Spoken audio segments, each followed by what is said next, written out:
Beneath the coldest, deadliest place on Earth lies a vault of secrets frozen in time, unnatural shapes, ancient life, magnetic ghosts, and things science still whispers about. This isn't just ice. It's a graveyard of mysteries. From blood-red waterfalls to pyramids that shouldn't exist, Antarctica is less a continent and more a conspiracy made of snow. And the deeper you go, the weirder it gets. This is the most bizarre discovery found in Antarctica, and nothing can prepare you for what's under the ice. Before we dive in, if you're into the darkest corners of history and the strangest stories Earth has to offer, hit that subscribe button so you don't miss what's coming next. And hey, drop a comment below. Where are you watching from, and what time is it right now? Let's see how many time zones this iceberg reaches. The Antarctica Pyramid.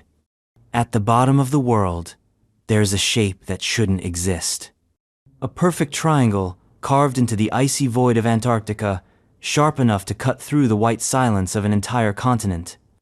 Rising like a blade frozen in time, it juts out from the snow with an eerie symmetry that makes the human brain itch, because it doesn't look natural. It looks designed. Zoom in. Coordinates: 79 degrees, 58, 39, 30, 81 degree, 57, 32, 1. Elevation: 4,150 feet above sea level.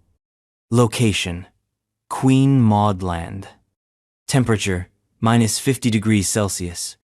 Visibility: perfect in satellite images. You can see it clearly. So can millions of others.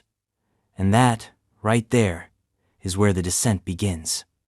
It's called the Antarctica Pyramid, and it might be the most famous rock in the history of conspiracy clickbait. A glacial formation or something else that sparked a digital frenzy of speculation, paranoia, and late-night YouTube deep dives set to spooky music. It looks like the Great Pyramid of Giza's long-lost twin, just colder, cleaner, untouched. Of course, science has a name for it. It's called a pyramidal peak, or, more technically, a horn. These formations happen when multiple glaciers erode a mountain from different sides, chiseling it into a sharp point. Think the Matterhorn in the Swiss Alps. Think Mount Assiniboine in Canada. Nature does this sometimes. It carves, it sculpts. It's an artist with infinite time and zero intention. But here's the problem. Nature is random. This peak in Antarctica? It's symmetrical, uncomfortably so. The human brain is not great at handling natural symmetry. It sees pattern where there is chaos. Faces in clouds, creatures in shadows, civilization in stone.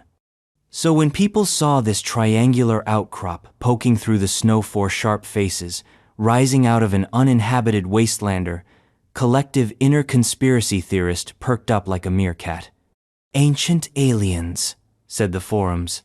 Lost civilizations, murmured the Reddit threads. Atlantis, gasped the History Channel.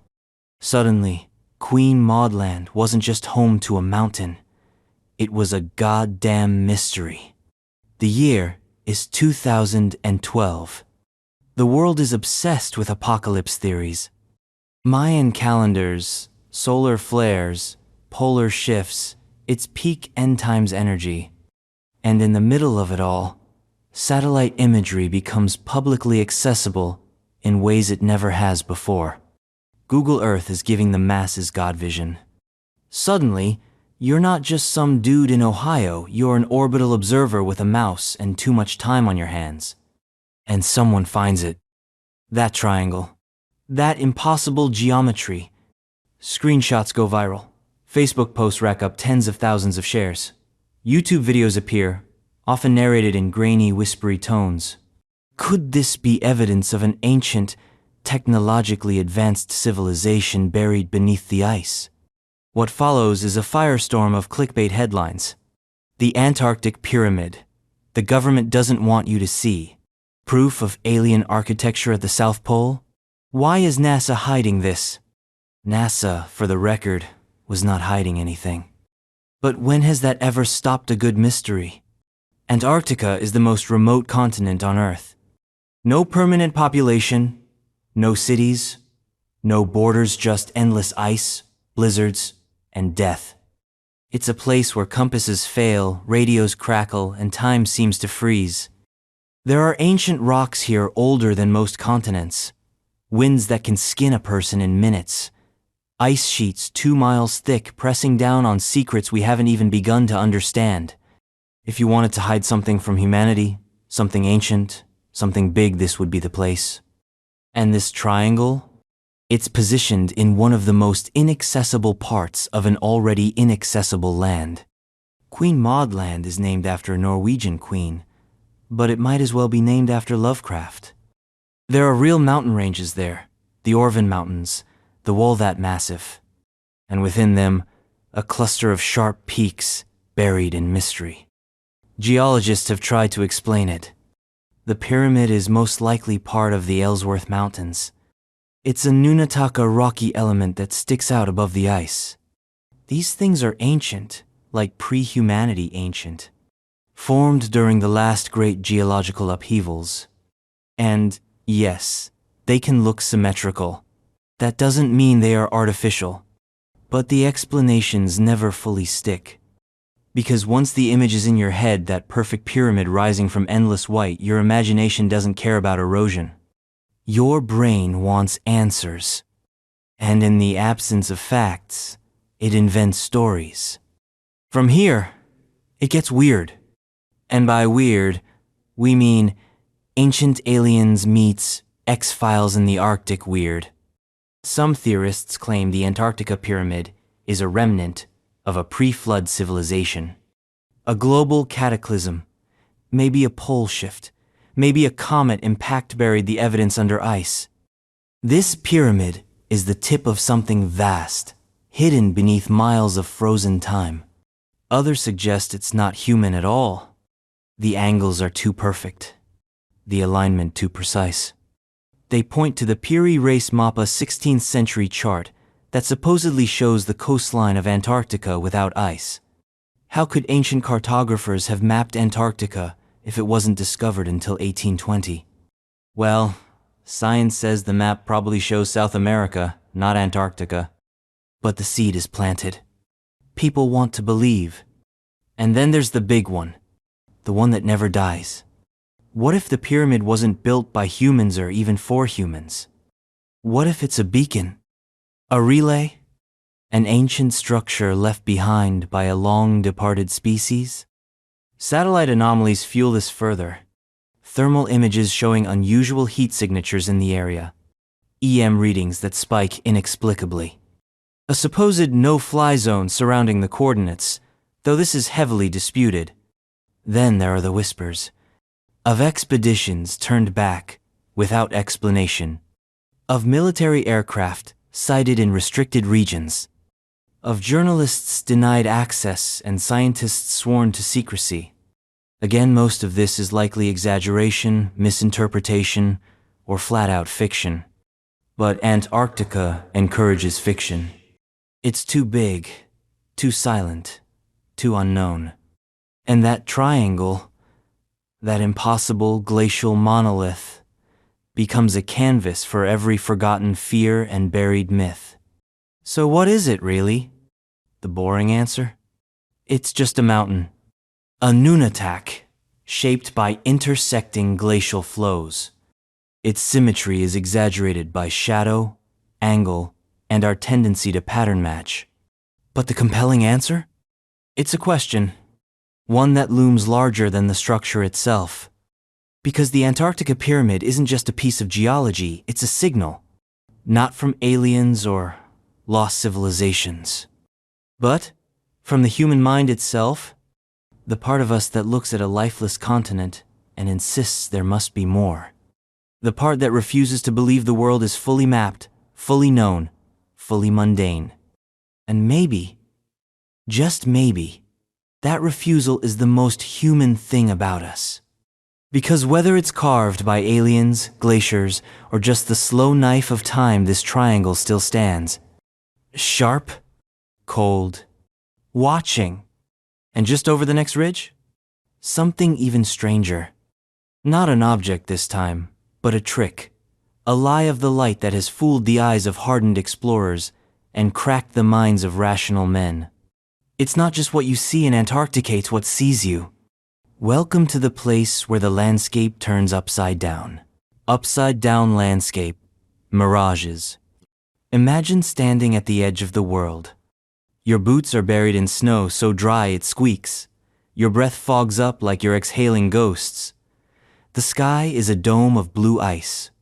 The horizon? Clean, empty, dead flat. And then, you see it. A mountain floating in midair. No, not just floating inverted. Its peak is pointing down. Its base is where the sky should be. Like someone grabbed the image and flipped it in Photoshop. Then another shape appears stacked on top of it. A doubled version of the same mountain rising like a glitch in the simulation. You blink. You rub your eyes. Still there. Still wrong. This isn't a hallucination. You're not freezing to death. You're seeing a mirage. Not the kind that makes you think there's water in the desert. This one doesn't play nice. This one doesn't just reflect. Light it mutilates it. It's called a Fata Morgana, and it's the sky's most sinister magic trick. And nowhere on Earth does it perform better than Antarctica. Fata Morgana is the diva of optical illusions. Named after the Arthurian enchantress Morgan Le Fay, it behaves exactly like a spell. It takes the real world, shreds it into ribbons, and tapes it back together wrong. Mountains levitate. Icebergs stretch like mirrors in a funhouse. Entire coastlines bend and twist until they look like alien landscapes. In Antarctica, this isn't rare. It's the default. This is a continent defined by contradictions. Too bright to see, too cold to burn, too flat to trust. When you're down here, your senses become liabilities. The air is so cold and dry it acts like glass. The surface temperature can be 30 degrees Celsius below freezing, while the air above is warmer creating an inverted temperature gradient. This bends light downward. Hard. Which means when you look straight ahead, the light you're seeing didn't come from there. It came from above, or behind, or from the underside of a massive ice shelf 2 kilometers away. That's not a mountain in front of you. It's a projection of a mountain. Or 3 projections. Or the ghost of a shipwreck refracted across a frozen sea. Early explorers lost their minds over this. We're talking about the kinds of people who mapped entire coastlines based on what turned out to be literal optical illusions. Entire peninsulas that never existed were penciled onto global maps because someone saw a shadow that looked like land. In the 1800s, seafarers around the South Shetland Islands claimed to see towering spires of rock, sometimes upside down, hovering above the water like massive daggers. Whalers in the Weddell Sea described flying cliffs and vertical oceans. Some were terrified. Others believed they were seeing phantom continents, unknown landmasses that might hold ancient ruins, lost civilizations, or the edges of the known world. They weren't delusional. They were seeing real light, doing unreal things. Fata Morgana turns light into origami. It folds distant landscapes into vertical towers. It reflects them like stacked glass panes. It compresses, duplicates, and distorts reality itself. If reality is a stable feed, this is a corrupted signal. But here's where it really messes with you. Sometimes, it shows things you're not supposed to be able to see. From certain angles, a Fata Morgana mirage can project a ship or mountain that's far beyond the horizon. Meaning you might be looking into the future seeing an object that you'll only reach hours or days later. In the age of sail, this was considered sorcery. How can you see something that isn't there yet? Simple. Antarctica bends time. Not literally, but enough to make your sense of it unreliable. Let's talk physics. The Earth curves. The average person can only see about 5 kilometers before the curvature hides the rest. But if light bends downward like in a strong temperature inversion, you can see objects way past the horizon. This means you can spot mountains that are over 200 kilometers away. The catch? They'll look wrong. Bent, twisted, floating. Sometimes upside down. Sometimes 3 times taller than they really are. And it doesn't stop there. The ice reflects heat as well as light. This creates layers of air at different temperatures, dozens of them. Each layer refracts light slightly differently. So if you have, say, 20 stacked air layers, the image you're looking at has been bent and refracted 20 different times. That's not just distortion. That's visual schizophrenia. And the mind? The mind tries to stabilize it. It creates clean shapes out of chaos. It smooths the madness into meaning, which means a lot of people see structures, straight lines, pyramids, domes, cities. And just like that, we're back to ancient civilizations and alien bases. Because what does an upside-down floating black rectangle look like on a bad day? A UFO. What does a tripled silhouette of a mountain look like in a heat shimmer? A temple, a fortress, a lost world. So now we have legends of ruins glimpsed on the edge of a mirage, of cities seen only once by dying expedition members, of towers made of ice that hovered, screamed, and vanished. In 1935, members of a British reconnaissance flight claimed to see ice spires of unnatural geometry beyond the Pensacola Mountains. Their sketches look like the monolith from 2001, A Space Odyssey. No one found those spires again. They were likely illusions. But to this day, some believe they saw something else, something that's still out there, flickering between visibility and denial. Let's not forget the ships. In 1912, just before the heroic age of Antarctic exploration peaked, a Norwegian whaler named the Jotun reported a vessel suspended in the air, approximately 30 meters above sea level. They fired signal flares. The vessel didn't move. Then, just as suddenly, it disappeared. To this day, there's no confirmed explanation. Antarctica isn't haunted by ghosts. It's haunted by versions of itself. Refracted, repeated, shuffled like a deck of optical cards. And when you're walking through this ice-warped theater, you have to ask, what's real? What's illusion? And more dangerous, what if the illusion is more believable than the truth? Here's a true story. A team of researchers in 1998 was studying ice cores in Queen Elizabeth Land. On a particularly clear day, they spotted what looked like a massive crevasse field up ahead, huge, jagged canyons in the ice. They stopped the snowcats, reviewed the maps. No crevasse field should be there. But they saw it, clear as day. So they detoured, added 10 kilometers to their route. Took them 2 days. When they arrived at the coordinates of the crevasse field, they found nothing. Just flat ice, completely undisturbed.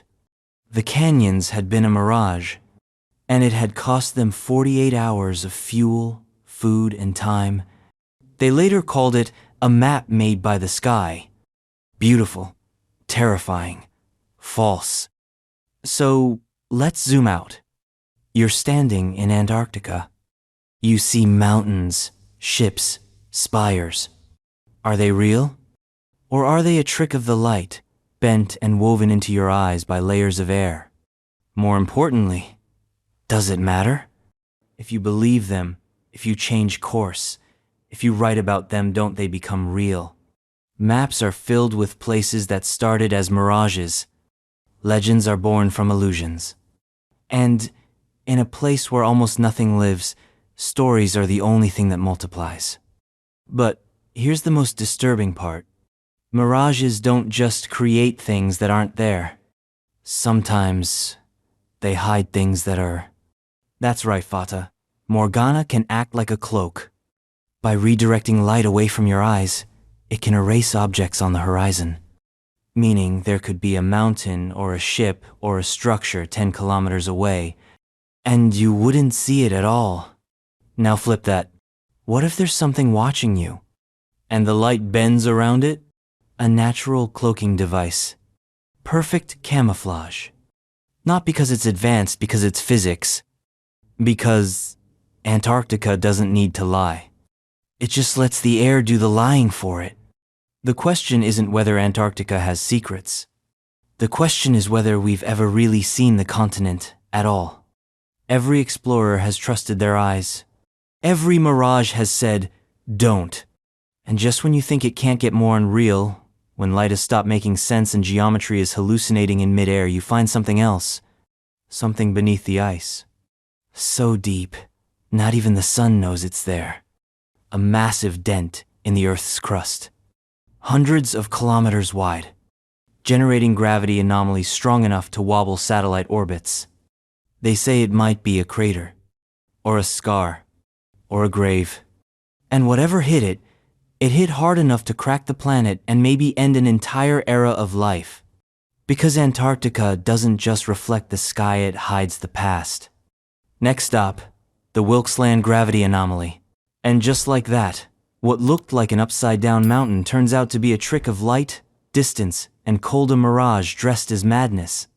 Antarctica doesn't just hide secrets, it invents them. If this kind of surreal science blows your mind, make sure you subscribe to the channel so you don't miss what's coming next. And while you're here, tell us in the comments, where are you watching from? And what time is it right now? Let's map the global reach of the weirdest continent on Earth. Wilkes Land Gravity Anomaly Impact Crater. There's a wound in Antarctica. You can't see it with the naked eye. You won't trip over it with your boots. You could stand right above it and feel nothing. But above the ice, way above, orbiting satellites twitch. Tiny deviations in gravity. Gentle tugs that shouldn't be there. Like something heavy is buried beneath the ice. Really heavy. And really old. It's called the Wilkes Land Gravity Anomaly, and it's one of the strangest secrets ever detected on Earth's most secretive continent. Coordinates? Roughly 70 degrees S, 120 degrees E. Depth? 2 kilometers beneath the ice sheet. Width? Over 480 kilometers across. That's larger than the state of Ohio. Or more dramatically bigger than the Chicxulub crater that wiped out the dinosaurs. Yeah, that big. Let's put that in all caps for effect. Bigger than Chicxulub. Let's rewind to the 1960s. NASA satellites are mapping Earth's gravity field. This sounds boring until the data starts going weird. There's a lopsided dip in Wilkes Land. A dense, round mass pulling harder on the satellites, tugging their orbit. No explanation. No visible crater. Just wait. Fast forward to the 2000s. The Grace satellite mission confirms that something massive lies under the ice, creating a gravitational anomaly that defies casual explanation. There's no visible impact zone. No ring of debris. But buried beneath a place so remote it practically exists in another dimension is a circle of death. So what do you do when you find a buried gravity bomb? You dig. Not physically good luck with that. It's under 2 miles of ice. But with radar, seismic scans, geological modeling, and what you find? You find a crater. A massive circular structure with a central peak. Textbook impact shape. Classic profile. And suddenly, you're not just looking at a weird dent. You're looking at an extinction level event. But here's the kicker. This might not just be a crater. It might be the crater. The one that triggered the Permian-Triassic extinction. AKA the Great Dying. 250 million years ago, 90% of all life on Earth vanished. Not just dinosaurs, this was before them. Fish, insects, plants, microbes. Poof. Gone. Something ended Earth's biosphere like flipping a switch. For decades, no one could say how. Volcanism was blamed. Climate change. Methane burps. But an impact this size? That changes everything.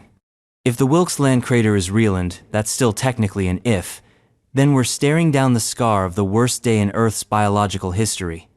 Let's pause to visualize it. 250 million years ago, Antarctica wasn't frozen. It was a jungle. Lush forests. Rivers.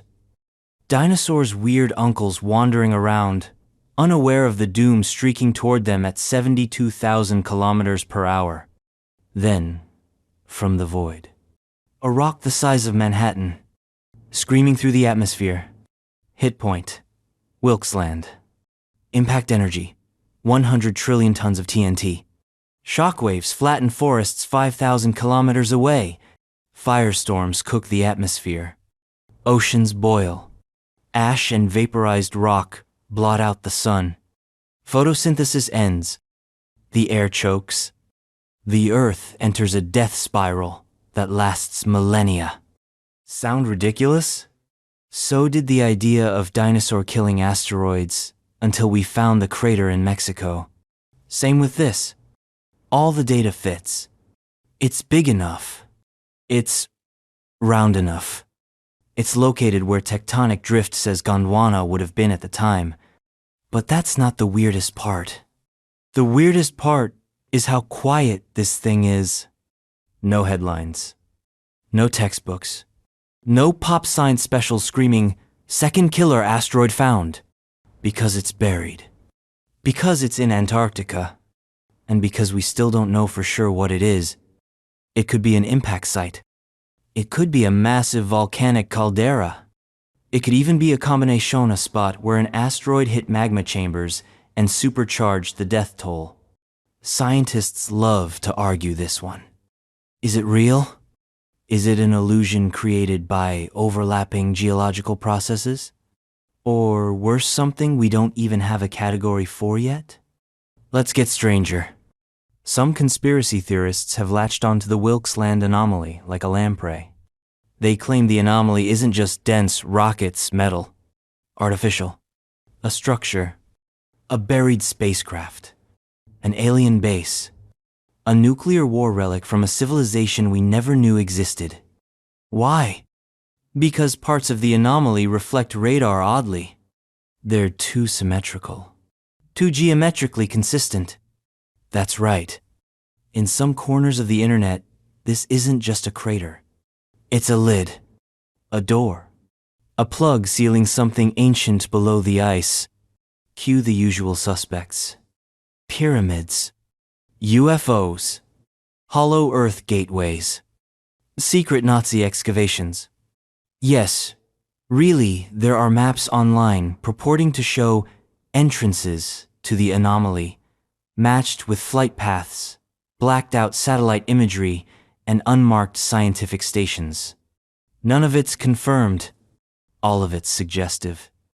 And that's all it takes. Antarctica has always been the world's ultimate Rorschach test.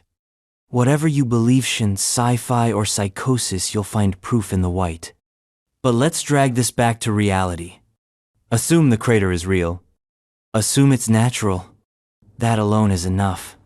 Because if confirmed, the Wilkes land structure rewrites what we know about Earth's extinction events. It means we've had 2 confirmed asteroid hits capable of erasing civilization. And statistically, that implies there have been more. We're not just living on a planet. We're living on the target of a cosmic firing range. And Antarctica might be holding the receipts. But it gets even more unsettling. We didn't find the Wilkes land anomaly until satellites could measure minute shifts in gravity. Meaning, how many more are out there? Bigger ones. Deeper ones. Ones hidden beneath ocean floors or jungle basins or the crust itself. Every time we invent better tools, Earth gets stranger. And Antarctica? Antarctica remains the most unexplored, under-instrumented, radar-resistant place on Earth, which means it's still hiding things. Big things. Planet-shaping things. Maybe the crater is just a crater. Maybe it's a warning sign. A geological tombstone marking the end of a world we never got to meet. Or maybe it's still active. Not the crater itself, but the processes that follow it. Shock, collapse, rebirth. Because mass extinctions don't just kill, they reset. They clear the board. They reshuffle the deck.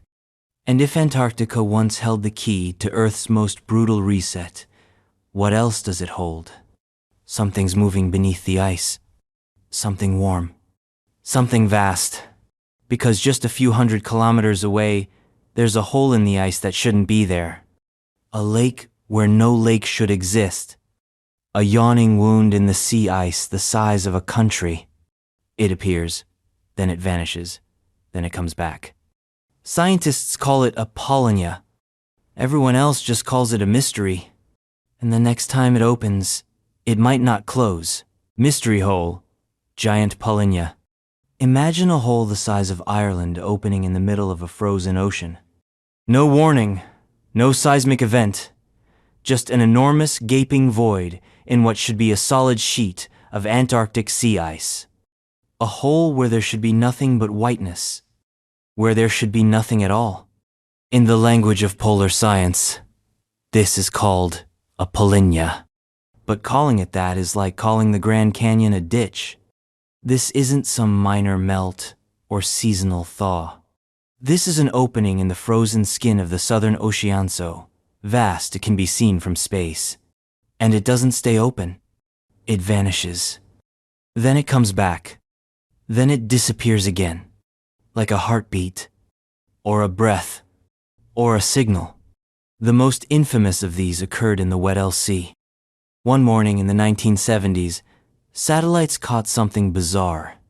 An open pool of dark water right in the middle of the Antarctic ice pack, thousands of square kilometers across. No surrounding coastlines, no underwater volcano, just open water, laughing in the face of sub-zero temperatures. This wasn't supposed to be possible. Not there, not that size, not that deep in the ice. Oceanographers had no answer.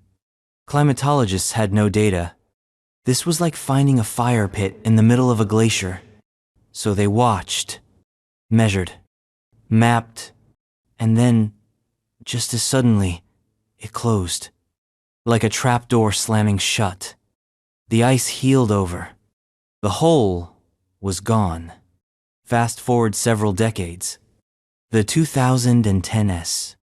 A new generation of satellites. Sharper. Faster. They see it again. In 2016, the same anomaly. In 2017, it returned 7 larger.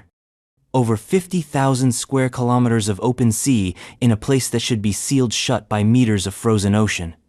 The same pattern. The same shape. The same goddamn hole. And again, it vanishes. No trace. No heat signature. No seismic event. Nothing. It's like the continent is exhaling. Polynyas, in their most basic sense, are areas of open water surrounded by sea ice. They occur when warm water rises and melts the surface from below, or when strong winds push the ice away, preventing it from forming. But this isn't basic. This isn't coastal. This is the middle of the ice pack, hundreds of kilometers from the nearest landmass. Too far for winds. Too far for upwelling. Too deep. Too wide. Too persistent. So what the hell is going on? Some scientists theorize deep ocean currents are playing games. That heat from the ocean's depths is rising in rogue pulses, creating localized meltdowns. Others suggest the salt content of the water, its salinity, might be off the charts in certain spots, lowering its freezing point and keeping it fluid even in -40 degrees Celsius. Then there's the stranger stuff. The unspoken theories that maybe something beneath the water is generating heat. Not a current, not a geyser. Something hotter, something persistent. Subglacial volcanic activity, undersea thermal vents, or something else. Think about this. There are underwater volcanoes in Antarctica confirmed, not speculative. But we don't know how many. We don't even know if they're active, because they're under a mile of ice. We can't see them. We can barely sense them. But we know they're there. Now imagine a cluster of them erupting. Not violently. Just enough. Enough to boil the water slowly. Enough to push heat upward. Enough to melt through 2 kilometers of ice from the bottom up. A black void forms. The ice cracks. A wound opens in the sea, and the southern ocean bleeds lightless warmth into the coldest place on Earth. That's a giant polynya. But even that doesn't explain the patterns. The timing.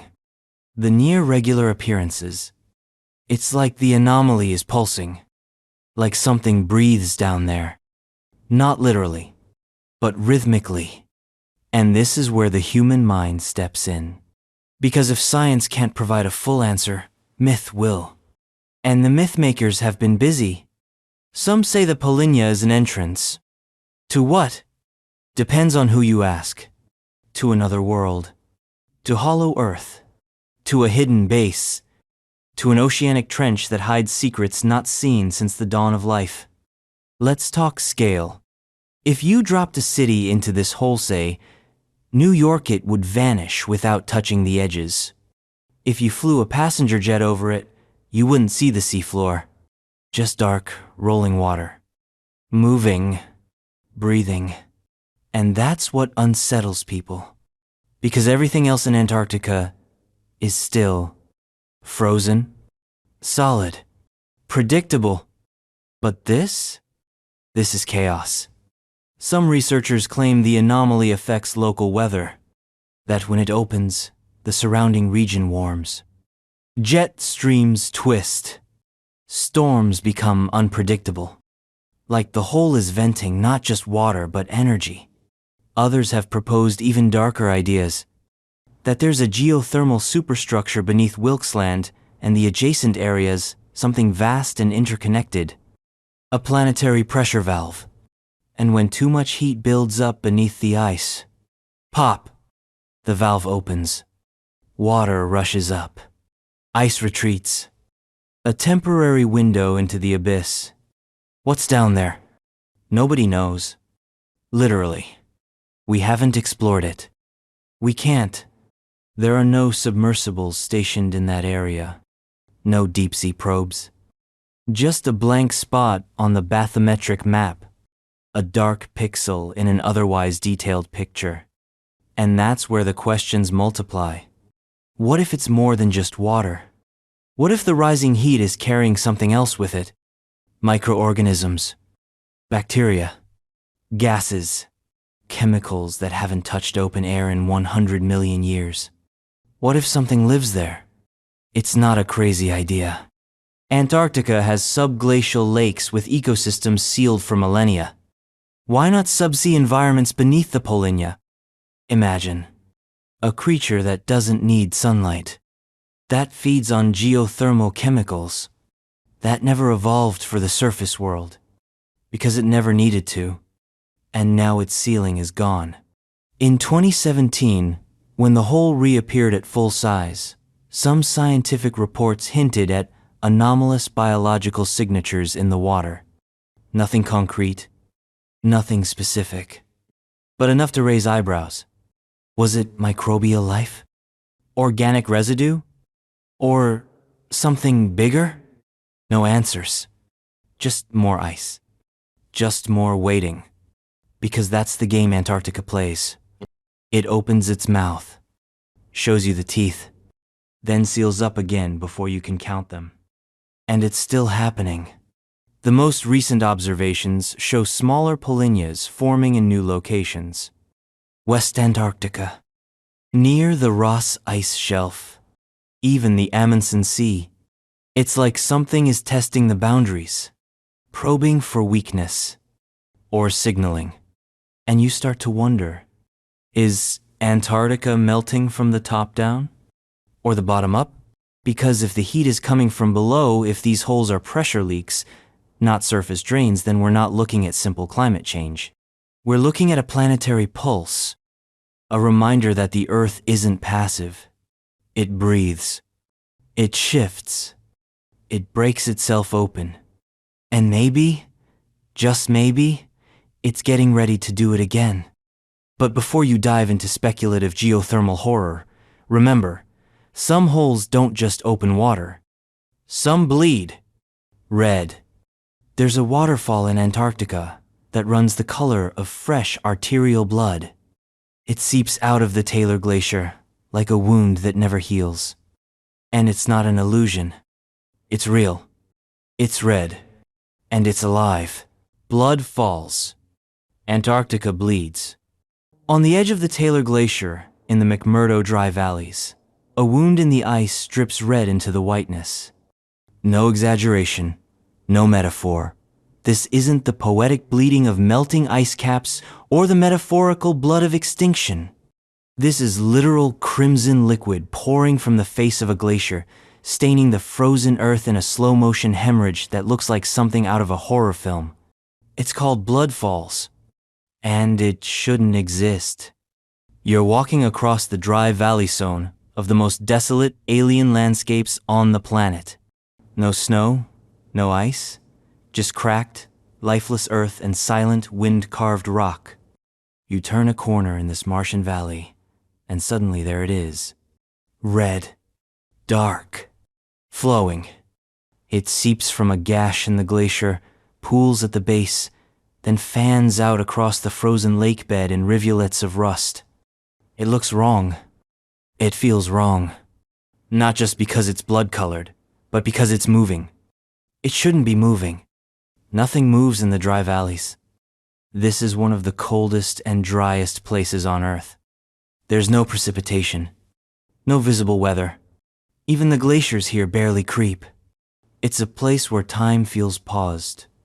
So why is a waterfall running in one of the most static places on the planet? The answer is buried beneath 1,300 feet of ice. Blood falls isn't just surface weirdness, it's the visible tip of an invisible abyss. The water pouring out of the glacier isn't fresh. It isn't melt. It's brine. Saltier than seawater. So salty, it stays liquid at temperatures that would freeze vodka solid. And it's been trapped there for millions of years. Imagine a hidden lake, cut off from light, heat, and air. No oxygen. No photosynthesis. Just pressure and darkness. Yet, life survives. Down there, in the black brine, is a microbial ecosystem. Alive. Thriving. Without sun, without oxygen, feeding on iron and sulfur like alien organisms in a science fiction novel. These microbes are time capsules. They've been evolving in isolation since before humans stood upright. They breathe chemicals. They metabolize rock. They exist in a state so extreme, it's difficult to classify them using typical biological language. And every once in a while, when the pressure's right and the glacier shifts, a bit of that ancient ocean leaks out. It surfaces. And it bleeds. But it's not just the color that haunts people. It's the implication. This is liquid from another world, seeping into ours. A chemical signature older than our species. An alien red running through the veins of a dead white land. How long has it been doing this? No one knows. We only found it in the 20th century. But the process could have started 1,000,000 years ago, or longer. The glacier moves so slowly, the timeline stretches into myth. There's no comparable phenomenon on Earth. Not one that combines the visual shock, the biochemical mystery, and the ecological impossibility of blood falls. It shouldn't be running. It shouldn't be that color. It shouldn't exist. But it does. And then it gets worse. Because the water isn't just ancient, it's active.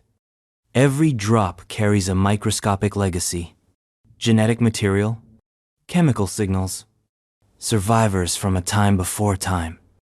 When scientists sampled the liquid, they found iron, sulfur, and dozens of unknown microbial strains. Life that doesn't need what we need. Life that doesn't care about sunlight or air. Life that's older than civilization and stronger than extinction. And if it can survive here, it can survive anywhere. That's where things turn cosmic. Because Blood Falls isn't just a curiosity. It's a test case. A proof of concept for alien life.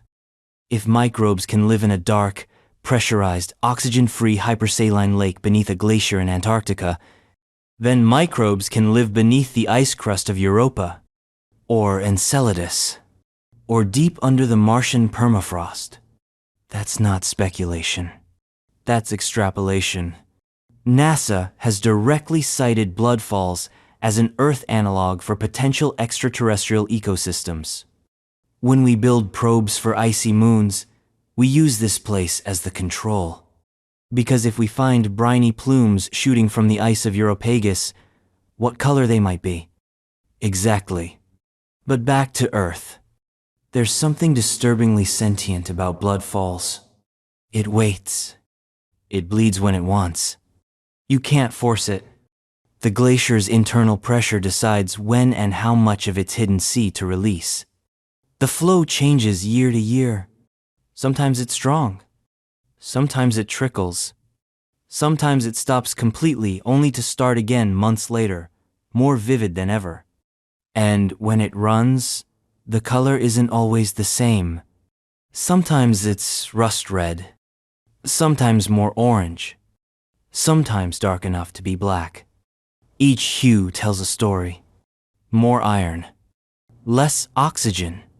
More organic compounds. Or worse, something new. In 2014, researchers drilled deeper into the glacier than ever before. They extracted a core from the pressurized brine pocket and ran it through mass spectrometry. What they found wasn't just weird. It was unique. Proteins. Not just random ones structured, active proteins. Ones designed for extreme conditions. Survival machines, basically. Unmatched by anything in normal ecosystems. These proteins didn't just help the microbes survive. They helped them thrive. They facilitated chemical reactions at near-freezing temperatures. They allowed metabolism without oxygen. They recycled sulfur compounds like tiny anaerobic alchemists. And they weren't passive. They were doing this actively. Now, it was a biochemical system entirely independent from the rest of Earth's biosphere. A shadow food chain, feeding not on sunlight but on geology. Let that settle in. There's a complete, living ecosystem under the glacier. Self-sustaining. Sealed off. Breathing iron. And what if it's not alone? Blood Falls might just be the leak. The pinprick in a larger system. The warning light on a dashboard we don't understand. If there's one lake under the glacier, there might be hundreds. Thousands. And they're connected. Tunnels. Channels. Subglacial rivers. In fact, radar scans of East Antarctica show signs of vast liquid networks, aquifers, basins, subsurface flows that defy everything we thought we knew about permafrost. Which means Blood Falls could just be the outlet, the tip of a hydrological iceberg. So what else is down there? Could there be more complex life? Larger organisms adapted to this black ocean beneath the ice? Cephalopod-like creatures? Subterranean grazers? Predators? Speculation, sure. But Blood Falls opened the door. Before it, no one thought life could exist without light or oxygen for millions of years. Now we know it can. And with that knowledge, the imagination runs. Maybe the glacier is a lid. Maybe the dry valleys are just the shell. Maybe underneath is something older than the ice. Something that's been evolving in secret, unshaped by the sun, unbroken by time. And every once in a while, it bleeds. So yes, Blood Falls is a waterfall. A trickle. A scientific marvel. But it's also a message. A red flag waving from the deepest cold. Saying, you have no idea what's under here. And we really don't. But we're trying to find out. Because deeper in the ice sheet beneath not just a glacier but entire mountain ranges, there are lakes. Not one, not 10, but hundreds. Liquid water, sealed beneath 3 kilometers of ice, showing signs of current movement and, possibly, even life. And these aren't leaks. These are oceans. Moving. Connected. Hiding. It's time to go deeper. To the other lakes. The hidden ones. Where the ice isn't bleeding, it's whispering. Subglacial lakes. Beyond Vostok. Beneath Antarctica, there is an empire of liquid water. Not puddles. Not melt pockets. Not isolated leaks like Blood Falls. No, this is something else. A vast, invisible network. Lakes, rivers, oceans, flowing in absolute darkness, trapped under miles of pressure, older than human civilization, and only just beginning to reveal themselves. You've heard of Lake Vostok. It's the most famous of Antarctica's hidden lakes, roughly the size of Lake Ontario, buried beneath nearly 4 kilometers of ice, pressurized to oblivion, and sealed off from the atmosphere for at least 15 million years. But Vostok is just the flagship, the tip of the trident, the crack in the door, because beyond Vostok, there are more. Many, many more. Somewhere between 400 and 500 subglacial lakes have been identified. And the number keeps rising. This is a continent built on a labyrinth of ancient water, and we barely understand any of it. Let's set the scene. The Antarctic ice sheet is unimaginably thick. In East Antarctica, the ice reaches up to 4,800 meters deep. That's thicker than the height of the Rocky Mountains. And under all that frozen weight, there should be nothing. No motion, no water, just rock and compression. But deep inside that icy tomb, there's heat. The Earth's core is still warm. Radiogenic heat seeps up from the crust. And where the pressure is intense enough and the salt content is high enough, water can stay liquid even under glacial ice. Add the sheer weight of the ice pressing down, squeezing, insulating, and you've got the recipe for something impossible. Subglacial lakes. Entire ecosystems sealed away in pressurized, sunless voids. But here's where it gets really interesting. These lakes aren't static. They move. Water flows between them. This isn't guesswork. This is measured. We've tracked subtle changes in surface elevation ripples on the skin of the ice sheet that indicate movement underneath. A lake drains. Another fills. Sometimes, over the course of days. Sometimes, weeks. This is an active hydrological system. One that nobody knew existed until radar data picked it up less than 2 decades ago. Imagine that. A hidden plumbing system under the coldest place on Earth. A pulsing, shifting vascular network. Invisible. Massive. Alive. Let's break it down. There are 3 main types of subglacial lakes. First, the isolated reservoirs like Lake Vostok. Big, deep, ancient. These are like time capsules, locked away for millions of years, protected by thousands of meters of ice. Sterilely, or so we thought. Then there are the interconnected system smaller lakes that drain and refill regularly. They behave like organs. Pulse, pause, repeat. Their fluid dynamics suggest active channels, maybe even pressurized flow tunnels. And then there are the unknowns places where seismic or radar imaging suggests liquid, but we have no idea what form it takes. Could be shallow films, could be caverns, could be something we don't have words for. Each of these carries terrifying potential. Let's return to Lake Vostok for a moment. In 2012, after decades of drilling, Russian scientists finally breached the lake. They pierced the ice cap and took samples. They expected salt water, maybe some dead organics. What they found? Life. Not much. Not complex. But microbial signatures. DNA. That was all it took. If a lake that's been sealed for 15 million years can sustain life, then what about the others? What about the lakes that aren't sealed? What about the ones that flow? These aren't fossils. These are living ecosystems. And we have no idea how deep they go. Let's add another layer of dread. Some lakes sit beneath known volcanoes. Subglacial ones. Still active. Meaning there could be geothermal hotspots. Places where heat plumes from magma chambers keep massive bodies of water liquid. Constantly. Permanently.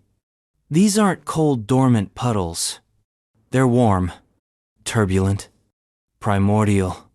And when water mixes with heat and geological nutrients, you get life. You get chemistry. You get chaos. Now, combine that with mobility.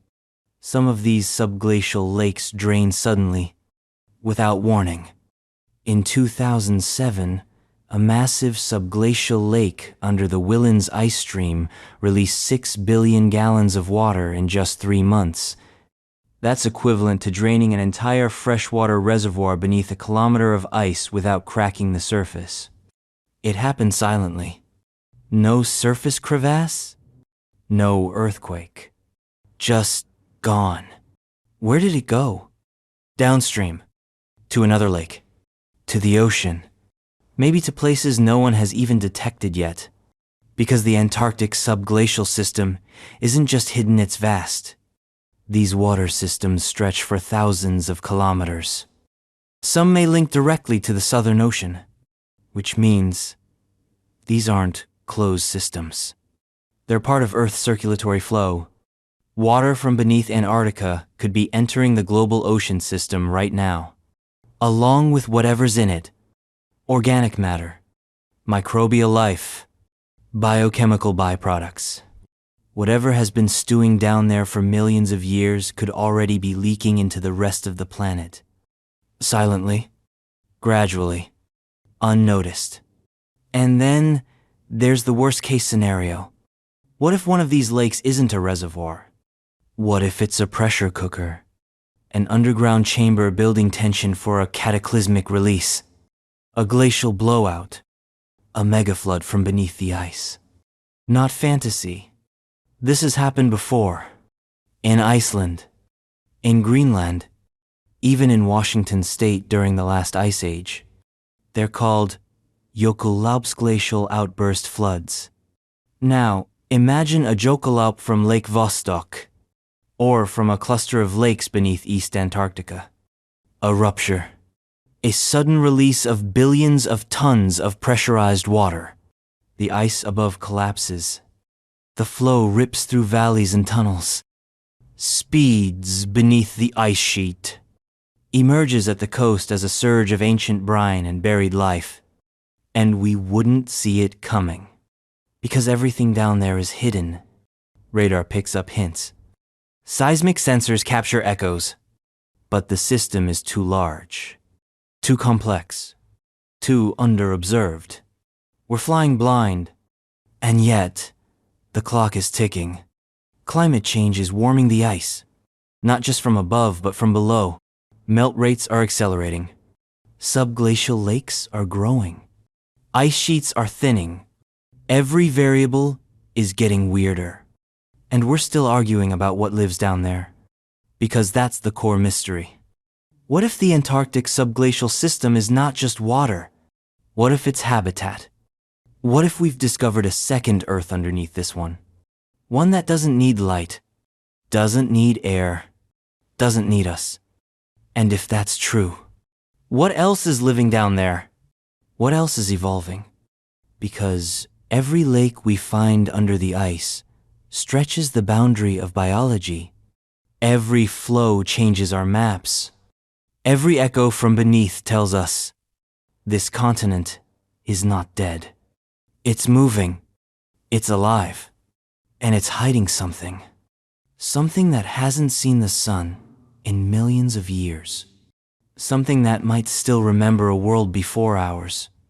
Something that might be waiting for the ice to break. And as we scan deeper, drill harder, and listen closer, we're getting closer to the heat, to the fire at the heart of the cold. And there, rising out of the frost, like a demon on a leash, is a mountain that burns. Because Antarctica is not just water, it's also fire. The next discovery is an open wound in the rock.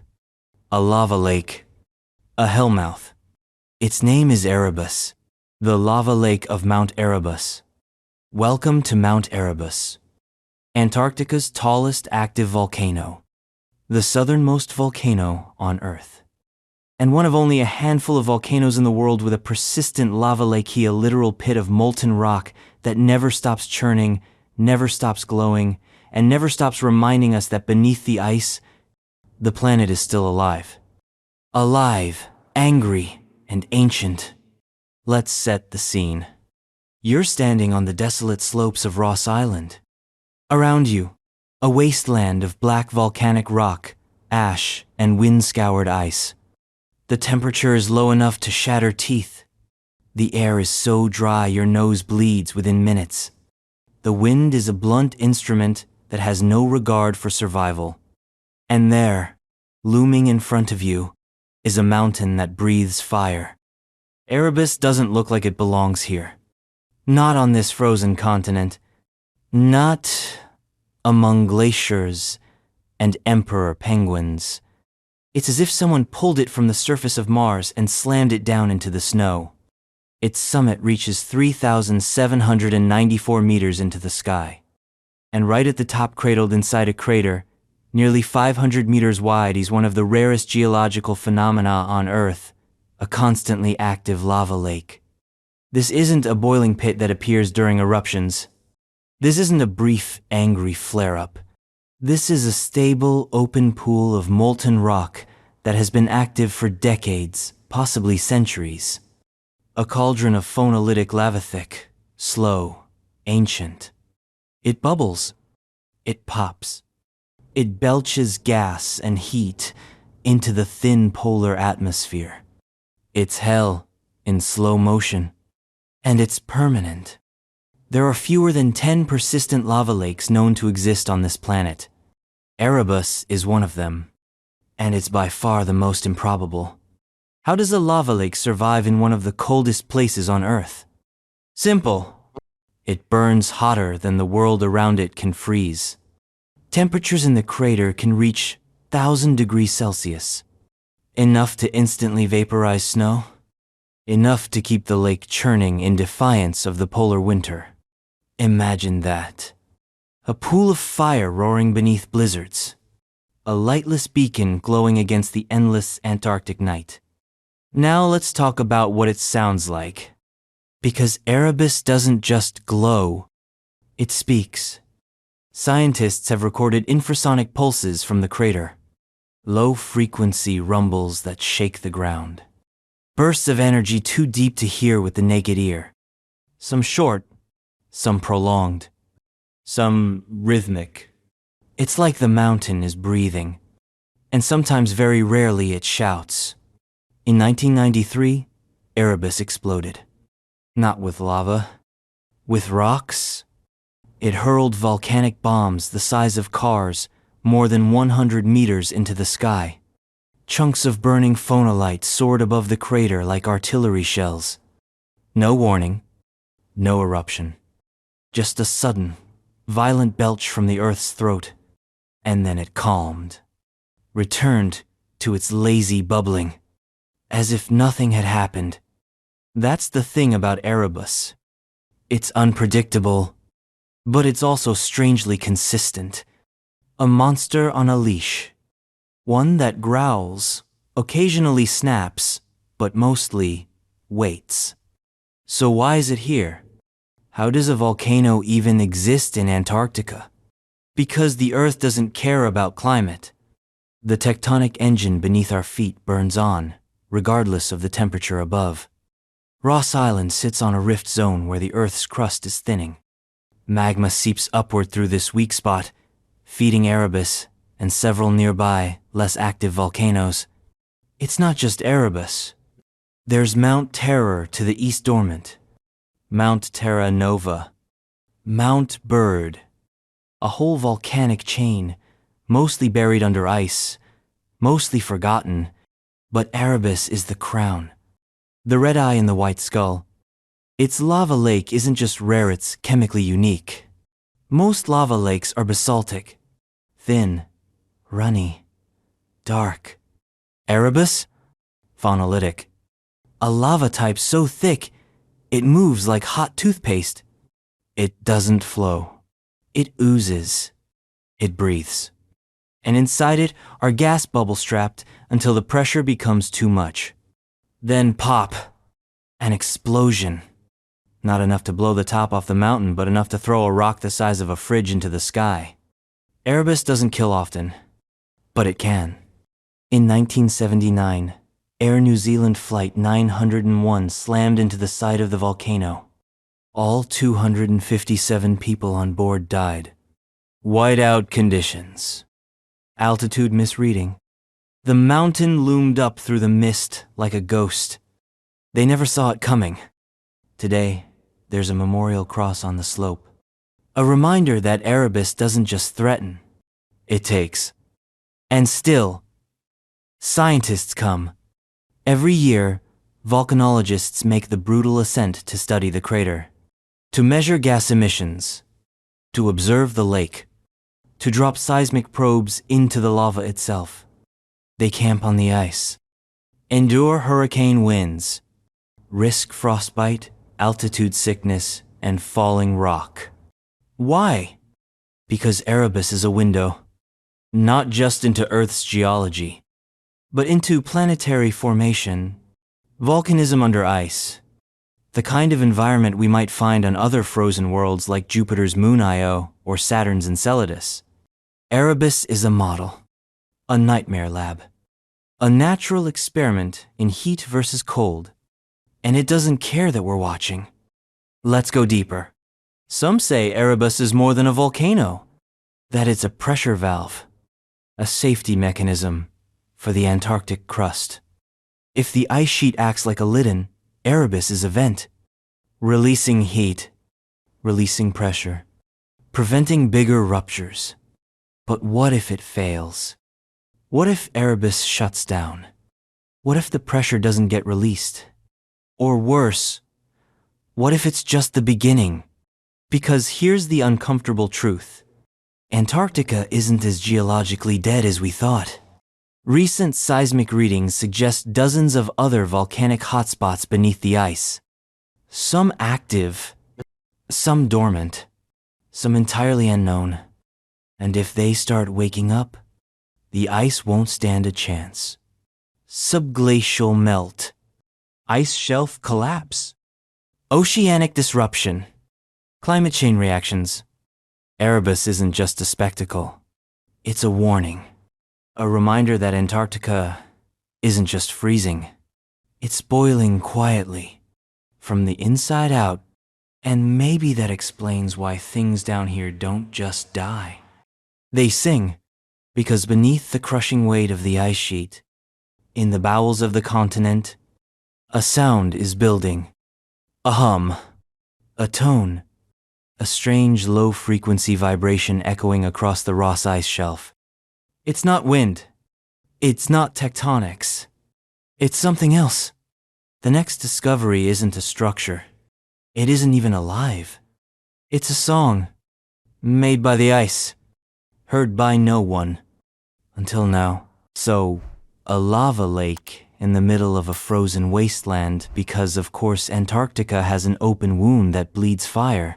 If you're still with us on this journey through ice, heat, and the impossibly bizarre, now's a great time to subscribe for more mind-bending history and extreme discoveries. And hey, where are you watching from? And what time is it right now? Drop it in the comments. Let's see who else is staring into the cold void with us. Singing ice.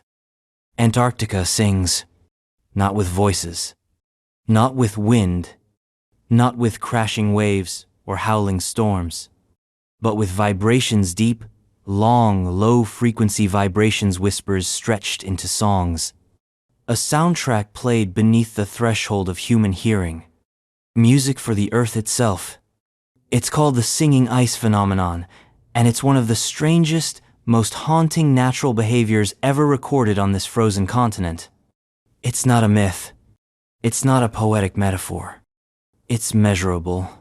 It's recordable. And it's real.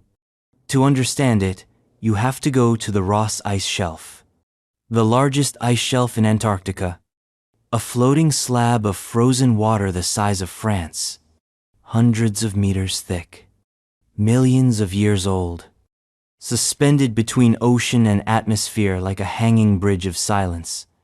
But that silence is a lie, because the Ross Ice Shelf is vibrating constantly. In 2014, researchers buried seismic sensors across the surface of the shelf. Their goal?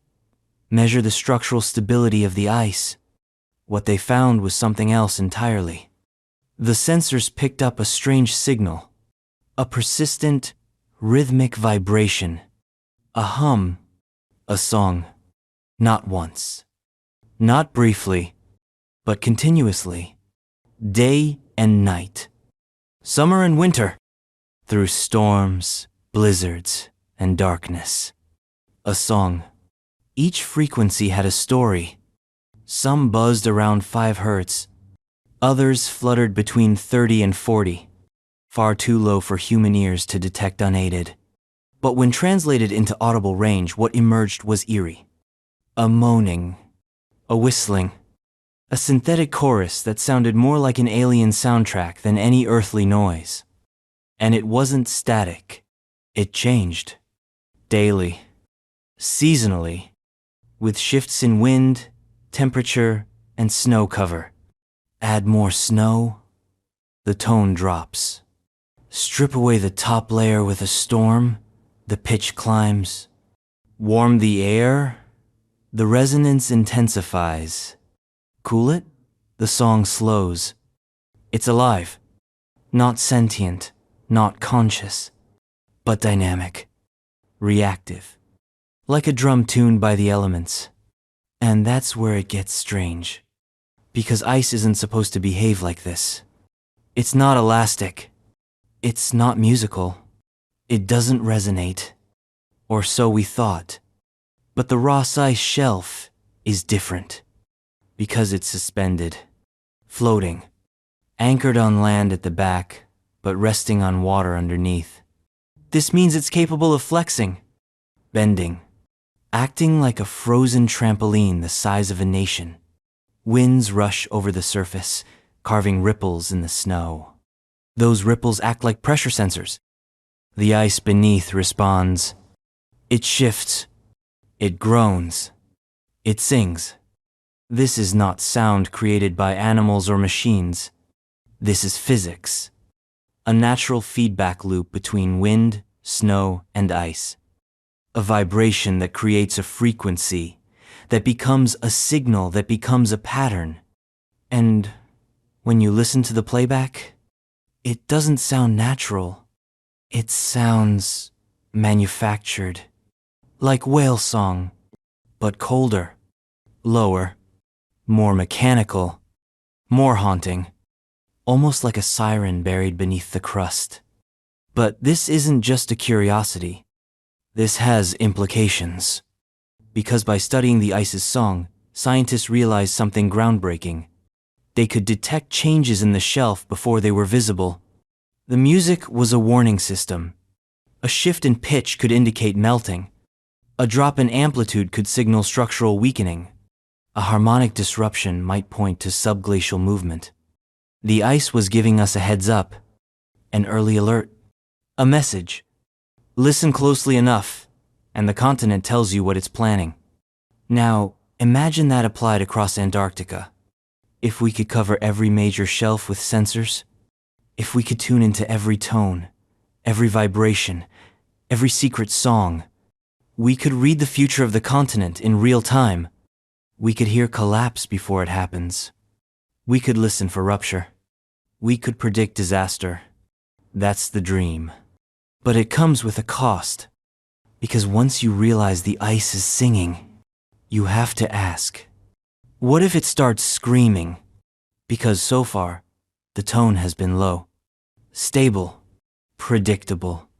But if a crack forms, if a major calving event occurs, if the shelf fractures from below, the sound will change. It won't whisper. It won't hum. It will rupture. And we might not be ready to hear that. Some scientists have already warned. The music of the Ross Ice Shelf is changing.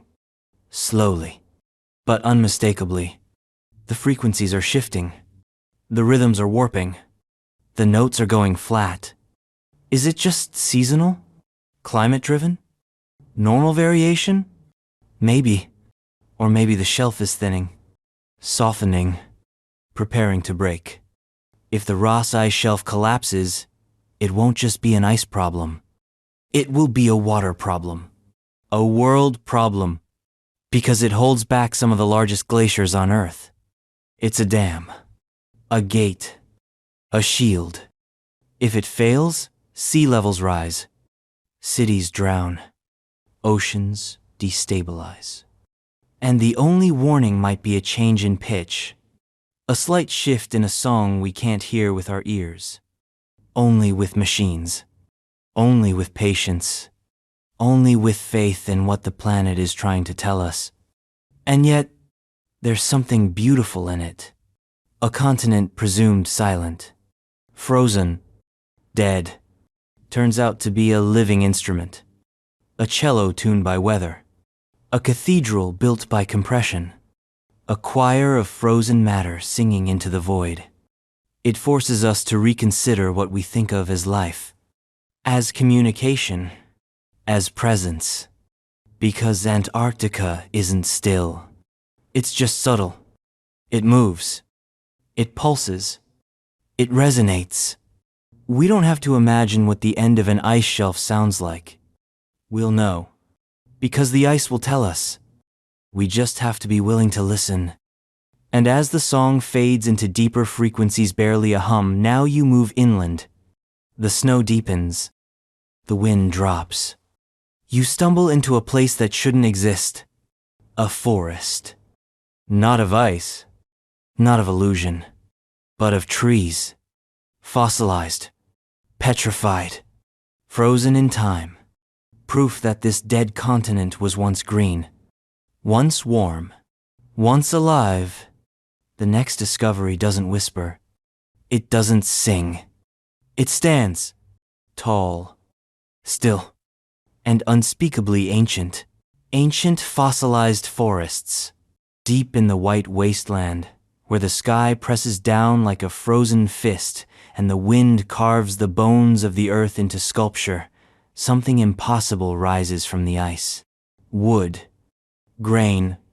Rings. Trees. Not frozen. Not snow-covered. Fossilized. Forests. Trapped in stone. Forests. Older than anything we can name. Forests that predate the ice.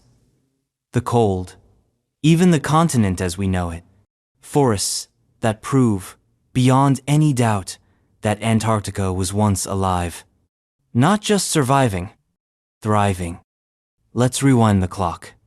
Way back, past the pyramids, past the dinosaurs, past the Cambrian explosion. Let's stop at the Permian period. Roughly 250 to 300 million years ago. Antarctica wasn't a graveyard then. It wasn't a place of death. It was a cradle.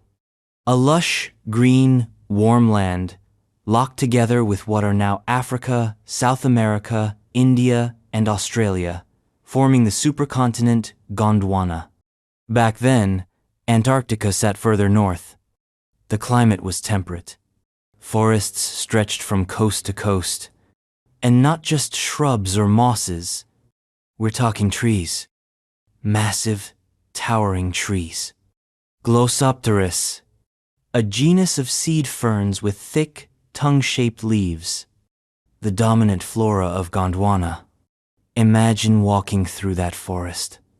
Thick undergrowth. Canopy overhead. Insects buzzing in the warm air. Maybe primitive reptiles skulking in the ferns. Now freeze it. Bury it. Crush it beneath a mile of ice. Wait 250 million years. That's what Antarctica did. And now, slowly, piece by piece, it's coughing those forests back up. In the transantarctic mountains and other exposed outcrops, scientists have uncovered fossilized stumps, logs, even root systems, perfectly preserved, stoned into permanence. Some still stand upright, as if the forest was flash frozen mid-growth, as if it's waiting. And when you look closely, you see tree rings. Rings mean growth. Growth means seasons. Seasons mean climate. These trees grew in a place that had long days, long nights, but still warmth. Enough warmth for photosynthesis. Enough light to support ecosystems. Enough stability for life to flourish. This wasn't just a one-time forest. It was an entire biome. An ecosystem that lasted for millions of years. And then obliteration. The Permian extinction hit. Climate shifted. Volcanism erupted. The ice began to creep. Gondwana broke apart. Continents drifted. Antarctica moved south. And the green bled away. But not entirely. Because the fossils remained. And they're not just old, they're complex. Some stumps show signs of seasonal dormancy. Others contain cellular structures so intact, you can still read their biological signatures. And here's where it gets eerie. Some of the trees appear to have adapted to extreme photoperiods, meaning they grew during months of darkness. No sun, no photosynthesis, and still they lived. How? How does a plant grow without light? This is one of the great unsolved mysteries of the Antarctic fossil record, because it suggests either A.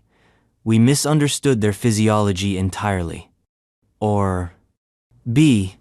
Earth's axial tilt was different back then. Either way, it changes everything. Now consider this. If forests like this once grew across Antarctica, then Antarctica wasn't just a habitable continent. It was a cradle of life. And where there are forests, there are animals. We found traces, burrows, fossilized bones, footprints of early tetrapods, and with every year, more emerges. Not just from exposed rock, but from ice melt. As glaciers recede, new outcrops appear, and with them, ancient wood embedded in the cliffs. Logs with bark, still visible. Leaves, pollen. Antarctica is releasing its past like breath from a frozen lung, and we're only just beginning to inhale. There's something almost tragic about it. This place, now the most inhospitable environment on Earth, was once a paradise. And now, it's buried under kilometers of silence. But every now and then, the silence cracks. You find a stump, a knot of bark, a fossilized root, and the past speaks.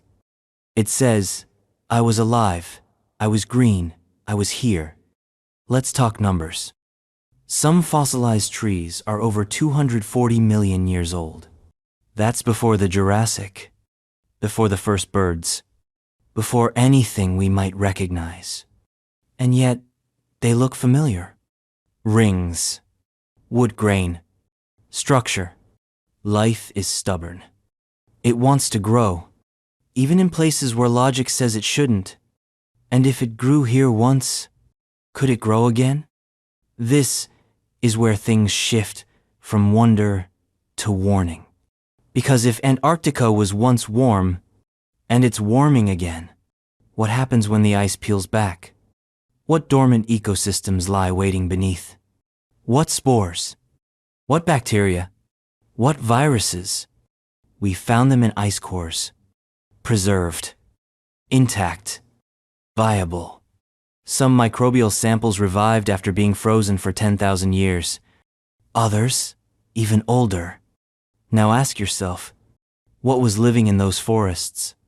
Not just trees, not just ferns, but everything that surrounded them. What if the ice isn't a coffin? What if it's a refrigerator? And now, with the climate changing, that freezer door is opening. A rebirth? Maybe. Or a reckoning. But it's not just biological. It's emotional.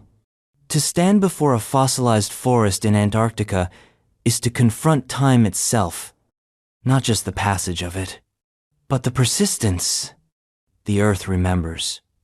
It keeps its history in stone and ice, in scars and echoes. These trees were forgotten. Now they are found. And what they tell us is this. Nothing is permanent. Not the ice, not the cold, not even extinction. Because in Antarctica, everything comes back eventually. Even the forests, even the heat, even the past. And if we follow the roots deep enough beneath the stone trunks, beneath the petrified soil, we find something else. Not just the forest floor, but footprints, scales, bones, claws. Because before the dinosaurs were wiped out, they walked here. The next discovery isn't a metaphor.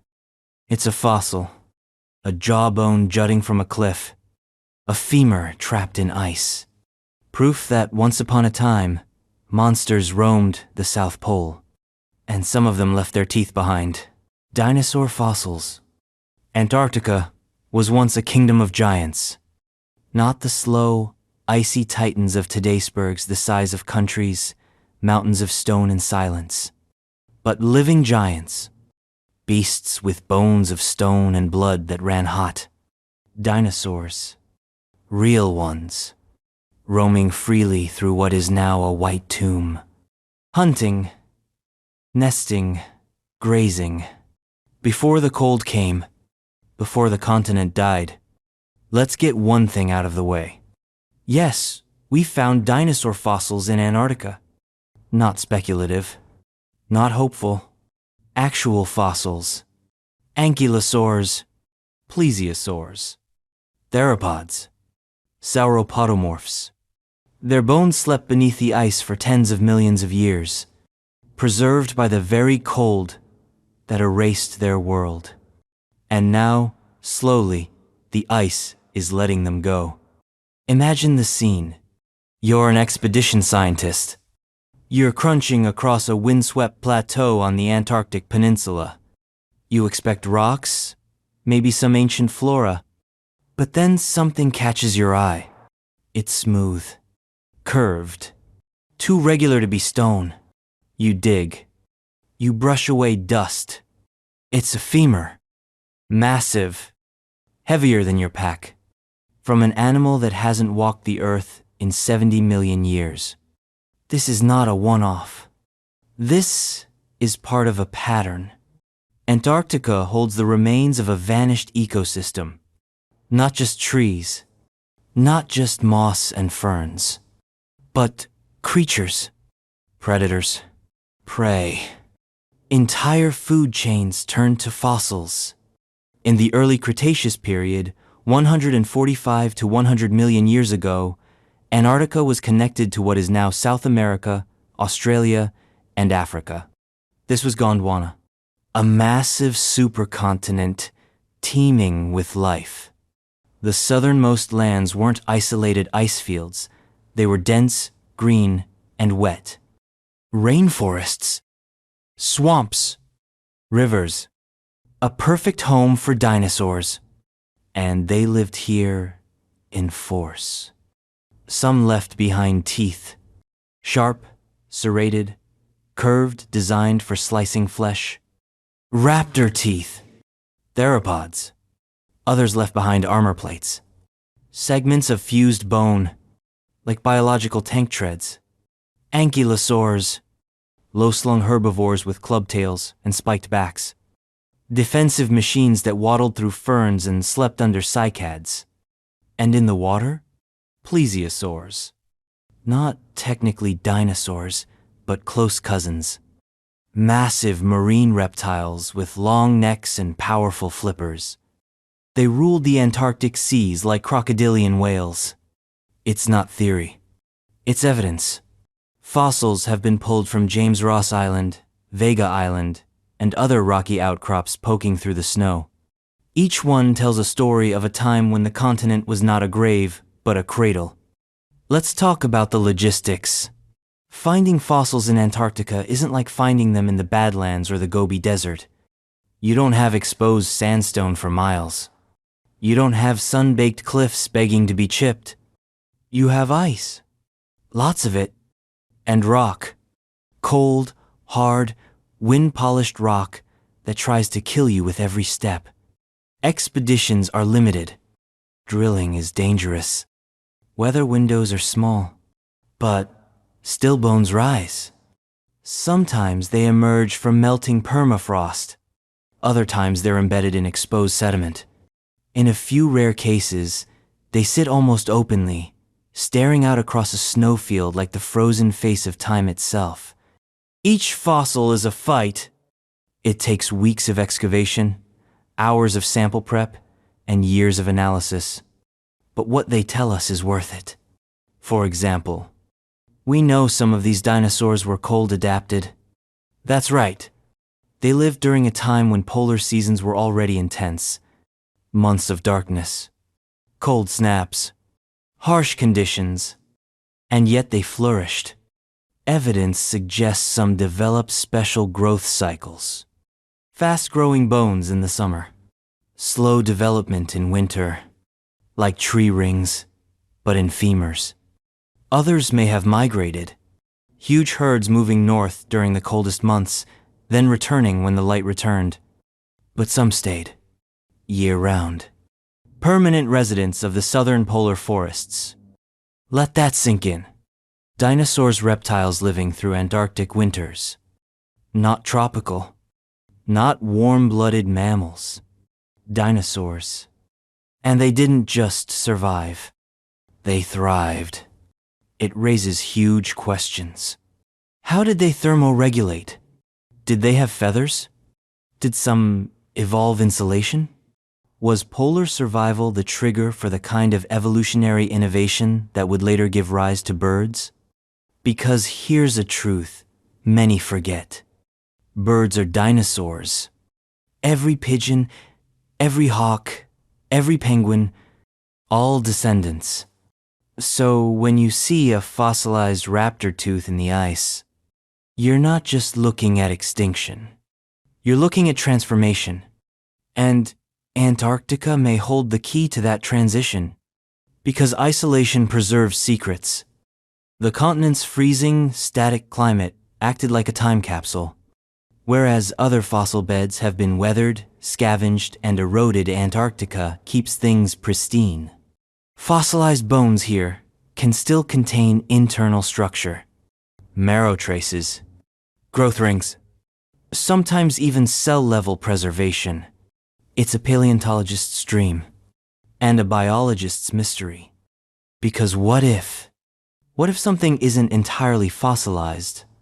What if fragments of ancient DNA still linger in bone? Traces, whispers. What if Antarctica holds viable strands from species long thought erased? De-extinction isn't science fiction anymore. We're already doing it with mammoths, with passenger pigeons, with frogs. Now imagine doing it with a polar raptor, a snow-adapted theropod, something that could stalk through darkness, hunt by smell, and survive temperatures that would kill other reptiles in minutes. No need for Jurassic Park-style fantasies. Just the possibility. Just the option. And we haven't even gotten to the buried layers. Most of Antarctica's fossil-rich strata lie beneath the ice. The exposed fossil sites? They're just what erosion and melt have uncovered. But radar scans suggest thousands of square kilometers of Cretaceous rock trapped beneath the East Antarctic ice sheet. Sedimentary layers. Fossil beds. Dinosaur graveyards waiting to be unearthed. If we ever figure out how to drill that deep safely, without contaminating the samples or triggering collapse, we could unleash a torrent of paleontological data. New species. New behaviors. New insights. We could rewrite everything we thought we knew about the end of the Mesozoic era. And maybe, just maybe, we'd understand what really happened during that last great extinction. Because here's a chilling idea. What if Antarctica was a refuge? What if, after the asteroid struck 66 million years ago, dinosaurs tried to escape south? What if some survived a little longer here, sheltered by distance, cold, or isolation? What if the last dinosaurs on Earth didn't die in fire, but froze quietly beneath the southern lights? It's possible. There's already evidence that some Antarctic dinosaur species date very close to the extinction boundary. Close enough to raise eyebrows. Close enough to suggest that extinction wasn't instantaneous. Close enough to leave behind questions that still echo in the bones. Questions like, what else is down there? What species have we not yet found? What secrets sleep beneath the snow? Because the ice is melting, the bones are rising, and the past is coming back. Next, we dive into the myths that emerged when humans arrived. The whisper of wars, of Reichs and runways, of flags planted in shadows, not bones, bases. And the next discovery isn't ancient. It's 20th century. It's steel. It's classified, and it may or may not have been built by Nazis. Secret Nazi bases, New Swabia. Of all the strange stories buried in Antarctica's white silence, few are stranger or more stubborn than this one. In the shadow of World War II, the Nazis went to Antarctica, not to explore. Not to study, to build, to occupy, to hide. This is the story of New Swabia, a claimed Nazi territory in Queen Maud Land, a frozen swath of land at the bottom of the earth, supposedly chosen for its isolation, its secrecy, and its strategic value. That's right.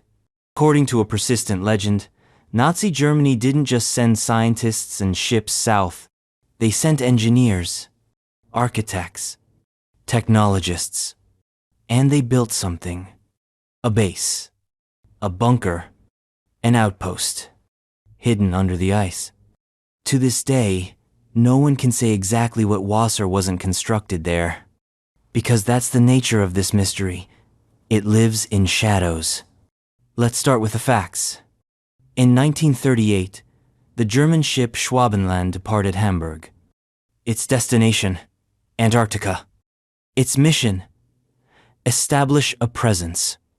On board, a fleet of aircraft, crews trained in aerial photography, and a directive from the Nazi High Command to claim land in the name of the Reich. This wasn't a covert operation. It was public, announced in newspapers, framed as scientific. But it wasn't curiosity that drove them south. It was ambition. Germany wanted whaling rights, access to oil-bearing territories, a geopolitical foot in a place no one had truly claimed. Over the course of weeks, German planes flew over parts of Queen Maud Land, dropping aluminum darts emblazoned with swastikas to mark territory. They named the region Neuschwabenland, New Swabia, and then they left. Officially, that was the end of it. Unofficially, the story was just beginning. Because once the war ended once, the Reich collapsed, and the Allies picked through the rubble rumors began to leak. Whispers of missing U-boats, unaccounted aircraft, SS divisions vanishing into the ice. Some claimed that in the final years of the war, a secret evacuation was staged. That, as Berlin burned, high-ranking officials and scientists escaped to a hidden Antarctic fortress. A place where experimental technology could continue unchecked, where weapons could be refined, where a Fourth Reich could sleep beneath the ice, waiting. The theory gained traction with the disappearance of several German submarines. U-530, U-977, both surfaced in Argentina months after Germany's surrender. No clear records of where they had been. No solid proof of their cargo. Just speculation. And from there, the mythology exploded. Antarctica, already mysterious, became the perfect canvas. Isolated, frozen, poorly mapped. Easy to believe the unbelievable. Suddenly, stories emerged of secret tunnels, thermal vents melting chambers beneath the ice, underground lakes repurposed into hangars. Some said the Nazis had discovered something ancient there, a crashed alien ship, or a lost technology buried beneath the glaciers. Others insisted it was purely man-made, a technological bunker designed to perfect what the Reich couldn't finish above ground. Vril technology, flying discs, anti-gravity craft. Yes, this is where the conspiracy leaps from history into science fiction. Nazi UFOs, hollow Earth entrances, secret Antarctic laboratories. And yet, there's always that kernel, that sliver of historical record, that gap in the data, that unaccounted vessel, that silent stretch of coast. Let's go darker. In 1947, the United States launched Operation High Jump. Led by Rear Admiral Richard E. Byrd, it was one of the largest Antarctic expeditions in history. 13 ships, 33 aircraft, over 4,000 men. The stated goal? Scientific research. But the operation was also heavily military. Aircraft carriers, destroyers, amphibious assault units. Why such force for a scientific survey? And why did the mission end abruptly weeks ahead of schedule? Officially, harsh conditions, budget concerns. Unofficially, conflict. According to the more unhinged versions of the story, Byrd encountered hostile forces, machines unlike anything known, aerial craft with impossible maneuverability. He was quoted in a Chilean newspaper as saying the U.S. must prepare for potential enemies that can fly from pole to pole at incredible speeds. The quote is debated. The interview may not be real, but the story stuck. Operation High Jump became the Roswell of Antarctica, a point of inflection. The moment when the idea of a hidden base stopped being pulp fantasy and started being whispered by people in uniform. Let's say for a moment that it's all nonsense. No secret base, no Nazi holdouts, no saucers under the snow. Even then, the obsession is telling. Why Antarctica? Why does every secret, every cover-up, every shadowy tale seem to circle back to this place? Because it's perfect. No witnesses, no development, no law enforcement, just ice and silence. If you wanted to hide a facility, a relic, a remnant of something too dangerous for the world above, this is where you'd go. And the thing Israel bunkers do exist in Antarctica. Scientific stations, deep drilling sites, subsurface labs. Is it so hard to imagine that during a war built on secrecy and desperation, one might have been built for darker purposes? We have satellite images showing oddities, unnatural angles, heat signatures, where there shouldn't be any. Flight paths that are rerouted. Research stations no one seems to visit. Nothing confirmed. But always just enough to keep the story alive. Because Antarctica doesn't refute. It doesn't answer. It just buries. Time doesn't pass here the way it does elsewhere. It freezes, encases, preserves. If something was built in the 1940s, it could still be there, untouched, intact, waiting. And even if it wasn't Nazi in origin, even if the story of New Swabia is nothing but smoke and ice, there's something in the South that resists explanation. Because after the Nazi story comes another, one even stranger, less historical, more metaphysical, a theory that says the Earth is hollow, that there's an entrance to the inner world at the South Pole, and that Antarctica is the doorway. The next discovery isn't technological, it's cosmological, a rethinking of the very structure of the planet. Hollow Earth, and the frozen portal that might lead to it. Hollow Earth theory entrances. There's a hole in the bottom of the world. Not a crater. Not a cave. Not a metaphor. A literal hole. An entrance. To what? Depends on who you ask. To some, it's a doorway to a vast inner world, hollow Earth. A realm beneath our feet, where the laws of geology buckle and the planet folds in on itself like origami. A world inside the world. And the key? Antarctica. Now, let's be very clear. This theory is not modern. It's old. Much older than people think. The idea that Earth is hollow goes back centuries. From 17th century scientists to 19th century occultists, the concept has always existed on the fringe. But Antarctica? That's the new twist. The South Pole is now considered by believers to be one of the two main entrances into the inner Earth, the other being the North Pole. But the North is inhabited, mapped, observed. Antarctica, on the other hand, is mystery incarnate, unpopulated, locked in ice, and protected intensely. We'll come back to that. Let's walk through the theory. According to Hollow Earth proponents, the Earth isn't solid. It's a shell, a thick crust surrounding a massive inner cavity. Inside that cavity, an entire world. Land, oceans, atmosphere, and, most controversially, civilization. Some claim ancient humans migrated inward during prehistoric cataclysms. Others say it's home to advanced beings who never surfaced. Still others believe it houses extraterrestrial refugees. And how do you access this paradise below?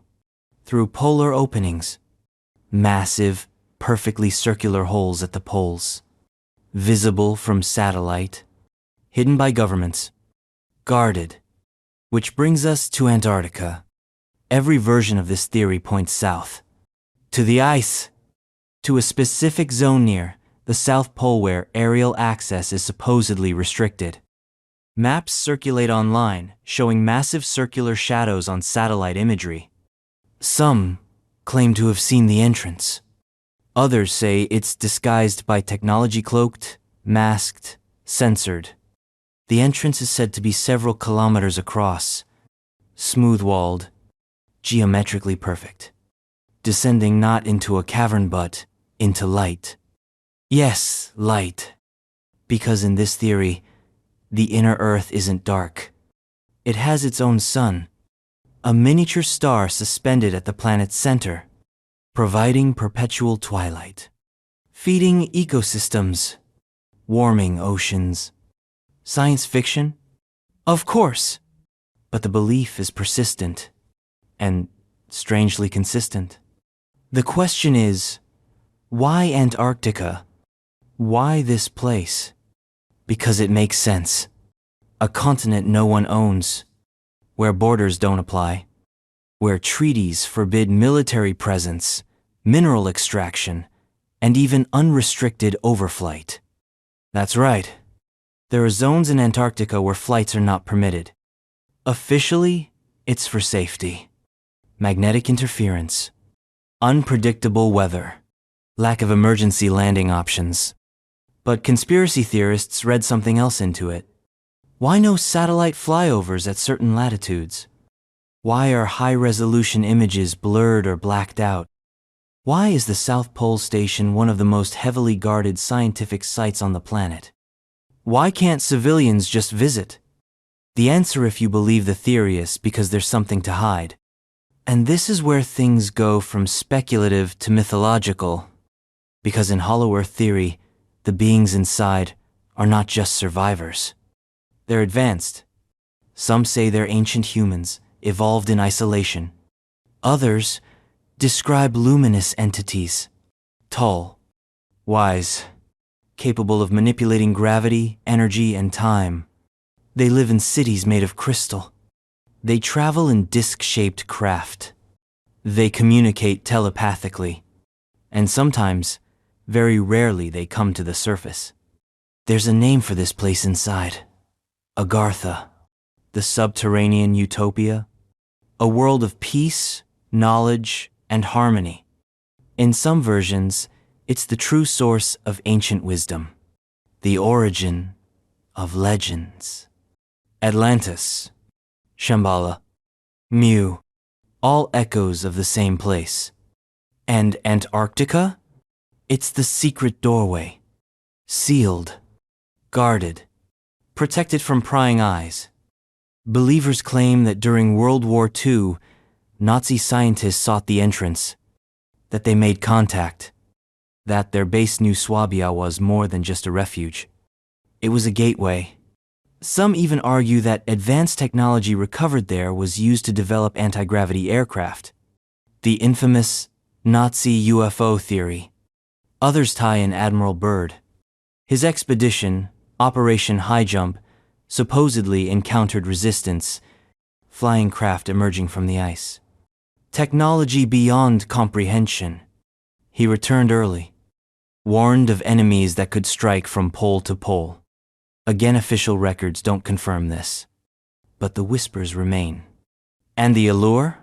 Unstoppable.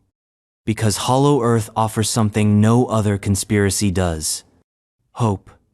If there's an inner world, if it's full of light, life, and knowledge, then maybe everything up here, war, death, decay, isn't the whole story. Maybe paradise exists, just beneath our feet. But here's the other side of that coin. What if it's not paradise? What if the entrance leads to something worse? A prison, a quarantine zone, a vault. After all, why else would it be sealed? Some versions of the theory paint a darker picture. That Hollow Earth isn't heaven, it's containment. That long ago, something was sealed inside. Not by chance, by choice. And Antarctica was chosen as the lock. A continent of ice, designed to keep the door closed. And now, that door might be thawing, because the ice is melting. The continent is shifting, and beneath the ice, structures are being found. Circular anomalies, caves, craters, not natural, not random. Maybe entrances, or maybe warnings. But the Hollow Earth theory is relentless. Every time new data emerges, satellite photos, seismic readings, magnetic anomalies, it feeds the legend. Every time a scientist says, "We don't know," the believers say, "We do." And that's the power of Antarctica. It doesn't need to confirm anything. Its silence is confirmation. The idea that there's a world inside this one, that knowledge is buried below, that salvation or damnation sleeps under the snow. It's too powerful to ignore, because Antarctica makes us believe in doors. And when the door creaks open, we listen. We follow. Ancient alien bases, crashed UFOs, There's something under the ice. Not rock. Not bone. Not the remnants of ancient forests or the whispering song of a shifting glacier. But metal. Geometry.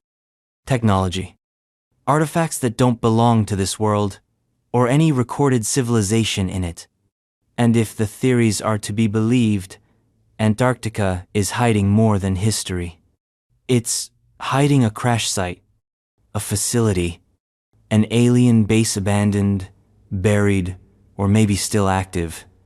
Let's set the stage. For decades, rumors have swirled around strange structures seen from satellites. Geometrically perfect ridges poking through snowbanks, domes half buried in white silence, dark patches that seem to radiate heat, circular shadows on the ice, shadows too clean to be natural. Zoom in, enhance, brighten the contrast. Suddenly it looks less like a glacier and more like the rim of a disk. A saucer, half submerged, caught in the act of being swallowed by time. Is it just pareidolia? Our minds looking for patterns in chaos? Maybe. But these images keep coming. And with each one, the story deepens. Because Antarctica, in this narrative, isn't just cold. It's a vault. A cryogenic tomb for technologies that didn't originate on Earth. Devices that fell, crashed, or were placed here on purpose. Not recently. Not during Roswell. But long, long ago. This is the foundation of the ancient alien theory as it applies to Antarctica. That the continent was once visited. Maybe even colonized. By beings not from this planet. And that what lies beneath the ice is not just evidence, it's infrastructure. Let's talk history, or what passes for it in this space. According to some fringe theorists, Antarctica wasn't always frozen. They point to the Piri Reis map, a 16th century Ottoman chart that seems to depict parts of the Antarctic coastline free of ice. They claim it shows mountains and terrain now buried under kilometers of glacial cover.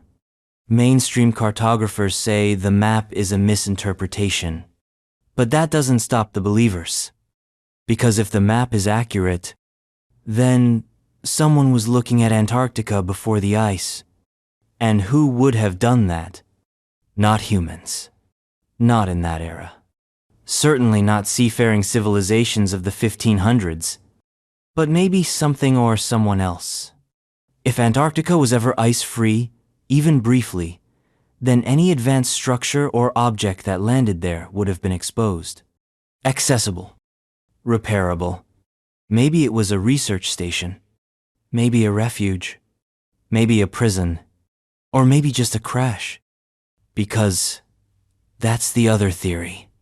Not an intentional base, but an accident. A ship that malfunctioned.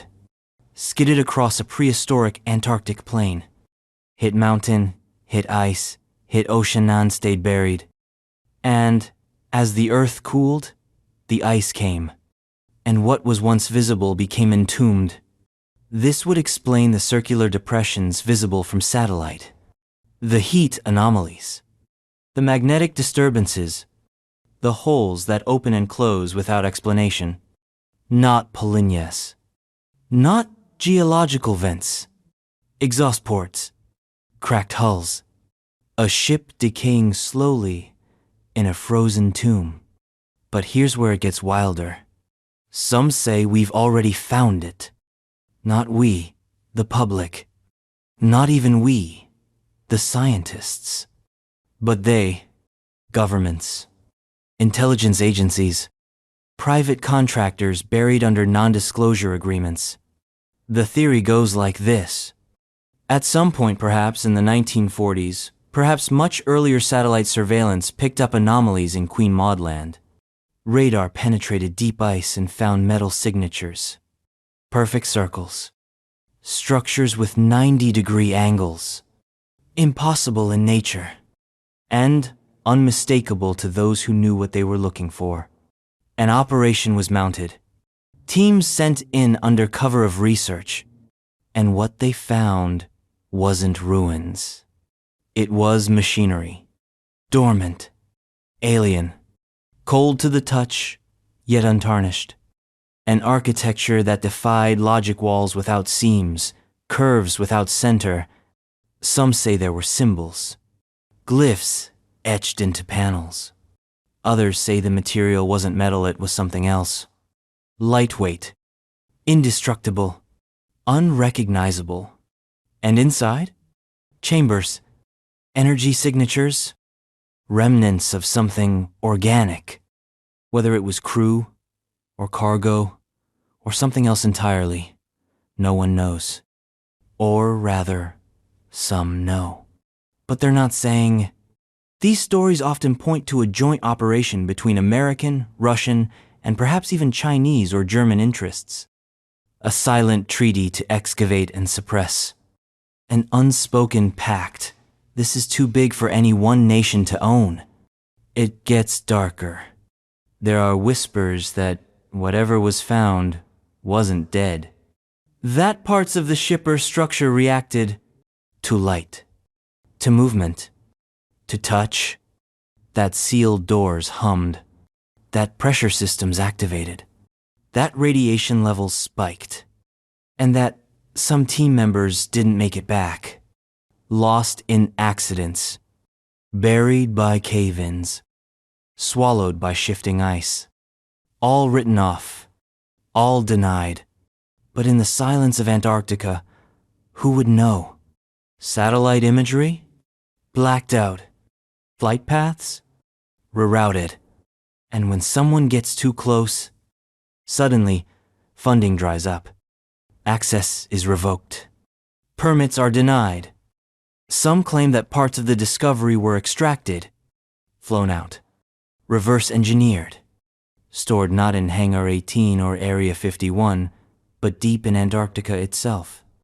Because what better place to hide alien tech than a continent no one can reach? The implications are staggering. If even a fraction of this is true, it means we are not alone. We've known for decades. Antarctica is the planet's best-kept secret, and it raises a terrifying possibility. What if it's not just a ship? What if it's a colony? What if what lies beneath the ice is bigger than anything we can dig out? Something miles across. City scale. Dormant for now. A world within the world. But here's the question that always lingers. Why Antarctica? Why would they, whoever they are, choose this place? Because it's clean. Because it's remote. Because it's hard to find. Because even now, it keeps its secrets. And maybe because they knew it would freeze. Because it wasn't just a landing site. It was storage. Cold storage. A planetary deep freezer. A cryo chamber for their tech, their artifacts, maybe even their bodies. And if that's true, what happens when the ice melts? What happens when we find the rest? Because everything that's been discovered so far might just be the tip of something unfathomable. A signal. A warning. Or an invitation. And that brings us to the next mystery. Because before Antarctica froze, before the deluge of Whiteson believed there was a civilization. Not alien. Not modern. But human. And advanced. A people who lived here before the flood. Before the axis tilted. Before history began. Some call it Atlantis. Others call it the antediluvian world. Whatever it was, the next discovery says, it ended here. And the ice is its grave. Lost city of Atlantis. Pre-flood civilizations. There are ruins beneath the ice. Not scattered bones, or sunken temples, or shattered altars half consumed by jungle, but cities. Whole cities. Vast, geometric, ancient, city sealed under Antarctica's glacial crown, like a forgotten crown jewel. A civilization not lost to time, but to ice. And if the legends are true, it wasn't just a civilization. It was the civilization The first, the greatest, and the last. Welcome to one of the most enduring myths humanity has ever constructed or, according to some, remembered. Atlantis. We all know the story. An advanced society, technologically superior, ethically flawed, ultimately destroyed. Plato's tale of a maritime power that vanished beneath the waves in a single day and night of catastrophe. For centuries, scholars have placed it in the Mediterranean, in the Caribbean, in the Azores, in Indonesia. But a more fringe and far more unsettling theory says Atlantis is at the bottom of the world. Frozen, buried, forgotten, under Antarctica. Let's start with the logic. If we take Plato's account at face value, and that's a big if, he describes a civilization that existed over 9,000 years before his own time. That's over 11,000 years ago. Conveniently, that's just about when the last ice age ended. Sea levels rose. Massive floods occurred.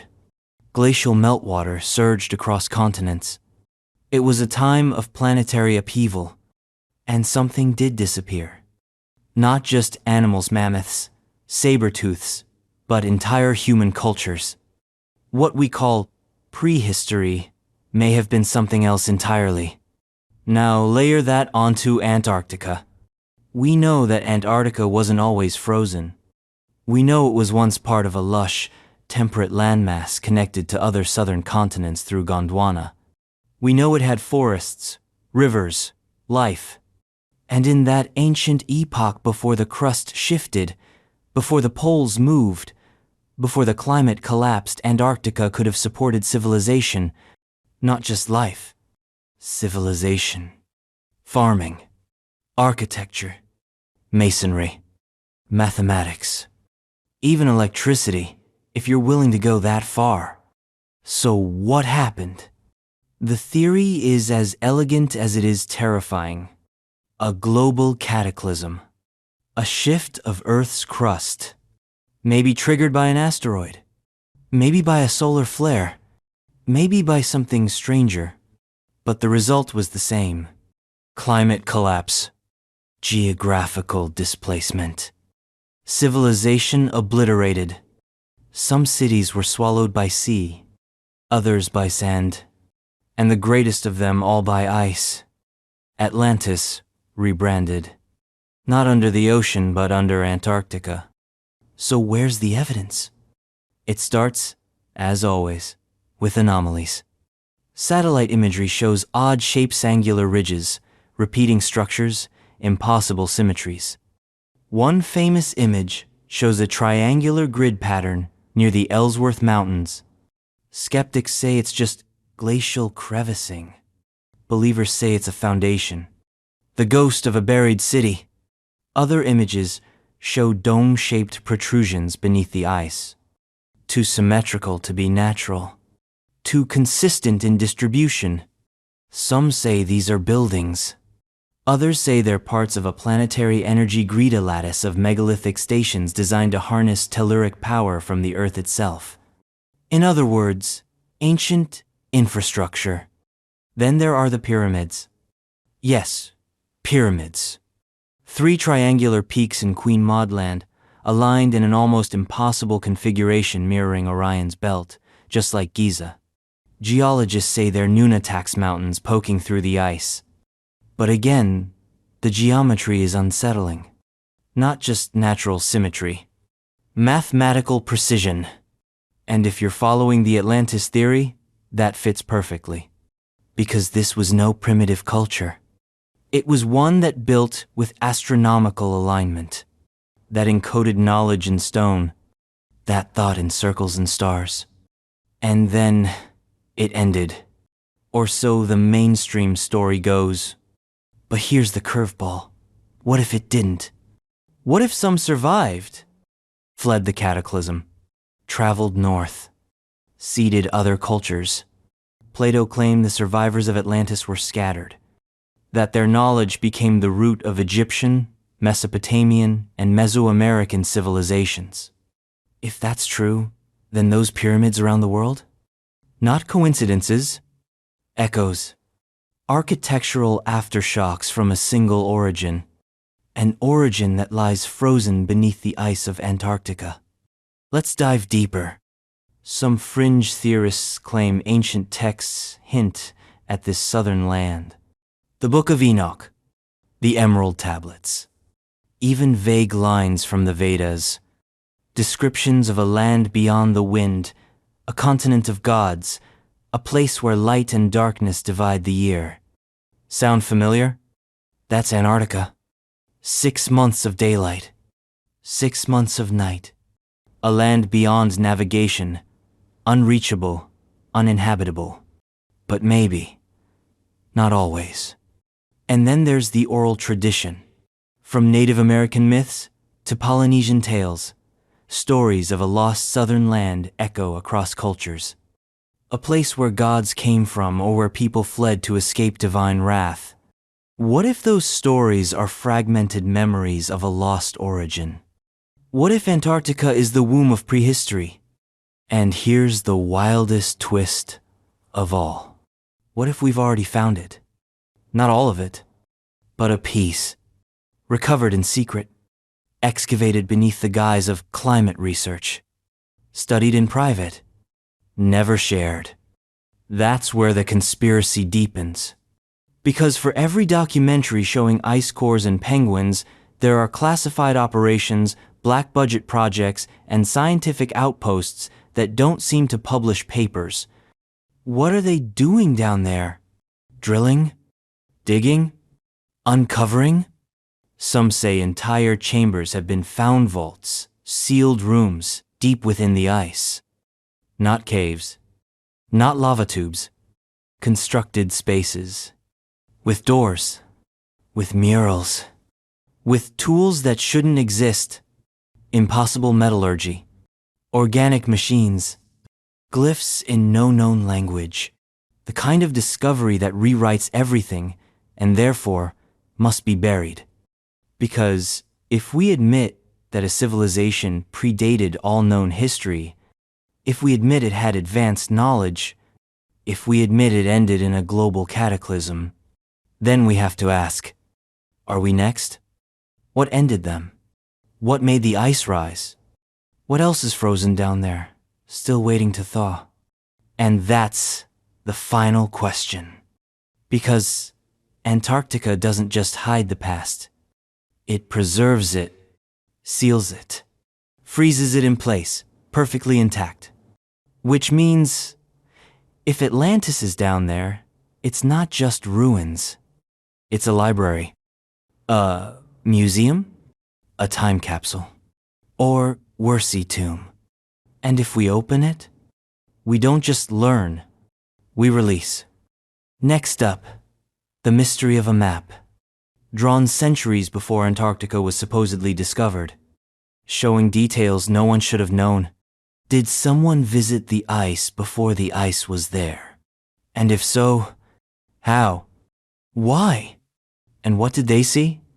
The next discovery is flat, old, and drawn in ink. But it may be the most damning clue of all. The Piri Reis map anomaly. In 1513, an Ottoman admiral named Piri Reis drew a map. A parchment, roughly the size of a placemat. Jagged, stained, detailed, unassuming. It was made with ink and animal skin. It depicts the coastlines of Europe, North Africa, and parts of South America with startling precision, more accurate than many maps drawn 3 centuries later. But what makes this map famous? What makes it radioactive with conspiracies? What's drawn at the bottom? An icy, jagged coastline.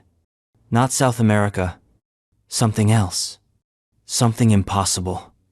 It looks suspiciously like the northern edge of Antarctica. Not just any version of it.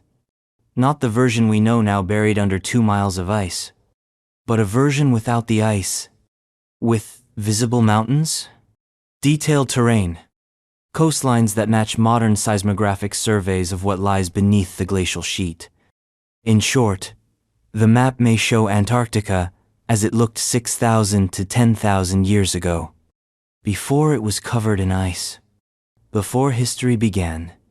That's the anomaly. And it's not subtle. Because mainstream history says Antarctica wasn't even discovered until 1,820,307 years after the Piri Reis map was drawn. It was assumed to be pure myth. A terra australis incognita, the great southern land. So how did a 16th century Turkish navigator, working from naval scraps, map a continent that no one had supposedly seen? And how did he map it without the ice? Here's where it gets wild. Piri Reis claimed he didn't draw the map from scratch. He compiled it. From older sources. Much older. Maps from the time of Alexander the Great, he wrote in a note on the edge of the parchment. He doesn't name his sources. But he insists the charts came from ancient mariners. Lost civilizations. Dead cultures. A lineage of geographers long forgotten. Now pause and process that. Because if that's true, it means a seafaring culture had the technology to chart coastlines thousands of years ago. They had detailed knowledge of the southern hemisphere, and they did so before Antarctica was buried in ice. That's not just an anomaly. That's a breach. A crack in the wall of our understanding of history. A breach so deep, it collapses centuries of scholarly certainty. Geologists say Antarctica has been covered in ice for millions of years. But glaciologists admit the last major glacial shift may have been relatively recent. During the last ice age, sea levels were lower. Coastlines were exposed. Climate zones were different. Antarctica may have had ice-free regions even 12,000 years ago. That's enough. Enough for a culture to explore. To map. To leave behind records. And maybe to vanish. The Piri Reis map is not the only one. There are other maps, Oronsfine, Boach, Mercator, that show mysterious southern landmasses with curiously accurate shapes. Coincidence? Misinformation passed down? Perhaps. But maybe they're all working from a master map. Your map. A blueprint of Earth before the flood. Handed down, copied, recopied, distorted, preserved not by scholars but by survivors. That would explain the inconsistencies. The medieval maps that depict a South Pole with mountain ranges and river systems. Not fantasy memory. But whose memory? Some say it was Atlantis. That after the cataclysm, survivors scattered and passed on fragments of knowledge. Over centuries, those fragments became myth, then became maps. Others say it was older than Atlantis. That Earth has hosted multiple advanced civilizations, each rising, each falling, each erased. And that Piri Reis simply preserved the echo of one of them. And then, there are those who say it wasn't human at all. That the original surveyors were not from here. That the coastline of Antarctica was mapped not by ancient seafarers, but by visitors. Observers. Not gods. Not demons. Just aliens. Doing recon. Charting coastlines. Logging ecosystems. And that some of that data somehow got passed down to us. Stored. Etched. Remembered in fragments. Eventually copied onto parchment in 1513 by a sailor who had no idea what he was looking at. Now let's talk specifics. Modern cartographers and geologists have overlaid the Piri Reis map with modern data. They found shocking congruence between the map's lower portion and the actual subglacial coast of Queen Maud Land. Matching points. Matching angles. Matching contours. Sure, it's not perfect. But it's too close for accident. Even allowing for distortion, projection error, and artistic license, there's something there. The coastline shouldn't be visible. And yet it is. How? Because either the map is fake, the continent wasn't always frozen, someone else saw it, and none of those options are comfortable. If the map is fake, then why include topographical data no one could understand? If the ice wasn't always there, that rewrites our timeline. And if someone else saw it, that changes everything. So what's the consensus? Academics are split. Some dismiss the Piri Reis anomaly as coincidence, a mistaken rendering of South America stretched southward. Others acknowledge the map's sophistication but not its implications. But a growing number of independent researchers see it differently. They see a breadcrumb, a clue, not proof, but direction. And that's the point. Because Antarctica doesn't hand out answers. It gives you maps, clues, signals, and it dares you to connect the dots. The Piri Reis map is a flare from the past. A single piece of paper that refuses to sit still. Because whether you see it as an accident, a forgery, or a revelation, it matters. It forces you to ask, what else have we forgotten? What other fragments are hiding in museums, mislabeled, misdated, misunderstood? How much of what we call myth is just history with bad documentation? And how much of Antarctica remains uncharted not just physically but intellectually? Because maps don't just show where things are, they show where we aren't. And sometimes they show where we shouldn't be. And if this little scrap of parchment from 1513 can do that, can shake the foundations of everything we know about prehistory, then what else is out there? What other records? What other maps? What other messages? The next discovery isn't drawn. It's written. A diary, supposedly, found after its author vanished. It tells of a journey south, of mountains that shouldn't exist, of contact, of a warning, a record sealed for decades, dismissed, buried. But if it's real, then Admiral Byrd didn't just map Antarctica, he entered it. Admiral Byrd's secret diary, Inner Earth Journey. On the 19th of February, 1947, Rear Admiral Richard Evelyn Byrd allegedly took off from an airstrip in Antarctica and flew straight into legend. This wasn't his first expedition, not his second. Byrd was the most famous polar explorer of his time-decorated, trusted American royalty in uniform. He'd led missions to both the North and South Poles. He'd flown across oceans of ice, mapped vast frozen emptiness, and returned home each time with tales of hardship and heroism. But this time, something was different. According to a document known only as Admiral Byrd's Secret Diary, the flight he took that day didn't just traverse Antarctica. It entered it. Let's be clear. This diary is considered apocryphal. No official source has authenticated it. It surfaced in the 1970s under mysterious circumstances. No publisher. No peer review. Just a slim manuscript, passed from hand to hand, quoted in hushed tones, filed under fringe. And yet it refuses to die. Because the story it tells is so extraordinary, so audacious, so utterly at odds with everything we think we know, that it demands attention. Here's what it claims. On that February morning, Byrd flew into a region of Antarctica he had never charted. He expected snow, ice, silence. Instead, his instruments began to fail. His compass spun wildly. The sky turned a strange shade of gray. Then green. Not the light green of algae. The vivid green of grass. Beneath his aircraft, a valley. Verdant. Temperate. Lush. He flew over mountains that weren't on any map. Mountains that shimmered with a metallic sheen. Then came the impossible. A massive opening in the ice. A hole.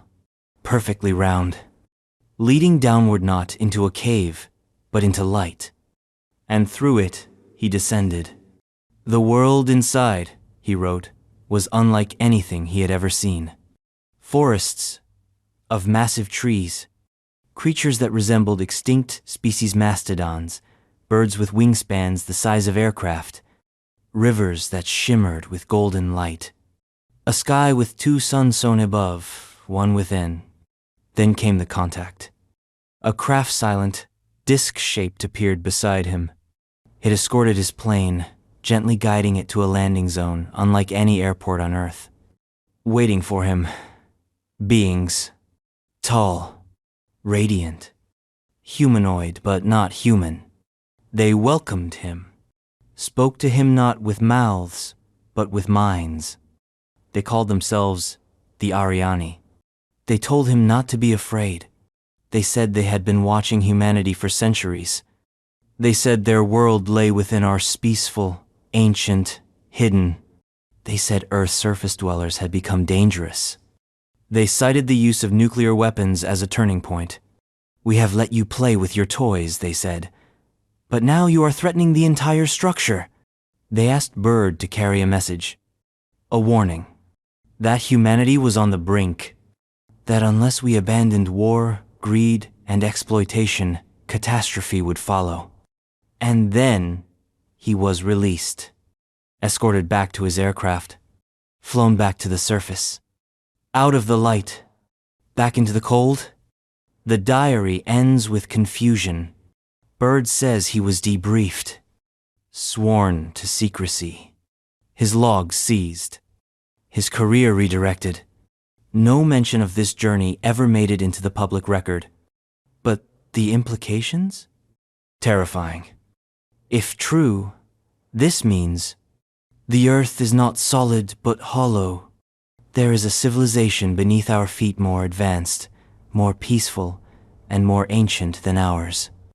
And they are aware of us, watching us, perhaps even influencing us.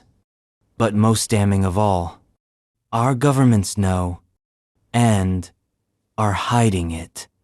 Now, whether or not you believe this diary is real, its impact is undeniable. It's become a cornerstone of Hollow Earth mythology, the final, fabled piece in the puzzle of Antarctica's secret history. Why is the South Pole so restricted? Why is there an international treaty forbidding military activity there? Why are certain regions off limits and certain data classified? Why does a career Navy officer, decorated and respected, suddenly vanish from public adventure only to return as a background figure? Why, after Operation High Jump, did the U.S. Navy go quiet? The believers say, because Byrd saw something, because he brought back more than photographs, because Antarctica is not just ice. It's infrastructure, a planet within a planet. And maybe that planet has rules. Maybe what lives down there isn't just watching. Maybe it's intervening. Let's pause. Let's say the diary is fiction, a fabrication, a hoax. Even Swa still tells us something important. It tells us what we want to believe, that there's more to this world. That beneath the cold and cruelty of the surface, there's peace. That someone or something is looking out for us. It's a deeply human fantasy. But what if the opposite is true? What if Byrd didn't find utopia? What if he found a facility? Not warm, but clinical. Not ancient, but engineered. Not built by Ariani, but by forces we don't have names for? What if the beings he met weren't concerned citizens of the inner Earth but caretakers? Wardens? Architects? What if the reason governments are silent is because they're afraid? Because something beneath Antarctica is bigger than us. Not just physically. Not just technologically. Existentially. What if what Byrd encountered wasn't an accident? What if it was a test? A handshake we failed. Let's go even darker. Some say Byrd's message was suppressed not because it was false, but because it was true. And because it implied this, that humanity isn't in charge of Earth, that we never were, that we are tenants, temporary, observed, And Antarctica?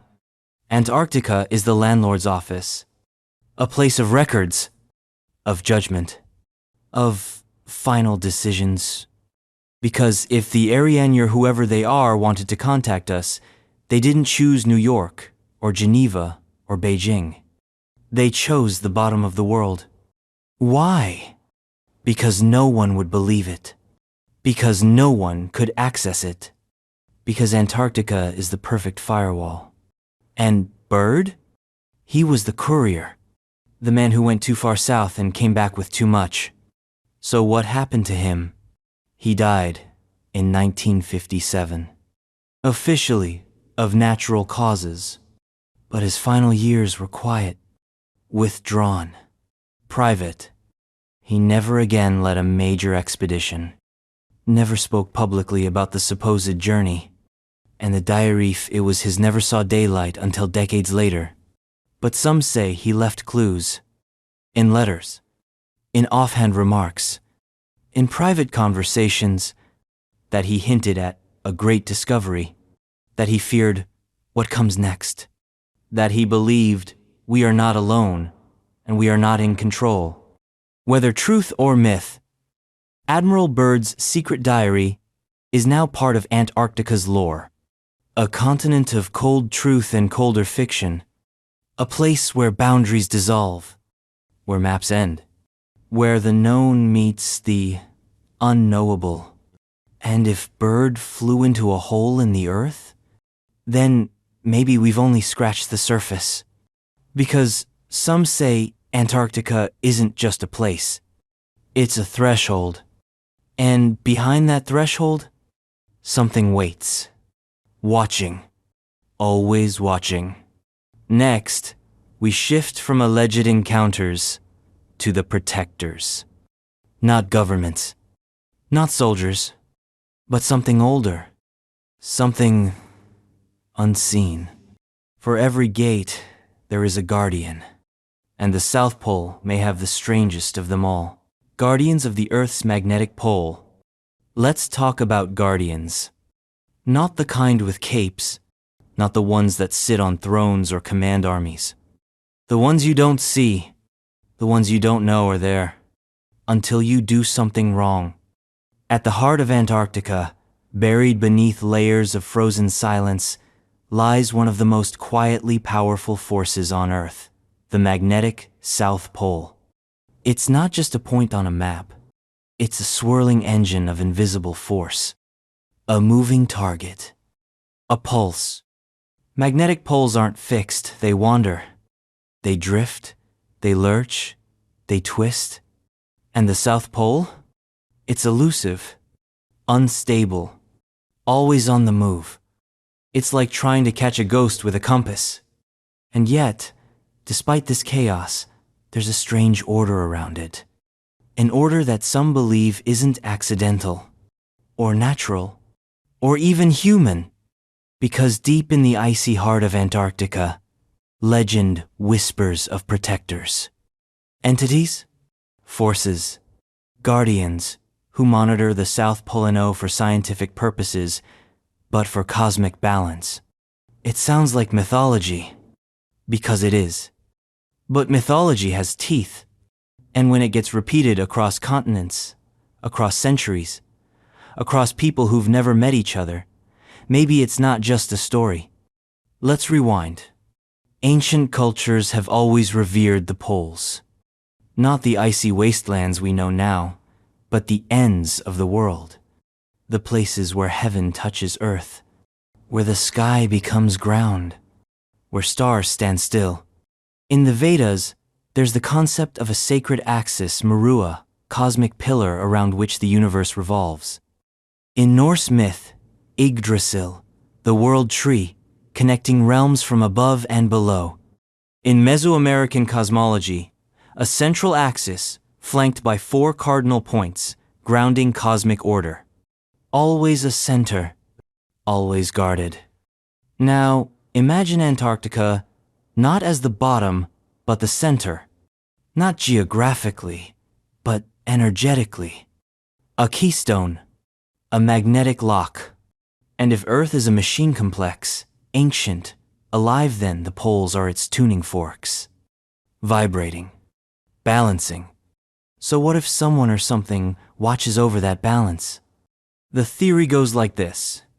Long ago, either a civilization or a force understood the magnetic architecture of this planet. They understood how energy moves, how it flows, how it accumulates, how it can be harnessed or destroyed. They understood the poles as access points, portals, not to other places, but to alignment. A harmony between the Earth's internal vibration and the greater resonance of the solar system. Mess with the poles and you don't just disrupt your compass. You disrupt everything. Gravity, time, memory. So the poles are guarded, not by satellites, not by fences, but by forces that exist beyond perception. The guardians. Some say their machines ancient ones, self-replicating, buried under the ice like buried nerve endings, pulsing with electromagnetic purpose. Others say they're sentient, not mechanical but conscious, beings of energy or matter or both. They exist only where the magnetic field becomes unstable. They manifest only when disruption looms. You don't see them, you feel them. There are stories. Scientists on remote Antarctic stations reporting hallucinations, auditory distortions, visions of figures in the whiteout. Not people, not shadows. Presences. Strange magnetic pulses that fry electronics. Sudden, unexplained sickness. Men walking into snowstorms and never found. Not frozen, just gone. Some call it madness. Others call it contact. There's one account, passed around forums and whispered between researchers, of a team studying magnetic anomalies near the South Pole. Their readings became erratic. They recorded a series of strange low-frequency sounds. Not seismic. Not wind. Something else. When played through an audio processor, the waveforms resembled a pattern. Almost language. Then interference. Equipment fried. Weather changed. Helicopters grounded. And one researcher who logged the most direct readings reportedly never spoke again. Institutional memory forgets. But Antarctica does not. This isn't about ghosts. It's about systems. The idea is simple. If the Earth is built on rules, someone wrote the code. And if the poles are control nodes, someone's keeping their fingers on the keys. Because magnetic energy isn't just directional. It's informational. Every creature with a nervous system has a magnetic field. So does the planet. Interference between them isn't random, it's interaction. The guardians, in this framework, are not stopping humans. They're stopping interference. Nuclear tests, HARP projects, drilling into deep ice cores, near magnetic lines, launching satellites that interfere with ionospheric resonance. All of it triggers something. You get a warning, a storm that shouldn't be there, a compass that flips upside down, a machine that dies despite being powered, a person who vanishes despite being right in front of you. Because there are boundaries, and Antarctica is full of them. Every mountain range here is like a frozen firewall. Every ice shelf is a barrier. Every unexplained hole in the ICEA pressure release. And somewhere beneath it, a layer the mechanisms. The switches, the tuning forks, the sentinels. It gets stranger. Some researchers believe that the Earth's magnetic poles flip every few 100,000 years. A complete reversal. North becomes south. South becomes north. It's happened before. The last full reversal was roughly 780,000 years ago. We're overdue, and the process is already beginning. The South Pole's magnetic field is weakening, wobbling, splitting. It's called the South Atlantic Anomalia region, where satellites go haywire, where electronics fail, where the Earth's shield is fraying. The Guardians, if they exist, would be highly active now. Not to stop the reversal, but to guide it, to make sure it unfolds on schedule, in sequence, with balance. And any attempt to accelerate it technologically accidentally would be met with intervention, which might explain why Antarctica is so regulated. Not just environmentally, but energetically, why there's a treaty, why exploration is limited, why we don't just dig anywhere. Because maybe, just maybe, someone knows. Not the full truth, but enough. Enough to stay away from the wires, enough to respect the current, and enough to know that when you stand at the bottom of the world, you are standing at the heart of something sacred. Something alive. Not God. Not aliens. Not myth. Something else. A system. A mind. A balance keeper. The guardians of the pole. And when you ask too many questions, when you get too close, they don't attack. They correct. The next discovery doesn't whisper. It screams. It thrashes beneath the ice. Tentacled. Unseen. Named only in a file labeled Organism 46B. It may be the only monster in this list with a body count. Organism 46B. Lake Vostok monster. There are monsters in Antarctica. Not metaphorical. Not symbolic. Not myths told around snow-blasted fire pits. But real, biological, flesh and blood monsters. At least that's the story. Meet Organism 46B. A name that sounds like a filing cabinet drawer. But what's inside is anything but boring. This alleged life form is part octopus, part nightmare, and if the rumors are to be believed, completely classified. Let's set the stage. Beneath Antarctica's miles-thick ice sheet lies one of Earth's most secretive and extreme environments, Lake Vostok. It's not a small lake. It's massive. Over 250 kilometers long, 50 kilometers wide, and sealed off from the surface for at least 15 million years. 15 million years. That's longer than humans have existed. That's longer than the Himalayas have stood. That's long enough for evolution to go in a completely different direction. In the 1990s, Russian scientists began drilling through the ice to reach it. Decades of effort. Multiple false starts. Frozen equipment. Mysterious setbacks. Finally, in 2012, they broke through. And then, the story splinters. Official reports say they sampled water. Found some bacteria. Nothing unusual. Nothing dangerous.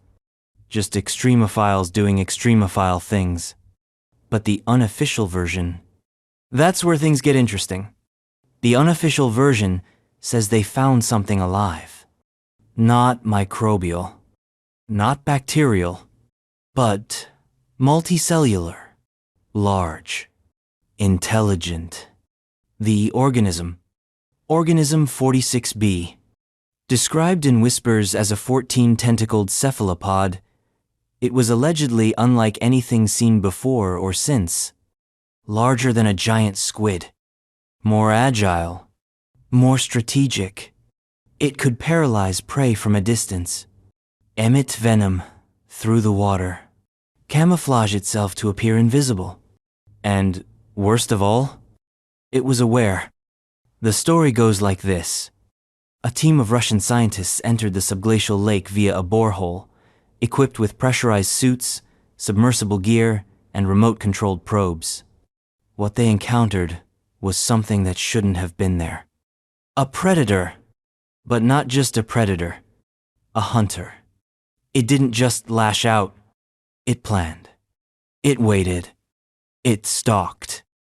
Allegedly, it killed 2 researchers, dragged one into the depths, ripped another apart with a precision that suggested experimentation. The creature was reportedly able to mimic human movement, even human speech. One account claims it replicated the voice of a scientist's deceased wife to lure him closer. Science fiction? Absolutely. But it gets darker. The team managed to capture the creature or a portion of it, and returned it to the surface. That's when everything went quiet. The project was immediately classified. Access revoked. Reports sanitized. The sample, if it existed, disappeared into a secure Russian facility, or, according to some versions, was transported to a secretive international lab for study. And the survivors? Silenced. One anonymous whistleblower reportedly leaked the story years later. His claims were met with ridicule, laughed off, discarded. But some parts of his account matched known facts. The timing, the delays, the sudden halt in public data from the Vostok drilling project, and the fact that Lake Vostok remains one of the least studied subglacial lakes on the continent. Despite decades of preparation, almost no new data has been released. Why? Is it just bureaucracy? Or did something go horribly, thrillingly right? Let's suspend disbelief for a moment. Let's say Organism 46b exists. What would that mean? It would mean that evolution in isolation can produce not just alien-like life, but life that might as well be alien.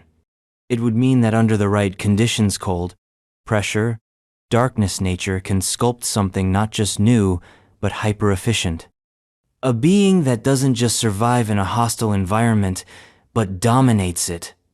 A being adapted not to sunlight and surface logic, but to shadow and silence. And more terrifying still, what if 46b is not the apex? What if it's the small one? The scout? The larval form of something even larger, deeper, older? Because Lake Vostok isn't just a puddle. It's a biosphere, connected to other subglacial lakes, fed by underwater rivers, a network of unseen, unfathomable ecosystems. If one monster exists, why not more? If 46b is real, it could be just the tip of a biological iceberg, a sample of a much bigger threat, or marvel, or both. Now let's stretch further. What if Organism 46b isn't purely biological? What if it's synthetic? Engineered? A bioweapon? Could someone have placed it there? To monitor? To defend? To incubate? Could Lake Vostok be not just a lake, but a containment chamber? After all, the ice has kept it sealed for 15 million years. That's not a lake. That's a vault.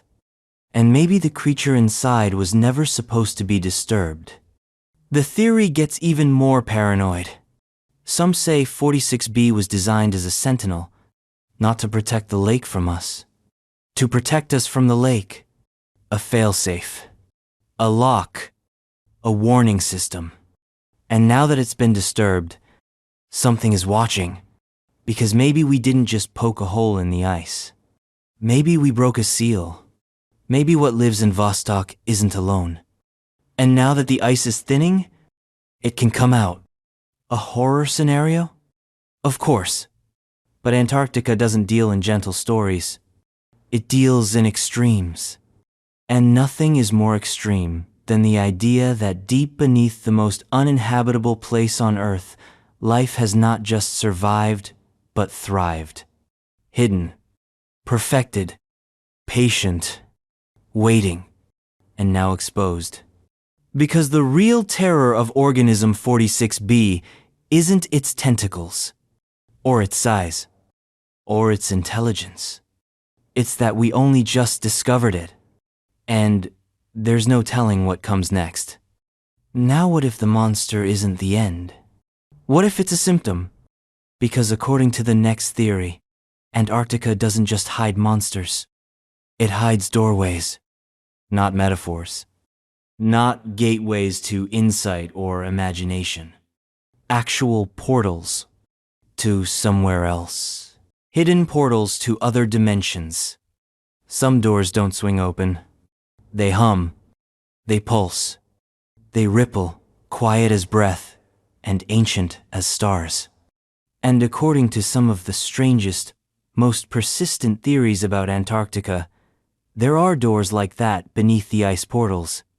Not symbolic, not metaphorical, but literal gateways to other dimensions. Let's make one thing clear from the start. We are not talking about teleportation. We're not talking about wormholes or time travel or Stargate-style sci-fi with blinking lights and swirling plasma. We are talking about dimensional permeability. A thinness. A fold in the cosmic paper. A place where reality blinks. And that place, they say, is Antarctica. Let's walk through it. If you ask a physicist, they'll tell you there's nothing inherently impossible about parallel dimensions. Quantum mechanics, the engine room of modern physics, is riddled with suggestions of them. Superposition, entanglement, the multiverse. Mathematics allows it. Theories whisper it. And some people just some claim to have seen it. Not through a telescope, but in the ice. The theory begins with the premise that Antarctica is one of the oldest, most geologically stable landmasses on the planet. Despite its volcanic underbelly, its tectonic plates are relatively quiet. Its silence is absolute. And where silence persists long enough, things begin to gather. Energy, residual fields, frequencies. The idea is that Antarctica's extreme environment, magnetic anomalies, and isolation make it a natural amplifier. A cosmic antenna. And like any amplifier, sometimes it catches signals not meant for it. Sometimes it opens lines that shouldn't be open. Lines between dimensions. One of the first major claims comes from, again, unnamed researchers stationed at the South Pole who reported odd spatial anomalies. Not hallucinations. Events. They described areas where GPS failed not just by a few meters but by miles. Where time felt distorted. Where the horizon bent. Literally. A flat stretch of ice that, when viewed from a specific angle, seemed to curve inward. Not a lensing effect. Not atmospheric distortion, but a literal folding of the visual field. Some described stepping into areas where sound changed, where footsteps no longer echoed, where breath condensed in unnatural patterns, where you could speak and the sound wouldn't travel. Not muffled, not absorbed, just gone. One team allegedly sent a drone into a fissure in the ice near the Shackleton Range. The feed cut out at 300 feet. Not due to interference due to complete signal collapse. The drone's onboard cameras never recovered. But the last frame before blackout? A burst of violet light. No heat signature. No known source. Just a flash. And then nothing. When they retrieved the drone, it was covered in a frost that didn't melt under normal heat. It sublimated, directly vanished, leaving no residue. The materials were analyzed. Results? Inconclusive. A few months later, one of the researchers reportedly vanished during a solo mission. No body. No distress signal. His last radio transmission. I'm not alone. He wasn't found. He was never found. Now let's go deeper. There's a specific site in Antarctica, frequently mentioned in portal lore, the Transantarctic Mountains. Rugged, largely unmapped, and full of crevasses so deep they've never been bottomed. One particular location, its coordinates deliberately obscured in every online account, has been nicknamed the doorstep. Why? Because it emits heat. Consistent low-grade heat. Not volcanic. Not geothermal. But electromagnetic. Seismographs show pulses at regular intervals. like a heartbeat. Infrared cameras show nothing. Ultraviolet? Different story. A faint, triangular glow, like a signature. Some claim this is the location of a natural portal, a place where the barrier between dimensions is unusually thin. What's on the other side? That's where the theories diverge. Some say it's a mirror universe, an echo of our own reality, shifted slightly where history took a different path. Others say it's a higher dimension, not just spatially, but consciously higher. A realm of thought made manifest. Still others say it's not another world, but an ancient one. That these portals don't lead forward or sideways, but backward. That what lies beyond is Earth as it once was. A fossil record, not of bones, but of time. A pocket of preserved prehistory. In other words, a time loop, where the past is not dead, where it plays on repeat. And stepping through means stepping into a version of Earth that predates language. Fire. Tool. Name. Now ask yourself this. If such a portal exists, why Antarctica? Why not the Bermuda Triangle? Why not the Amazon? Why the most inaccessible place on Earth? Because that's the point. Accessibility. If you had a door to another dimension, accidental or otherwise, where would you want it? In your backyard? Or buried beneath 2 miles of ice? Surrounded by nothing? What better place to store the unstorable? To hide the unhideable? Because Antarctica is a vault, not just for secrets, but for openings. And there's more. Reports have emerged always anonymously of people who came back. People who claim they stepped through, or were pulled. One man, a retired contractor who worked on an unlisted Antarctic facility, claimed he blacked out near one of the magnetic anomaly zones. He awoke 5 hours later, 20 kilometers away.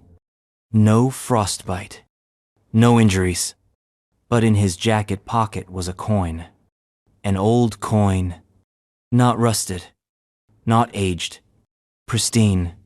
Stamped with a language no one could translate. Runes that shimmered slightly in low light. He still has it. Refuses to show it. He says when he dreams, he hears the sound of air ripping.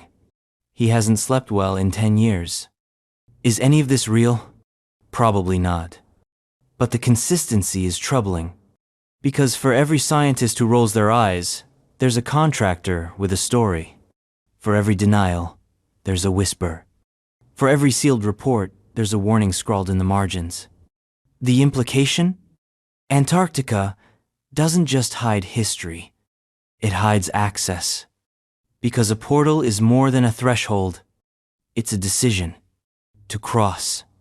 To risk. To change. And perhaps that's why so few come back. Not because they're lost, but because they choose to stay. Or worse, because something chooses for them. And now?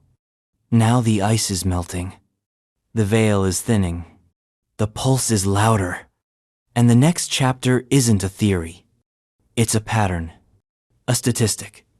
It's about what happens when people go missing in a place where no one should be in the first place. Because some doors close behind you, and so men never let you leave. Unexplained disappearances. People vanish all the time. In forests. On mountain trails. Across oceans. But in Antarctica, disappearance means something else. It's not just the wind, or the cold, or the fact that this place is the deadest dead zone on Earth. It's the pattern. It's the silence after the silence. It's the long, low howl of a name that never echoes back.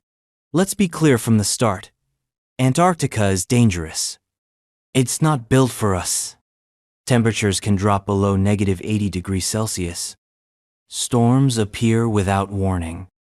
Whiteout conditions can disorient even the most experienced explorers within seconds. Navigation systems fail. Batteries die. Eyes freeze. And when something goes wrong, help is hundreds, sometimes thousands of kilometers away.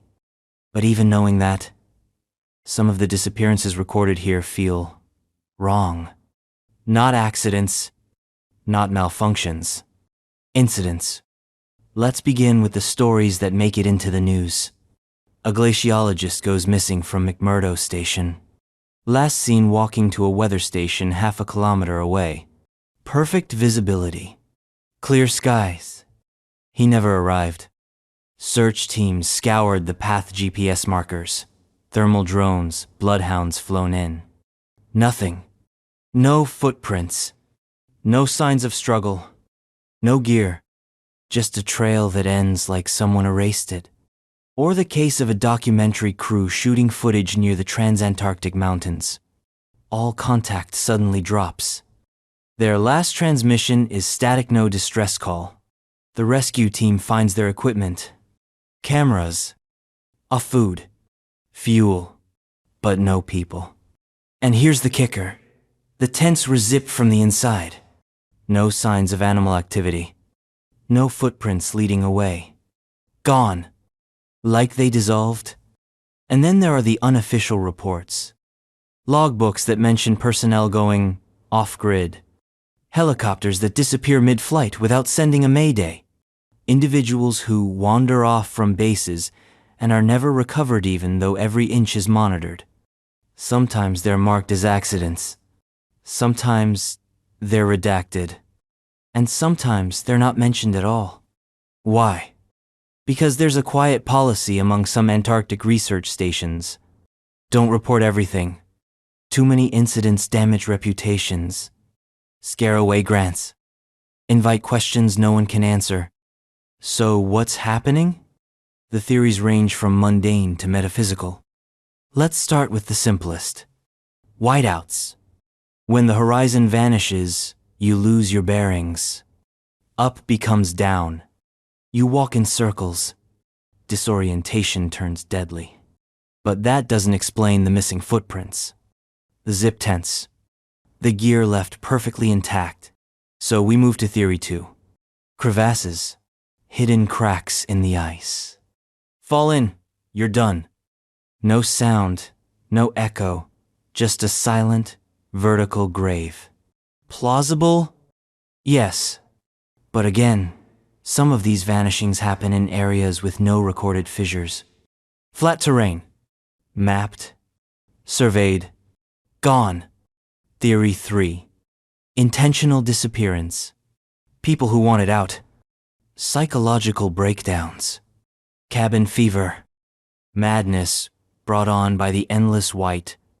They walk into the cold, and they don't come back. It happens. But the volume?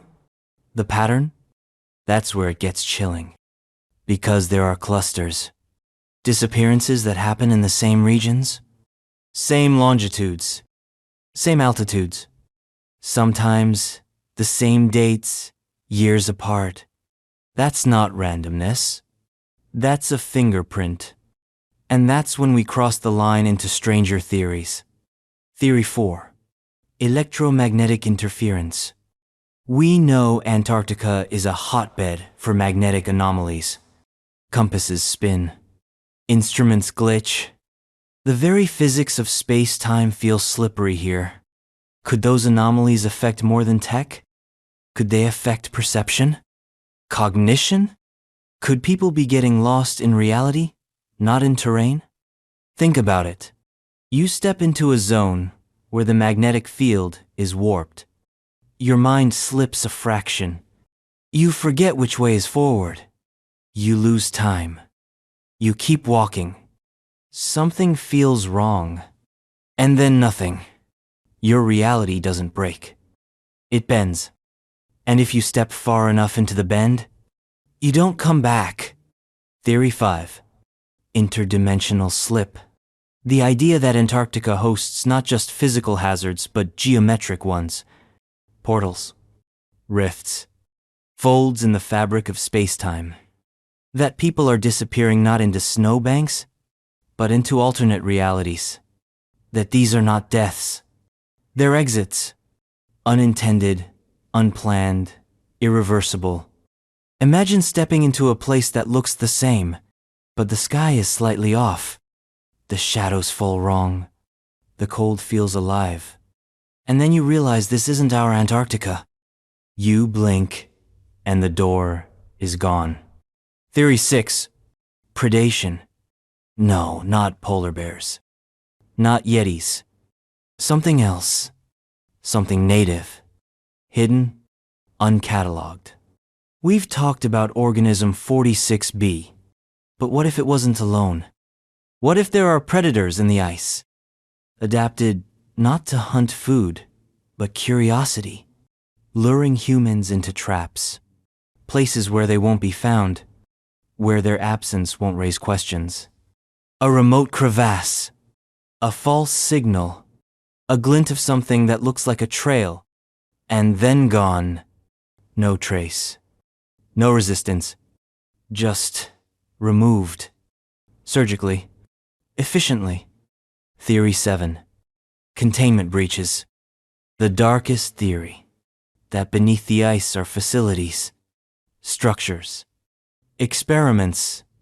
Biological, mechanical, energetic, who knows? And sometimes, those systems fail. Someone stumbles in, or something stumbles out, and the cover-up begins. Not with assassins or gunshots, but with silence. A blank entry in a logbook. A shift in the schedule. A quiet funeral back home. No body, no evidence. Just a cold story from a colder place. And all of these theories share one thing. They feed each other. They overlap. Because that's what happens in Antarctica. Truth freezes. It blurs. It folds in on itself like snow caught in a whirl. Disappearances here aren't just sad. They're symptomatic. A sign that something's wrong. Something wronger than nature. And the real question is, why does no one ask? Why does no one talk about the missing? Why do governments stay quiet? Why are expeditions so tightly controlled?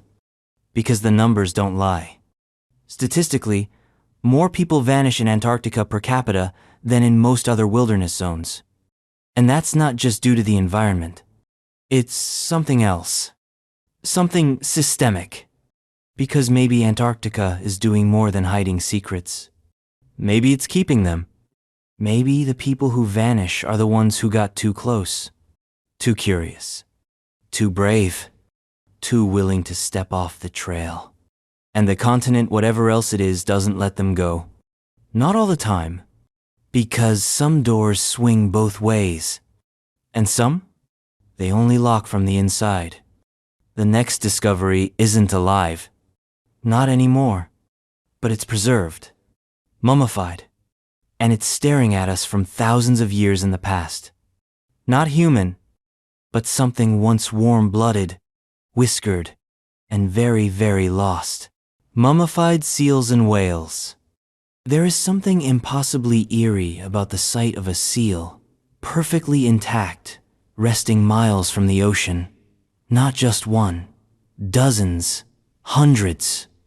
Lying still on Antarctica's dry valleys, as if they just laid down for a nap and forgot to wake up. No rotting flesh, no bones picked clean by predators, just preserved bodies, some frozen, some desiccated, staring blindly into a sky that hasn't changed in millennia, and nowhere near the sea. These aren't cute tourist photos. These are corpses, and they're wrong. They are found far inland, some as much as 50 kilometers from the coast, perched on mountain slopes, cradled in rocky crevices, or simply lying in the open. Some are thousands of years old. So well preserved, their whiskers are still visible, their skin leathery, their flippers stiff with frost. How did they get here? Nobody knows. No known species of seal lives inland. They are marine mammals, tied to the water, dependent on fish, incapable of long overland journeys. And yet, here they are.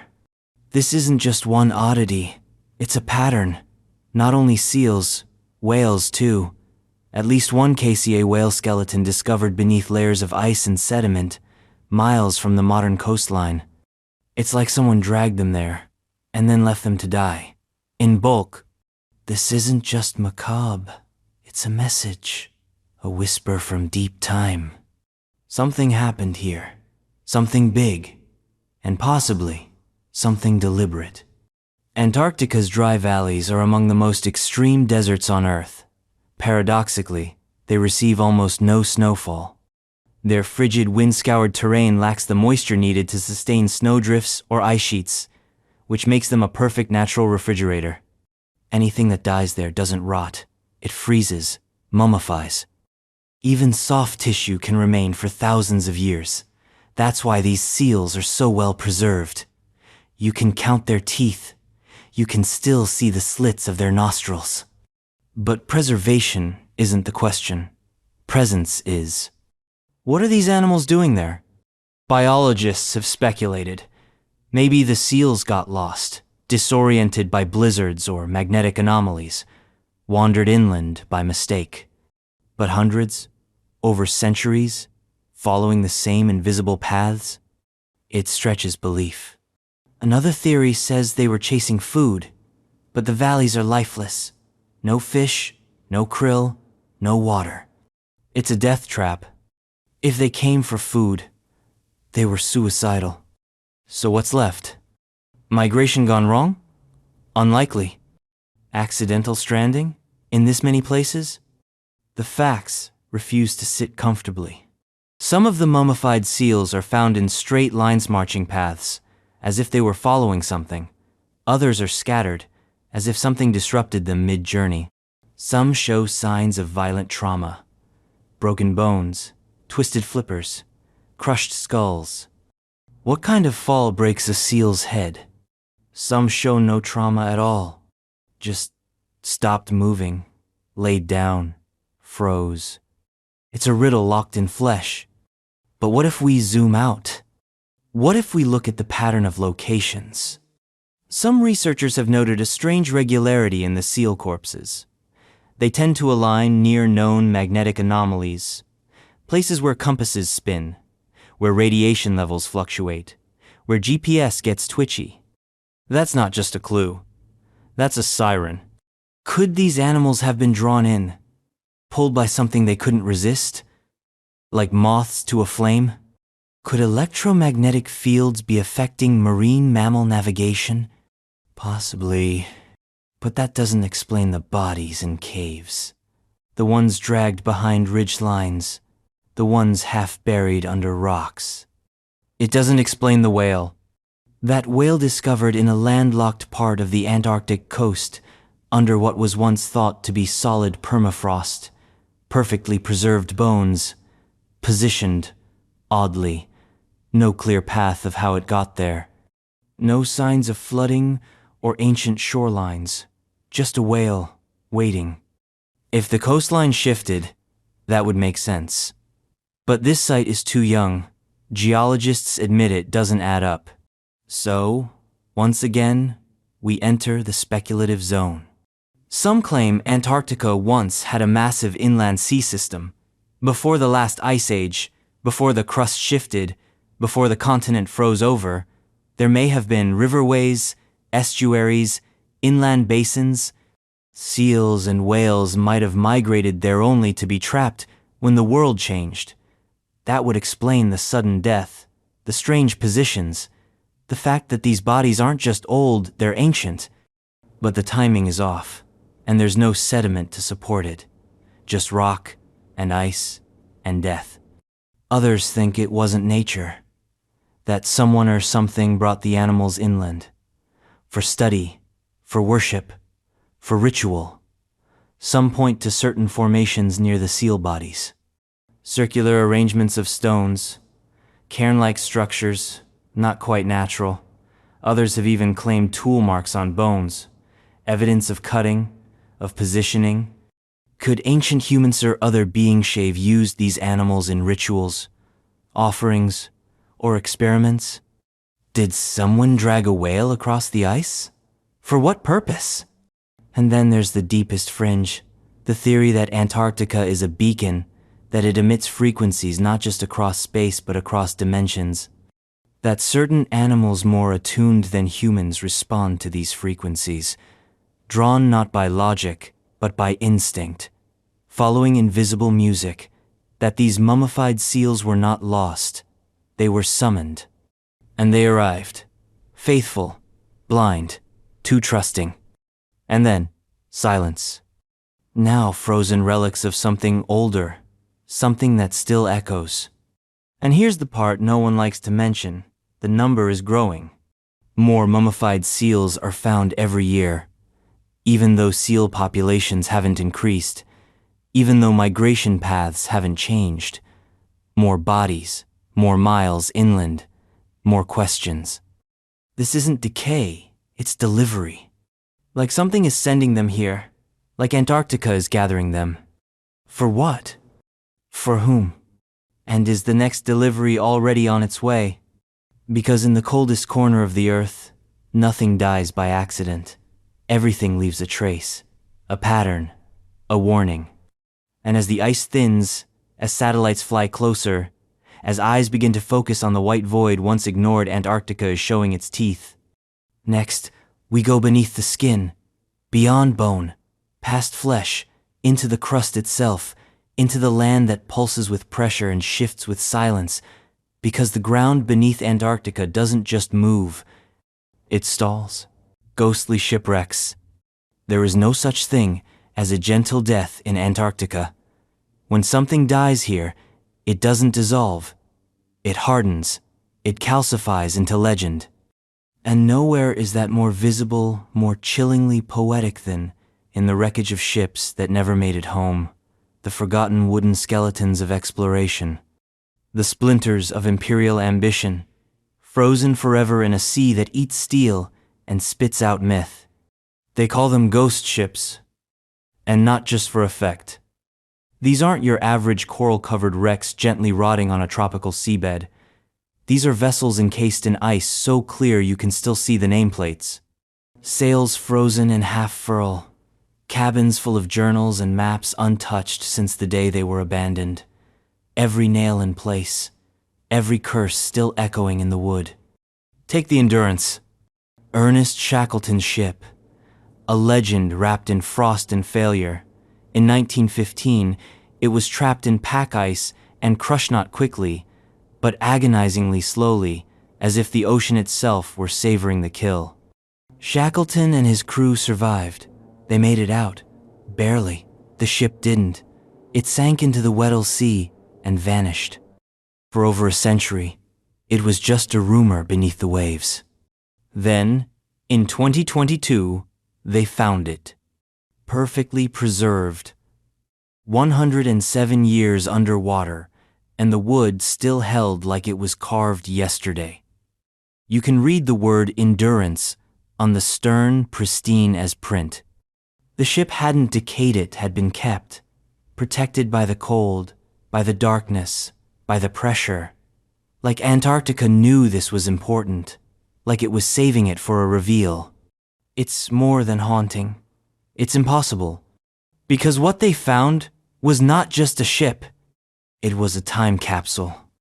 A message from the age when Antarctica was still fantasy, still mystery, still something men threw their lives against just to leave a flag.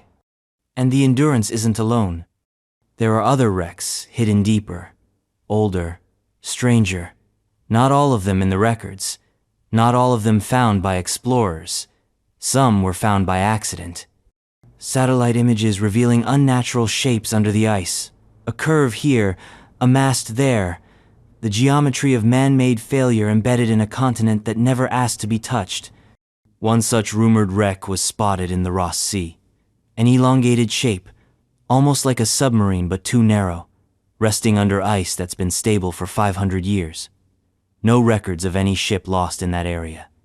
No logbooks, no distress calls, just there. Some believe it's an early whaling vessel. Others say it's not wood, that it's something else. Metal, maybe, or something older. Not from our maps, not from our stories. Then there's the supposed discovery in 1979 by a Soviet satellitean anomaly under the Amundsen Sea ice shelf. The official story? It was a radar glitch. The unofficial story? A ship far larger than anything that should be there. No identifying markers, no propulsion signature, just the outline of hulls far too big to be whaling ships and far too silent to be recent. Some whispers say it was scuttled intentionally, that it was carrying something it wasn't supposed to, something that was never meant to leave Antarctica, that the ice didn't just preserve it, it reclaimed it. Because here's what makes Antarctic shipwrecks different. They aren't graves. They're archives. The ice doesn't rot like the ocean. It embalms. It selects. It catalogs. Every nail, every thread, every breath taken inside those frozen wall sits all still there. Waiting. Patient.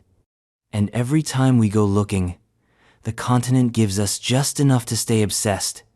Just enough mystery to keep us coming back. A nameplate here. A diary there. A skeleton seated at a table, fork in hand, paused mid-meal. Yes, that happened. One rescue team found a wreck, partially surfaced by melting shelf ice, with a dining cabin still intact. Plates on the table, food frozen mid-decomposition. A single crewman, long dead, leaned forward as if to take one last bite. No ID, no ship name, nothing in the registries. Just presence. A moment, flash frozen. A life, paused. A meal that never finished. It's the ultimate freeze frame. Antarctica doesn't kill like a storm. It kills like a photograph. And these shipwrecks, they're full of ghosts. Not moaning wraiths or translucent figures in the mist, but the ghosts of choices, of obsessions, of the human need to conquer places that do not want us. Because every wreck is a story of hubris, of a man standing on a wooden deck staring into an endless white wall and saying, "We can make it." They couldn't. Some were crushed by ice, some were lost in storms, some simply vanished. And for each one found, there are at least 10 more unaccounted for. Statistically, dozens of expeditions launched in the late 1800s and early 1900s were never heard from again.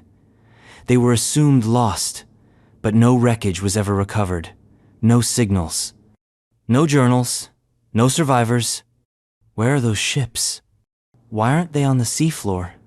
Why aren't their remains scattered across the coast? Maybe they're still here, under the ice. Maybe Antarctica has them. All of them. And not just the ships, the people. Because along with every wreck come rumors of bodies, frozen, intact, sometimes even standing, as if the men inside the ship decided to go down with it, and then never quite left. A research team in the early 2000s reportedly found a wreck with 6 bodies, all seated in a semicircle. No signs of struggle, no trauma, just calm, as if waiting. What were they waiting for? Were they guarding something? Or were they kept? And then there's the implication no one wants to explore. What if the ships didn't crash? What if they were intercepted, rerouted, taken by weather, by terrain, or by something else? Some theorists believe certain shipwrecks aren't accidents at all, that they were lured in, led to specific coordinates, places where magnetic fields distort navigation, where the horizon curves just enough to fool your sense of scale, where mirages pull your eyes toward ice that isn't really there. And once you're in that trap, you don't get out. You either become another piece of wreckage, or you disappear completely. Some claim the ghostly ships are still visible during storms, blurred shapes on the edge of visibility, sails flapping in wind that doesn't exist, masts rising from the snow only to vanish seconds later. Ice doesn't play fair. Neither does memory. And here's the part that seals the fear. Sometimes it's not just ships. Sometimes it's aircraft. Planes lost over the ice. Helicopters vanishing mid-flight with no black box, no crash site, no signal. In one infamous case, a plane en route to supply a remote station in the 1980s disappeared just 20 minutes after takeoff. Good weather, experienced pilot, no warning.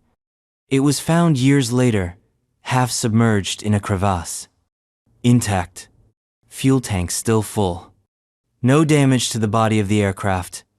But the cockpit? Empty. No bodies, no gear, no sign of struggle. Like the crew stepped out in mid-air and were swallowed by the void. Antarctica doesn't just bury its dead. It edits them. And that's what makes the ghostly shipwrecks more than just artifacts. They're clues. Breadcrumbs. Fossilized sentences in a story too big to tell in one voice. Because the ice doesn't care about chronology.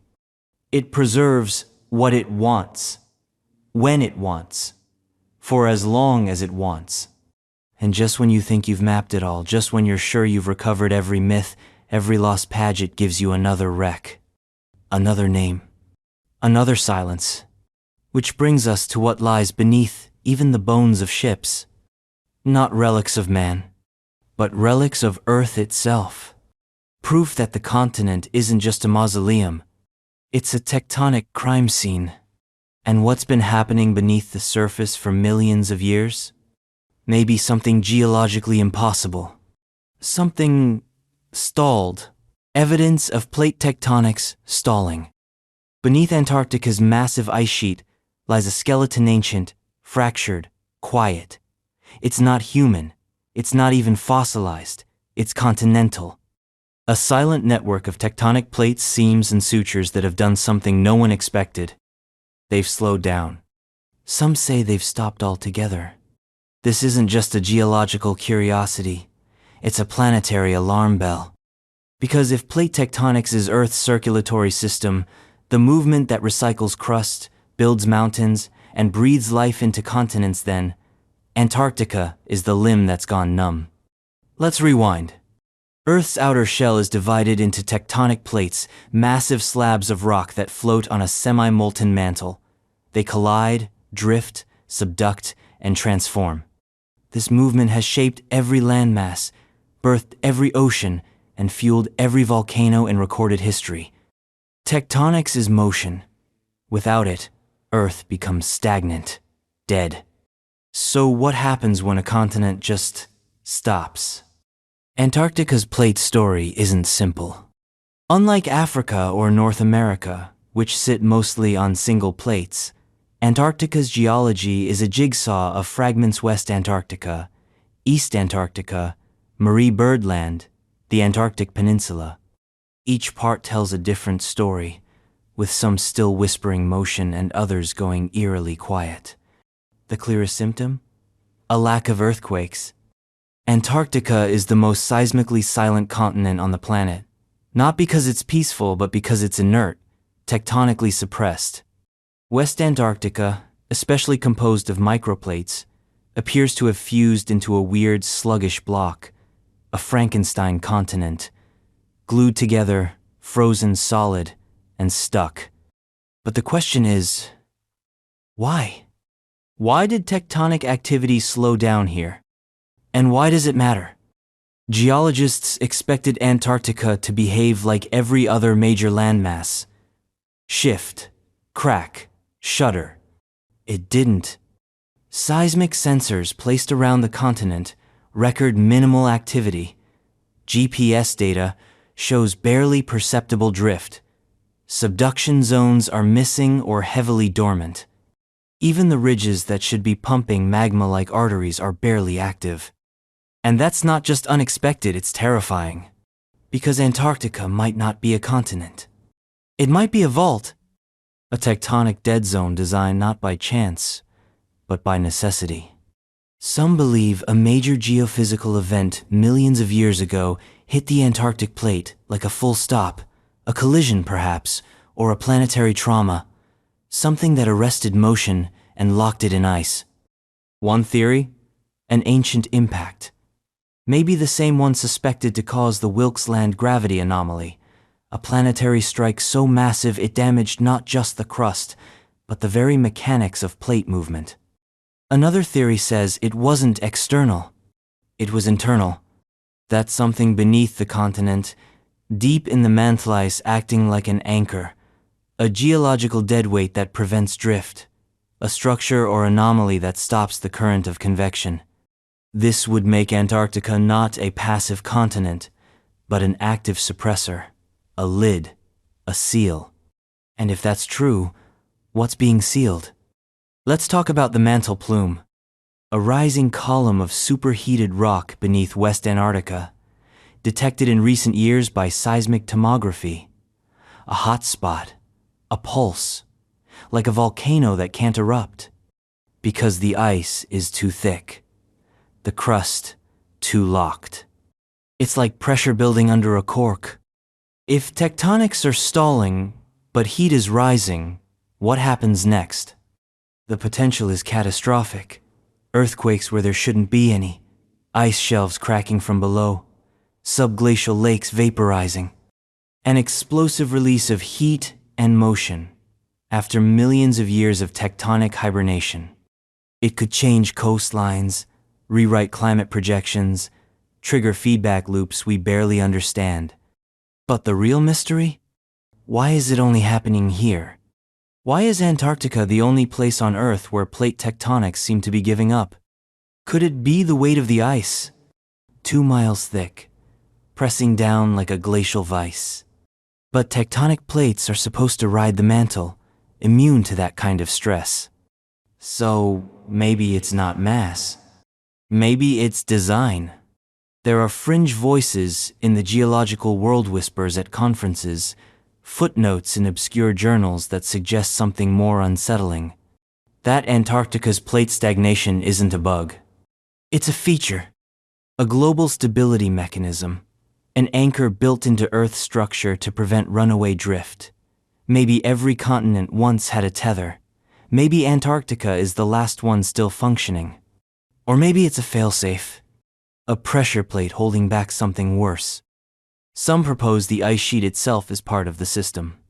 Not just frozen water, but thermal insulation, a planetary blanket to keep the mantle quiet. Remove the ice sluice, the seal, which brings us to today, because the ice is melting rapidly. The West Antarctic ice sheet is collapsing faster than models predicted. Subglacial lakes are draining and refilling. Volcanic activity beneath the ice is increasing. And those dormant plates? They're beginning to twitch. Tiny seismic events, microquakes. Barely perceptible but increasing. The dead limb is stirring. And no one knows if that's a good thing. Because Earth needs tectonic movement to regulate itself, but not all at once. Not as a release valve under pressure for 1,000,000 years. It could be like popping a balloon, or uncorking a volcano the size of a continent, or worse, disrupting the balance that has kept the Earth habitable since long before humans arrived. So what if Antarctica's tectonic stillness is the only reason the rest of the planet moves the way it does? What if it's the keystone?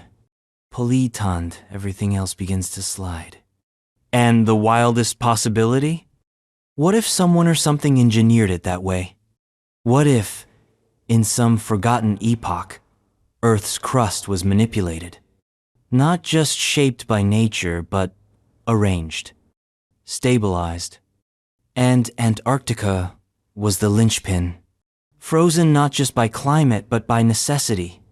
Not just a continent, but a load-bearing structure, a geophysical Rosetta Stone holding everything in place. That would make the recent tectonic stirring not just a warning, but a countdown. And when it hits zero, everything we know about the planet could change. Because the most terrifying motion isn't a quake or a rift or a crash. It's the quiet shift of something ancient waking up. And what's waking up beneath Antarctica isn't just geology. It's history, the kind buried not in stone, but in ice. The next discovery proves that sometimes what's ancient doesn't die. It waits. And when the ice breaks, the microbes come crawling out. Ancient microorganisms resurrected. Antarctica has no memory, not in the way we think of it. No diaries, no gravestones, no ruins. It doesn't whisper history. It freezes it. Preserves it like a vindictive librarian who refuses to let you check anything out. And beneath that icy silence 3 kilometers deep in some places are things not merely from the past. They are the past. Ancient microorganisms. Frozen in time. Locked in permafrost for millions of years. And now, they're waking up. Not metaphorically. Not mythically. Literally. Let's talk about what that means. In the last few decades, scientists drilling deep into Antarctic ice core some over 3 million years old have pulled up more than just data on prehistoric climate. They've unearthed life, viable, living organisms, microbes, extremophiles, bacteria that have been asleep since before humans learned how to stand upright. And when thawed, they moved. They consumed. They reproduced. Like nothing had happened. Think about that. These organisms went into cryogenic hibernation before the Himalayas had finished forming. Before the Sahara was a desert. Before language. Before fire. And now they're here. Alive. Among us. Most people picture ancient life as bones. Fossils. Traces. But microorganisms don't leave fossils. They leave presence. Tiny packets of genetic memory. Molecular ghosts waiting for warmth. And all they needed was 1 degree. 1 cautious defrost. In one famous experiment, researchers revived bacteria from a sample taken 2.8 kilometers beneath the surface of the East Antarctic ice sheet. The ice it came from was estimated to be between 750,000 and 1 million years old. The microbes didn't just twitch. They flourished. They consumed nutrients. They divided. Some even began expressing genes related to resistance adaptation mechanisms no one had ever seen before. They were born in a world with no humans. No pollution. No antibiotics. And yet, they adapted instantly to our modern lab conditions. It's like giving a caveman an iPhone and watching him build a satellite. And the implications? They're endless, terrifying, and exhilarating. This isn't just a fun science fact. It's a frontier. Because these aren't just old organisms. They're alien in all but name. They evolved in total isolation. In darkness. In pressure. In cold that would snap your bones in seconds. They aren't part of our food chain. Our immune memory. Our biological assumptions. They're blank slates with millions of years of independent evolution. And the scariest part? We have no idea how many more are down there. So far, we've only scratched the surface. Literally. Of the 400 plus identified subglacial lakes under Antarctica, only a few have been sampled. Lake Vostok, Lake Willans, Lake Mercer. And each one? Teeming with life. Not just microbial either. There are signs traces of more complex life.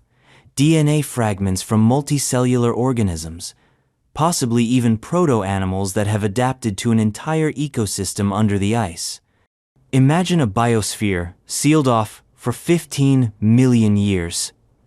No light, no oxygen, no external influence. And then we drill through the roof. We expose it. We let air in. We let us in. And we take specimens out. Now scientists are racing to study this life before it mutates in our hands or worse, in our lungs. Because we don't know what these microorganisms are capable of. We don't know their resistance. We don't know their effects on modern cells. We don't know what they eat or what eats them. What if they don't just survive? What if they thrive?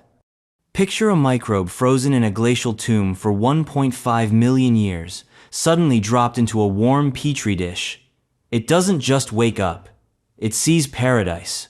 Nutrient-rich, light, oxygen, room to grow, and maybe to conquer. This isn't a science fiction movie pitch. This is already happening. In the last 10 years, revived microbes from ancient ice have displayed unexpected behaviors. Some produced unique enzymes capable of digesting synthetic compounds. Others showed antimicrobial resistance to modern drugs. Again, these organisms evolved before penicillin existed, before life as we know it even took shape. And yet they can resist our medicine. Why? Some researchers speculate that these bacteria evolved biochemical pathways that protect them from environmental stressors we don't even understand. Radiation, free radicals, sub-zero pressures. Or something older, something more dangerous. What if we didn't just find ancient microbes? What if we found primordial prototypes? Genetic libraries of a time when life was still figuring out what life should be. Instructions from before the genome standardized. Instructions were waking up. And what happens when we introduce these ancient codes into modern environments? Because that's exactly what we're doing. Unintentionally, of course. All in the name of science. We want to map their genomes. We want to test their potential. Bioengineering. Medical breakthroughs. Industrial enzymes. Cures for diseases. The promise is enormous. But so is the risk. Because this isn't just unknown life. It's uncontrollable. We've only just started cataloging the viral loads embedded in glacial ice. In one study, researchers discovered over 30 previously unknown viral families in a single ice core, most of them dormant. Some of them possibly extinct, except they're not. They're waiting. And now that the ice is melting, they're not waiting anymore. The permafrost is retreating. The lakes are warming. And whatever lies beneath is being reintroduced into ecosystems that have no defense against them. It's not just about discovery. It's about containment. Because ancient microorganisms don't know the rules of modern biology.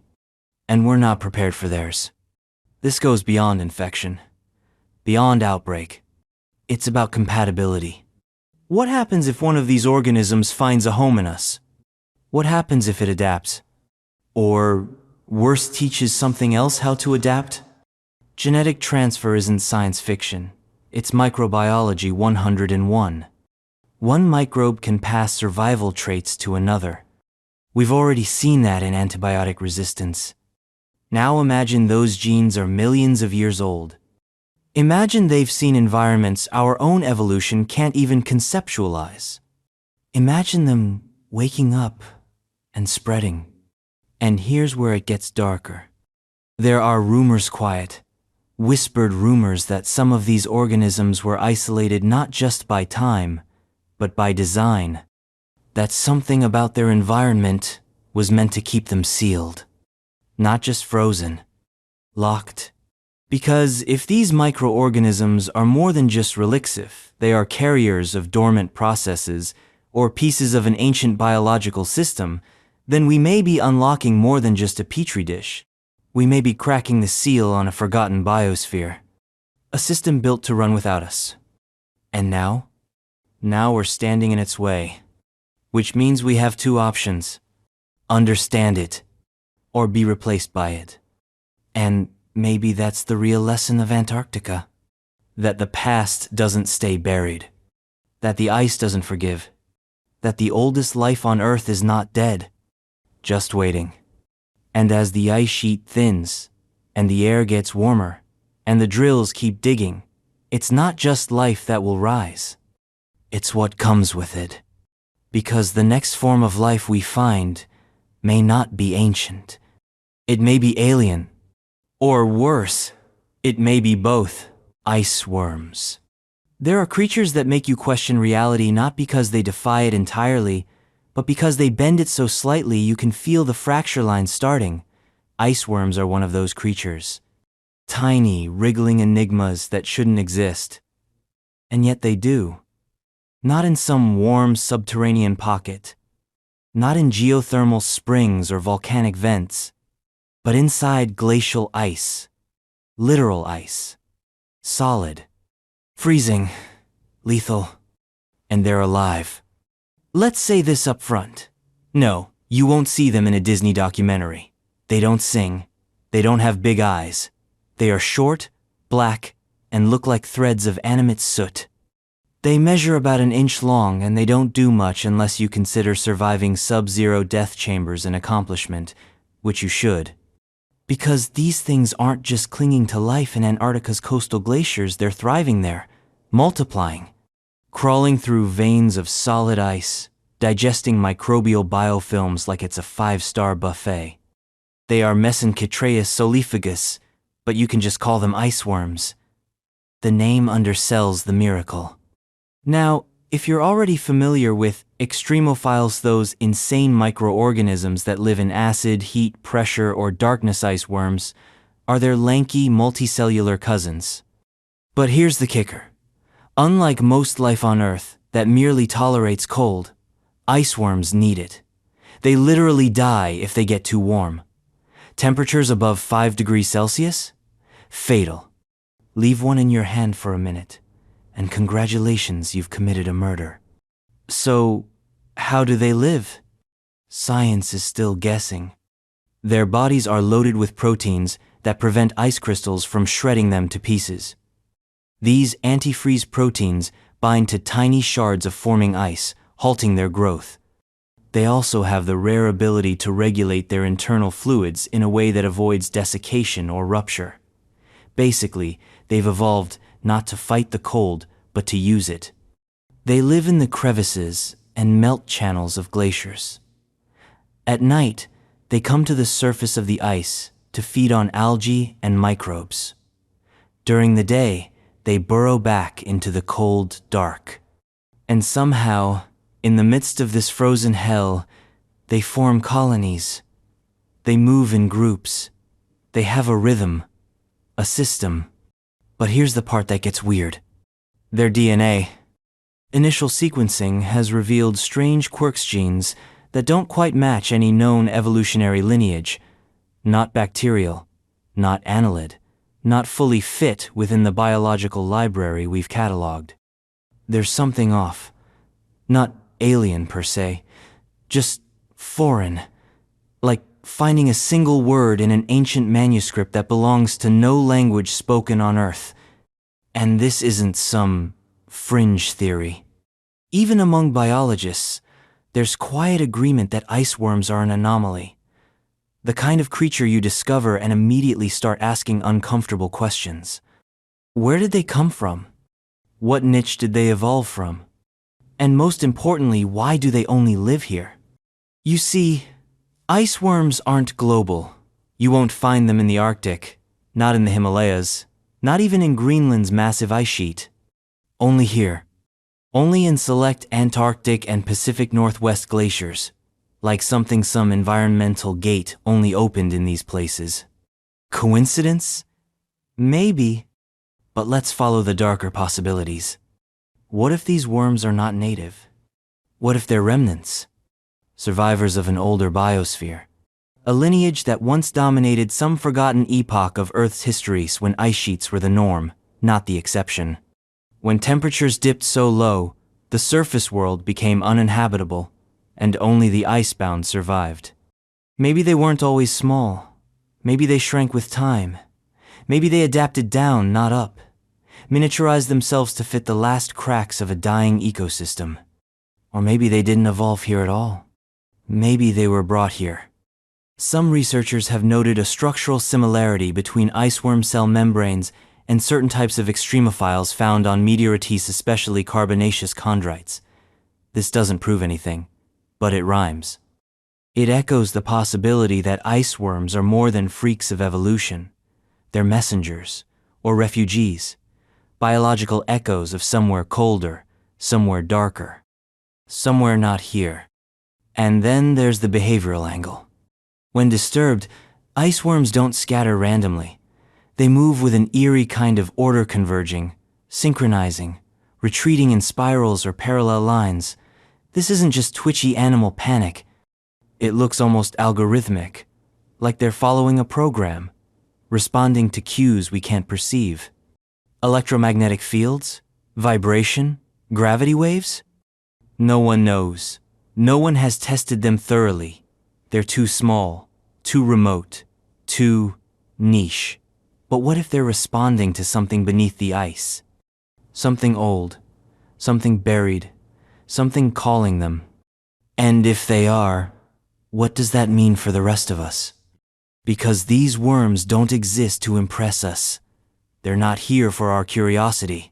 They're doing something, processing, consuming, building. And we're only just starting to pay attention. Some fringe theories propose that iceworms are ecological relays, that their purpose isn't survival, but communication.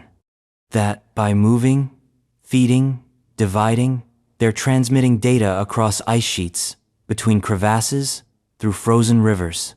A living network, biological fiber optics, a soft wriggling internet of glacial memory. It sounds insane, until you remember that ants do it, bees, fungi, neural nets. Why not worms? Why not here? Because Antarctica doesn't follow our rules. It never has. The continent plays a long game. And if iceworms are its messengers, we should probably be asking what the message is. Or what's listening. And here's a final, deliciously unsettling thought. What if iceworms aren't the end point? What if they're the beginning? The first wave, the simple version, the larvae of something not yet born. Something that grows in cycles, sleeps in epochs, and now, because of melting, because of light, because of use, it's ready to emerge. Not all at once, but gradually, patiently. One glacier at a time. Because when you find a creature that can't survive above freezing, you have to ask, what happens when it no longer needs to? When the world shifts toward its ideal temperature? When the ice isn't its prison, but its cradle? When it grows. And that's not just a horror story. That's evolution. Which means the question isn't whether they'll adapt to us. It's whether we can survive them adapting at all. Next, we dive deeper not into biology, but into geography, into the invisible rivers beneath Antarctica that shape the very ground, not above the ice, not inside it, beneath it, where water flows through bedrock like veins in a frozen god, and what they've discovered in those depths might just be rewriting the map of the planet. Subglacial waterfalls. In most parts of the world, waterfalls are romantic things, icons of power and beauty. They roar, they glitter, they fall in love with gravity and never look back. But Antarctica, true to its style, does waterfalls differently. It hides them, deep underground, locked beneath miles of ice, out of sight, out of mind, and almost completely unacknowledged until recent decades. Welcome to the underworld of Antarctica, a place where water doesn't fall for beauty, it falls for pressure, and it doesn't fall into rivers, it falls into secrets. These are not waterfalls you can photograph. You can't raft them or build postcards around them. You can't even hear them, but they exist. Gigantic, invisible, roaring torrents of subglacial water, some cascading hundreds of meters beneath the ice sheet, carving out secret valleys, reshaping the continent from below like hidden hands sculpting a marble titan. And here's the part that should scare you a little. We didn't even know they existed until fairly recently. We used to think Antarctica was a static block of frozen silence, that the bedrock underneath was immobile, that the ice above was a cold, geological blanket sitting on nothing but lifeless stone. Wrong. There are lakes down there, hundreds, some bigger than cities, interconnected by rivers and waterfalls that flow without ever seeing sunlight. This isn't frozen death. It's liquid movement. Let that sink in. Beneath the coldest, driest, most isolated place on Earth, there is waterfall activity. Not drips, not oozes, cascades. Seismic sensors have picked up the tremors. Radar has mapped the channels. Satellites have tracked tiny surface shifts caused by subsurface fluid dynamics. And what they reveal is something staggering. Antarctica is not a continent of ice over stone. It's a continent of ice over water. Imagine a 3-kilometer thick ice sheet resting on a bed of sloshing, churning, whispering rivers, some of them pressurized to the point of violent release, some feeding entire lake systems before draining into others, some disappearing completely. Now add vertical motion, subglacial cliffs, pressure gradients, basal melting. And suddenly, you've got the physics for waterfalls. Real ones. Water plunging beneath ice into caverns that haven't seen air since the dawn of mammals. These aren't slow leaks, they're flash floods in the dark. Some of them activate periodically, triggered by geothermal pulses or tectonic shifts. Others appear more random, lie one moment. A lake is full, the next, it's gone. Emptied in a matter of days, its contents sluicing down unseen chutes to who knows where. It's like the continent has its own plumbing. Only no one built it. No one mapped it. No one controls it. And here's where it gets existential. If this hidden hydrology is as vast as we now believe, then everything we thought we knew about Antarctica's stability is wrong. Because these waterfalls aren't just geological curiosities. They're destabilizers. Every surge of subglacial water affects the friction between the ice sheet and the bedrock. More water means less friction. Less friction means more sliding. More sliding means faster glacier movement. And faster glacier movement means sea level rise. This isn't a trickle-up effect. It's a potential collapse. A few major subglacial drainage events in the wrong place at the wrong time could accelerate ice loss by decades, maybe more. And we wouldn't know it was happening until it was too late.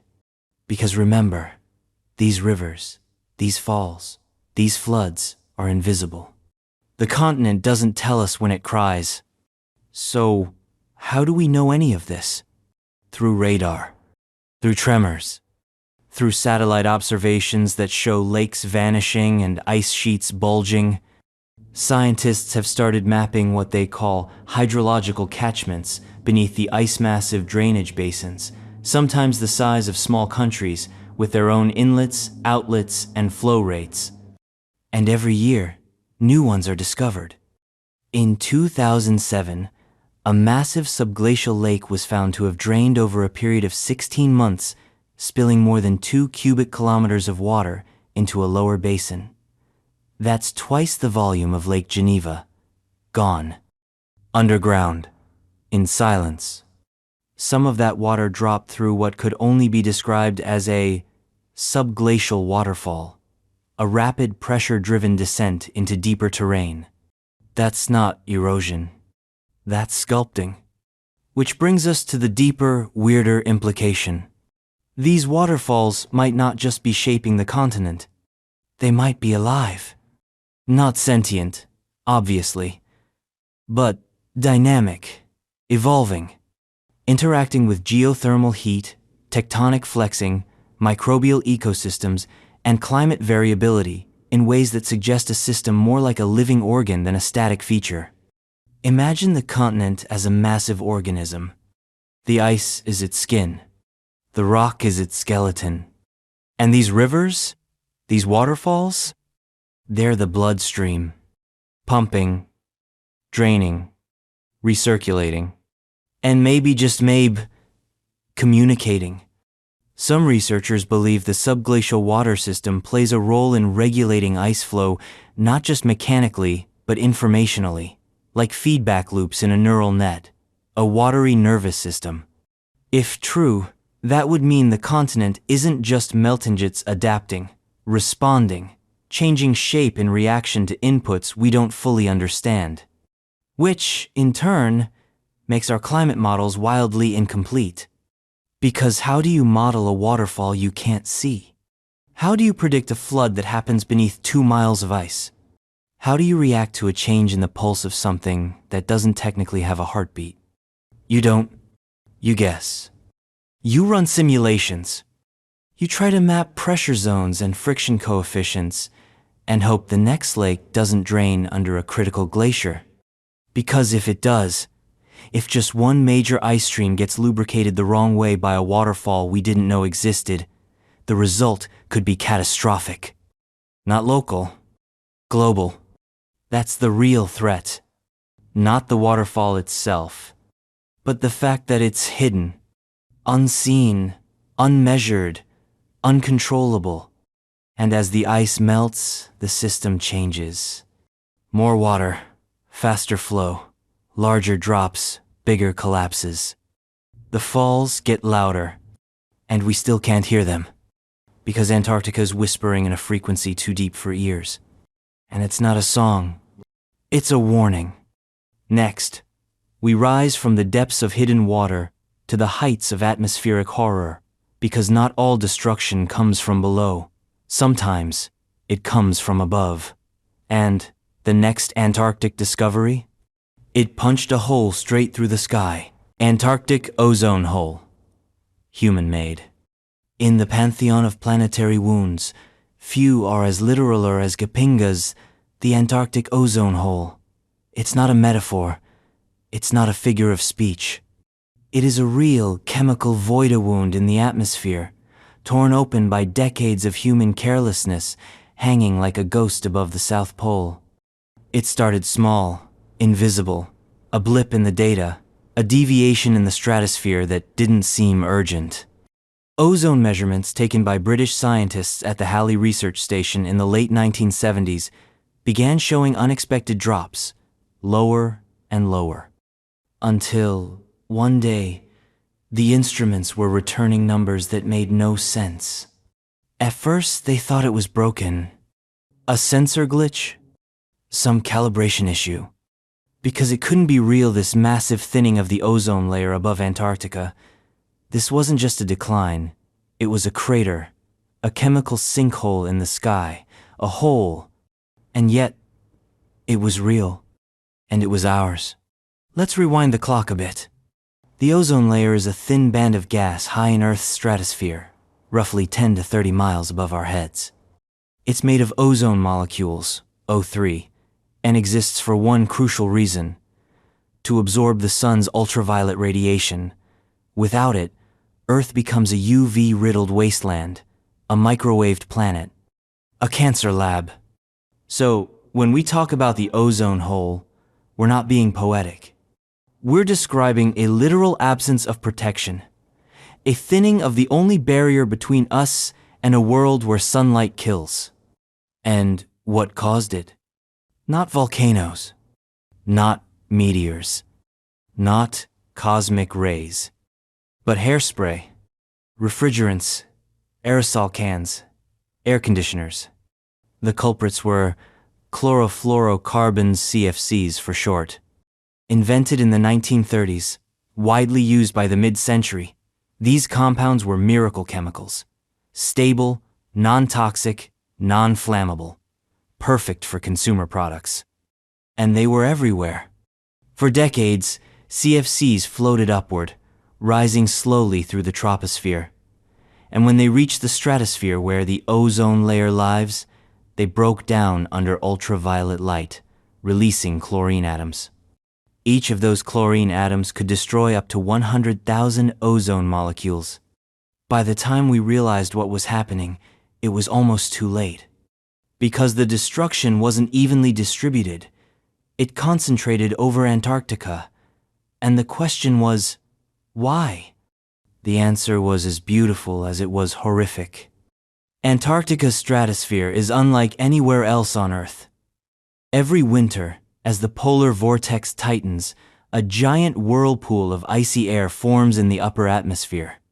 Inside this vortex, polar stratospheric clouds begin to form thin, ghostly sheets of crystals made from nitric acid and water.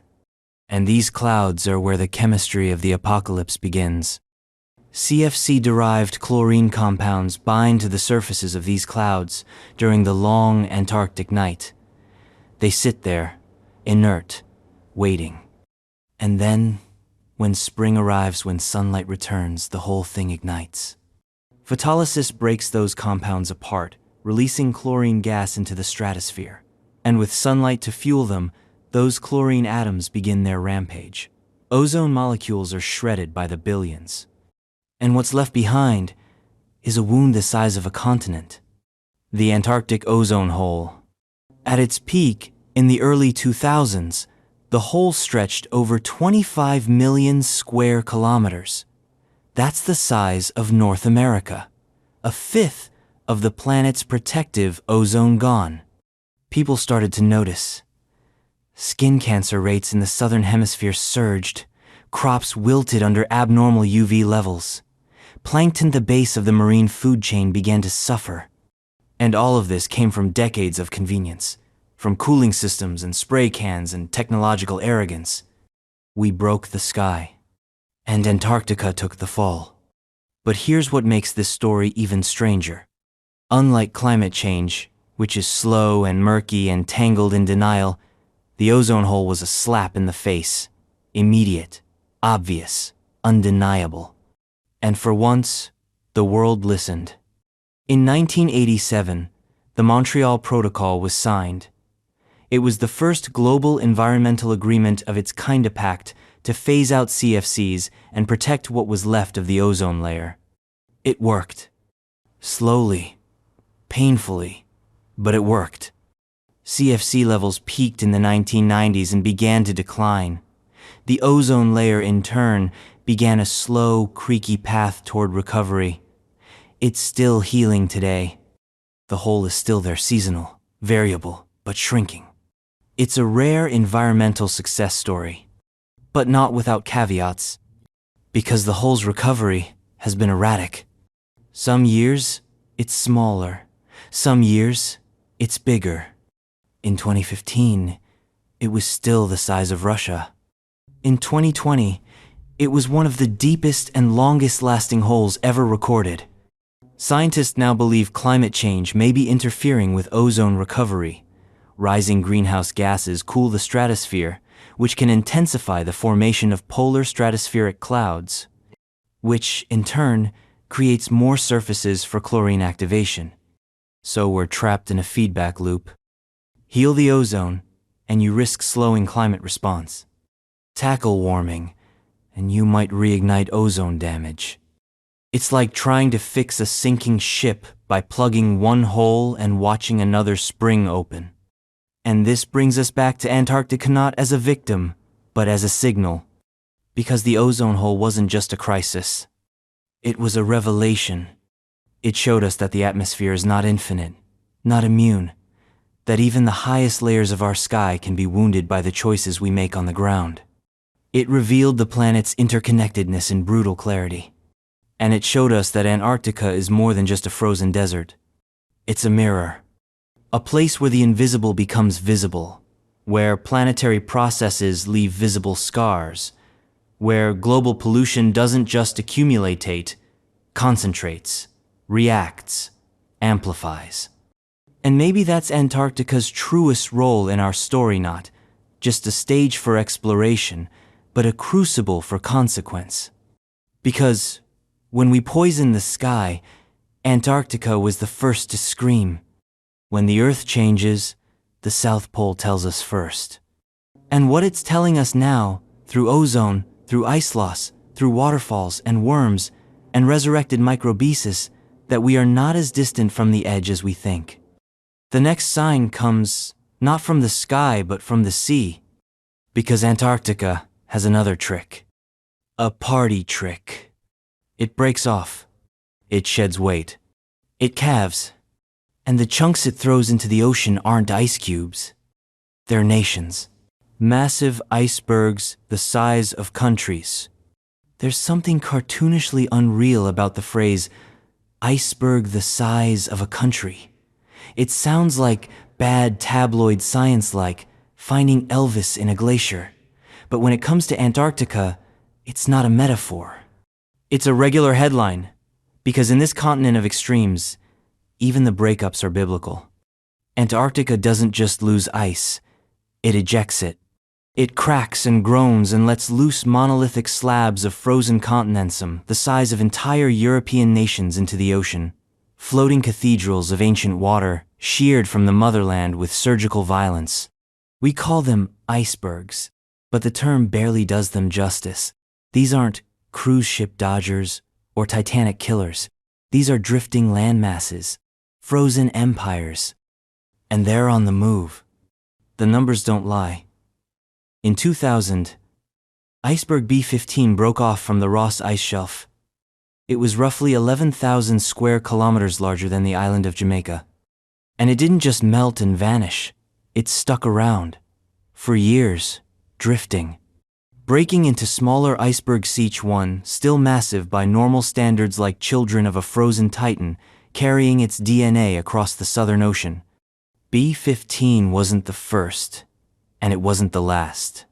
More recently, iceberg A-76 calved from the Rhône Shelf, nearly 4,300 square kilometers in size. It became the largest iceberg afloat in 2021, bigger than Luxembourg, nearly the size of Qatar, floating free, like an unplugged puzzle piece on a warming sea. And here's the thing, these calvings aren't just impressive, they're ominous. Because when Antarctica sheds ice of this magnitude, it's not a magic trick, it's a symptom. These bergs are not cute, they are not manageable, they are not passive. They are chaos in solid form. Each one displaces water, alters ocean currents, threatens marine ecosystems and shipping routes. They can take year 7 decadesto fully melt, depending on where they go. And the entire time they drift, they're not harmless. They're lethal. Some have run aground near sub-Antarctic islands, wiping out entire colonies of penguins and seals. Others create cold water anomalies that disrupt fish migration and nutrient cycles. Some act as floating barriers, blocking access to research bases or obstructing natural ice flows. But perhaps the most terrifying thing about these mega icebergs is what they represent. They're evidence of weakening shelves, of continental fracture, of irreversible change. Because calving events this large don't happen in a vacuum. They're the final sigh of an overstressed ice shelf, a stress release at geological scale. And ice shelves matter. They're not just floating extensions of the continent. They're buttresses, natural braces that hold back the land-based ice behind them, like doorstops. Lose them, and the glaciers they hold back can accelerate dumping their contents directly into the ocean.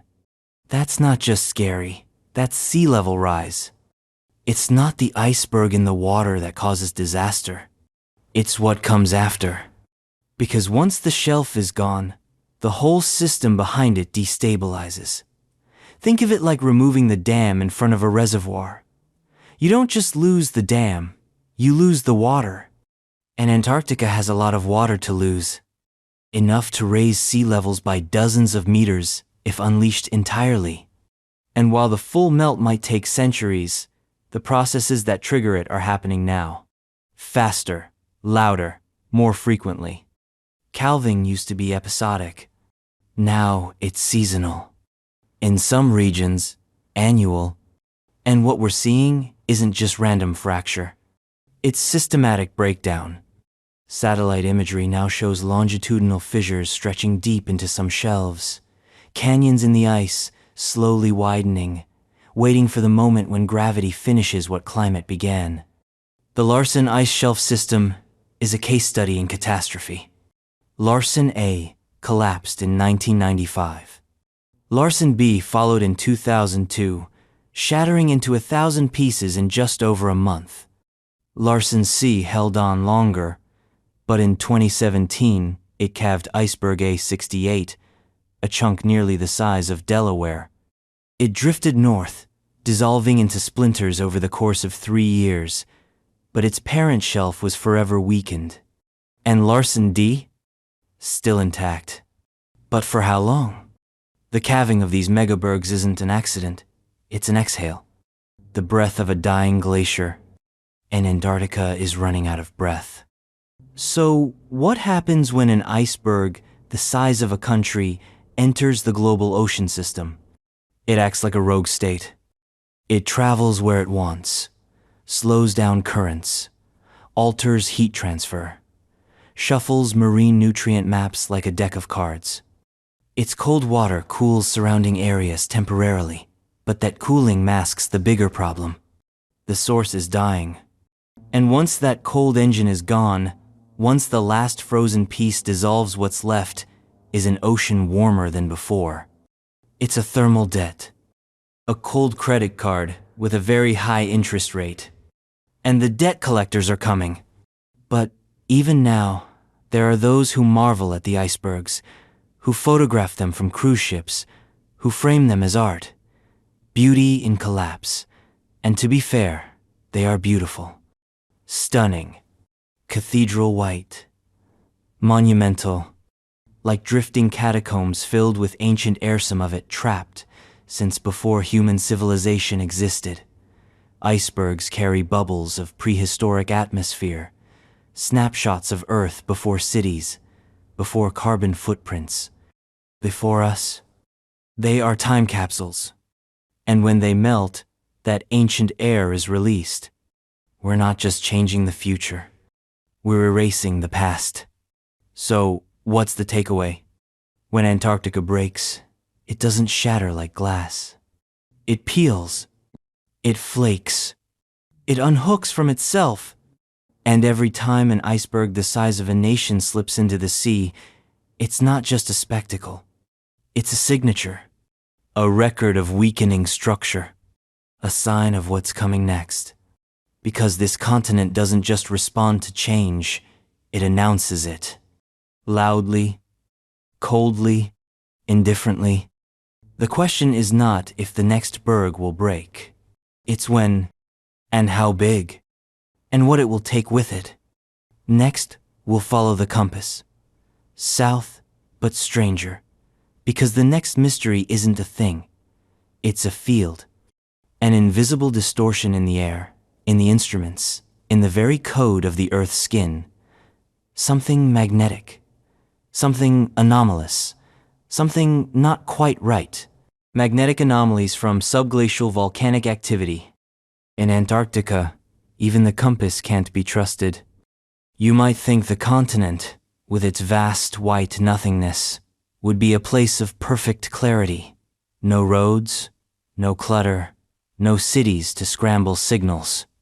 But down there, nestled beneath miles of ice, something ancient and fiery is whispering into the instruments.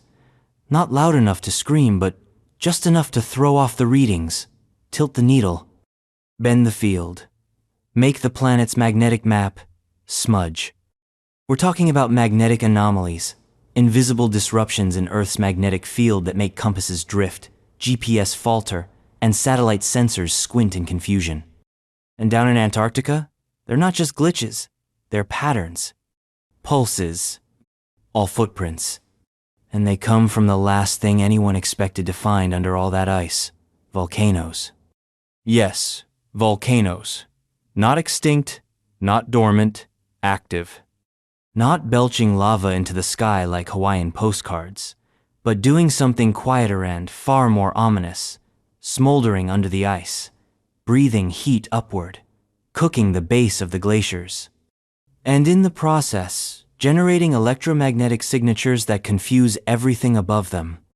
These are not small anomalies. Some of them stretch for hundreds of kilometers, detectable only through the most sensitive instruments, magnetometers dragged behind planes or stitched into satellite payloads. They reveal zones where the magnetic field is subtly but unmistakably wrong. We're not talking about a simple north-south deviation. We're talking about entire subglacial regions with altered polarity, magnetism so strong or strange it suggests vast deposits of magnetite-rich rocker the geological residue of intense volcanic history. In particular, one region keeps surfacing in the research: West Antarctica. Specifically, the area beneath the West Antarctic ice sheet, where the crust is thinner, the mantle is hotter, and the anomalies are stronger. One of the most enigmatic examples? The Piri Reis volcanic province. It's a volcanic graveyard or nursery, depending on your perspective. Dozens of volcanic peaks have been detected beneath the ice, some confirmed, some inferred, all clustered in a region that, on the surface, looks like nothing but endless white. But down below, it's a cauldron, and the magnetic signatures support it. See, volcanic activity, especially over long timescales, leaves behind a magnetic fingerprint. When lava cools, iron-bearing minerals align with Earth's magnetic field, recording the direction and intensity at the time of solidification. These records become embedded in the rock, like frozen compass needles. But when you get an area with overlapping eruptions, crustal shifts, and buried geothermal flows, those records stack in conflict. They create magnetic confusion, swirling signatures, areas where the field loops or weakens or strengthens unpredictably. Piri Reis land is one such place. It's not just noisy, it's chaotic. And if that weren't enough, the heat from these volcanoes is causing something even more troubling: basal melting. That's right, the ice sheet is melting not just from above, thanks climate change, but from below. Hotspots under the crust are creating melt zones at the ice base. Water accumulates, pressure builds, ice begins to slide, and all of this is happening in areas riddled with magnetic anomalies. Coincidence? Maybe. But what if it's not? What if these anomalies aren't just geological leftovers? What if they're the active heartbeat of a hidden system? A volcanic underworld beneath the ice, warming slowly, reshaping the base of Antarctica like a sculptor working blind. And here's where it gets stranger. Some of the anomalies don't line up with known volcanic structures. They appear in places with no seismic activity, no surface elevation changes, no thermal outflow, just magnetic distortion. Which begs the question, what's causing them? One theory: subglacial intrusions. Columns of magma that rise, but never erupt. They push upward, cracking rock, altering temperature gradients, and leaving behind intensely magnetized formations. These intrusions don't leave scars. They leave field zones where everything magnetic behaves differently. Another theory: buried impact craters. Massive asteroid strikes from Earth's deep past could have created melt zones and crustal warping that still registers today. Combined with volcanic activity, the result would be a chaotic soup of magnetism and geothermal energy, a land beneath the land, still echoing from the trauma.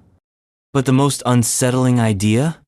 That the anomalies aren't entirely natural. That some structure, some pattern lies beneath the ice that doesn't fit conventional geology. A few researchers, skirting the edges of academic respectability, have suggested these patterns show unnatural symmetry, grid-like formations, right angles, depths and densities that suggest engineered materials. Is it true? Hard to say. But when your compasses don't work and your satellites can't explain the data, the door opens to questions no one wants to ask out loud. And even if it's all natural, even if the anomalies are 100% geological, it doesn't make them less dangerous. Because magnetic anomalies affect more than compasses.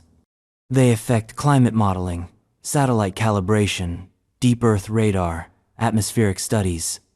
They can distort the data we rely on to understand our own planet. And more practically, they can mask real threats. Imagine trying to track a subglacial lake draining or an ice shelf fracturing, only to have your instruments give you ghost readings. Imagine a drone flying into a magnetic haze and never coming back. Imagine building your models on ground that moves not just physically, but electromagnetically. Welcome to Antarctica, where the floor lies, and the ice listens. Because magnetism isn't just a force, it's a story. A history of how rocks formed, moved, melted, and realigned. It's the fingerprints of Earth's memory. And in Antarctica, that memory is scrambled. Something in the rock is shouting, and we don't know the language. It's easy to dismiss this as background noise, scientific static. But in a place where everything is buried, where nothing is seen directly, magnetism is sometimes the only signal we have. And it's saying, things are not where they should be. The poles are shifting. The crust is warming. The maps are wrong. And beneath it all, something burns. Next, we descend from the invisible forces to the visible surreal. Because just when you think Antarctica can't get any weirder, it shows you what ice can do when left alone for long enough. It turns itself into cathedrals, mazes, sculptures, wonders, structures that shouldn't exist and yet somehow do. Unusual ice formations and caves. Antarctica is a continent where water goes to dream, a place where it takes strange new forms, sheds its liquid logic, and becomes something unrecognizable. It doesn't freeze the way it's supposed to. It doesn't behave. Instead, it sculpts, it spirals, it transforms into architectural madness under pressures and temperatures that defy imagination. It creates ice that looks like it was designed, not by nature, but by some alien minimalist with a flair for the dramatic. Welcome to the most bizarre art gallery on Earth. And it's entirely made of frozen water. Let's start with the surface. In Antarctica, snow doesn't just accumulate, it mutates. Blizzards carve landscapes like wind-powered sculptors, grinding ice into sharp ridges called sastrugi. These aren't your average snowdrifts. They are frozen dunes, sometimes taller than a man, crusted and carved by razor winds that slash across the plateau at speeds that can sandblast exposed equipment. Each ridge has a shape scalloped, fluted, cracked like dragon skin. Walk across a field of sastrugi, and you're not just trudging through snow, you're navigating a battlefield of frozen waves. Some of them are so intricate, so repetitive, that satellite imagery has mistaken them for artificial patterns glitches in terrain maps, misreadings caused by nature's geometric rebellion. But the surface is just the foyer. The real gallery lies beneath. Enter the ice caves. These are not caves in the traditional sense, hollowed out limestone or granite. They are voids inside glaciers and ice shelves, shaped by meltwater, geothermal vents, shifting crevasses, and time. And they are unlike anything else on Earth. Some are vast cathedrals with ceilings dozens of meters high and walls so clear you can see bubbles trapped 20,000 years ago. Others are serpentine tunnels winding miles into the glacier's belly, illuminated only by the ghostly blue glow of refracted sunlight. Step inside, and it feels like being swallowed by a frozen lung. The silence is total, the temperature is deadly, and the beauty is blasphemous. These caves can form in multiple ways. Sometimes it's surface melt that trickles down and slowly drills a hole. Sometimes it's geothermal heat seeping from the bedrock below. In certain cases, it's volcanic warmth, carving chambers under the ice cap, steam rising into frozen domes, and condensing into walls of translucent crystal.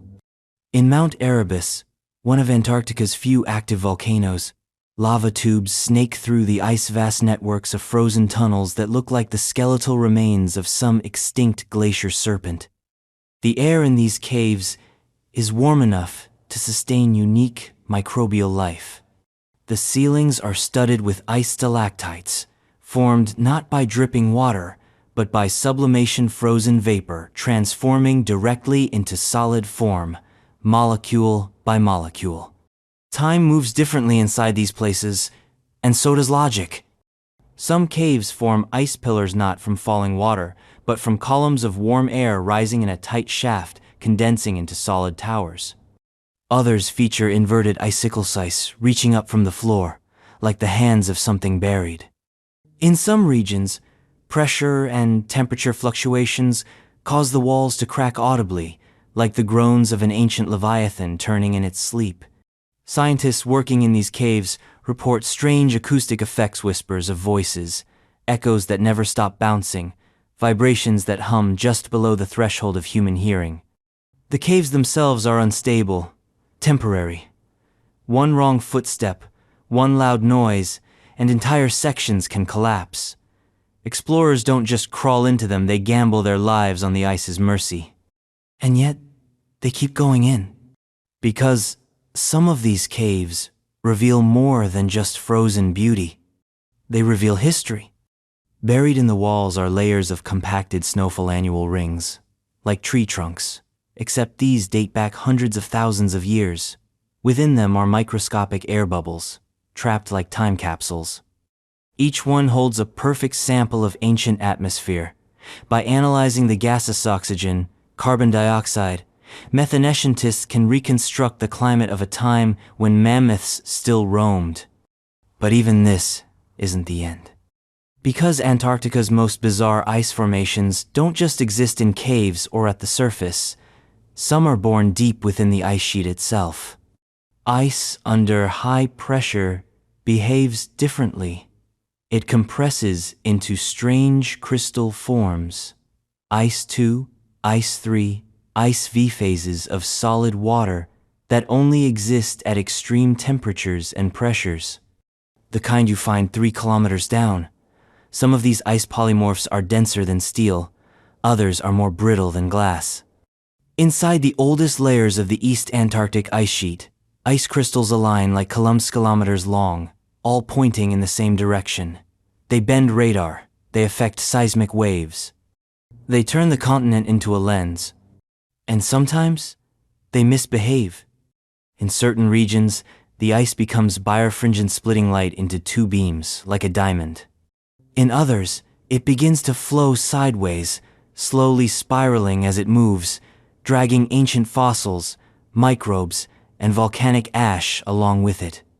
This movement forms structures that shouldn't exist, like buried whirlpools, spirals in the ice, vortices kilometers wide, visible only through radar or seismic imaging. They twist through the crust like frozen hurricanes, carved over millennia by unseen forces. No one knows exactly why they form, but they are real and they move. It gets stranger still. Some explorers have documented ice bridges, natural arches formed inside crevasses, where meltwater refreezes mid-fall, bonding 2 walls of ice together in a structure that looks like the rib of some great frozen beast. Others have found hollow tubes leading vertically downward, perfect shafts, cylindrical, smooth, like drill holes made by something too precise for erosion. And then there are the blue holes. These are deep, circular openings in the ice that plunge straight into glacial hearts.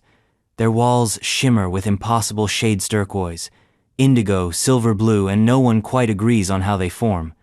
Some say it's surface meltwater, collapsing into hidden lakes. Others claim they're vent holes from subglacial volcanism. Whatever they are, they don't just look like portals. They feel like them.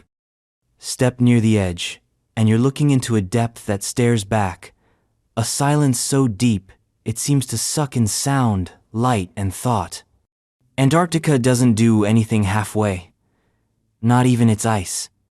Everything about these formations challenges our understanding. Ice shouldn't flow like this. It shouldn't form arches or caves or spirals.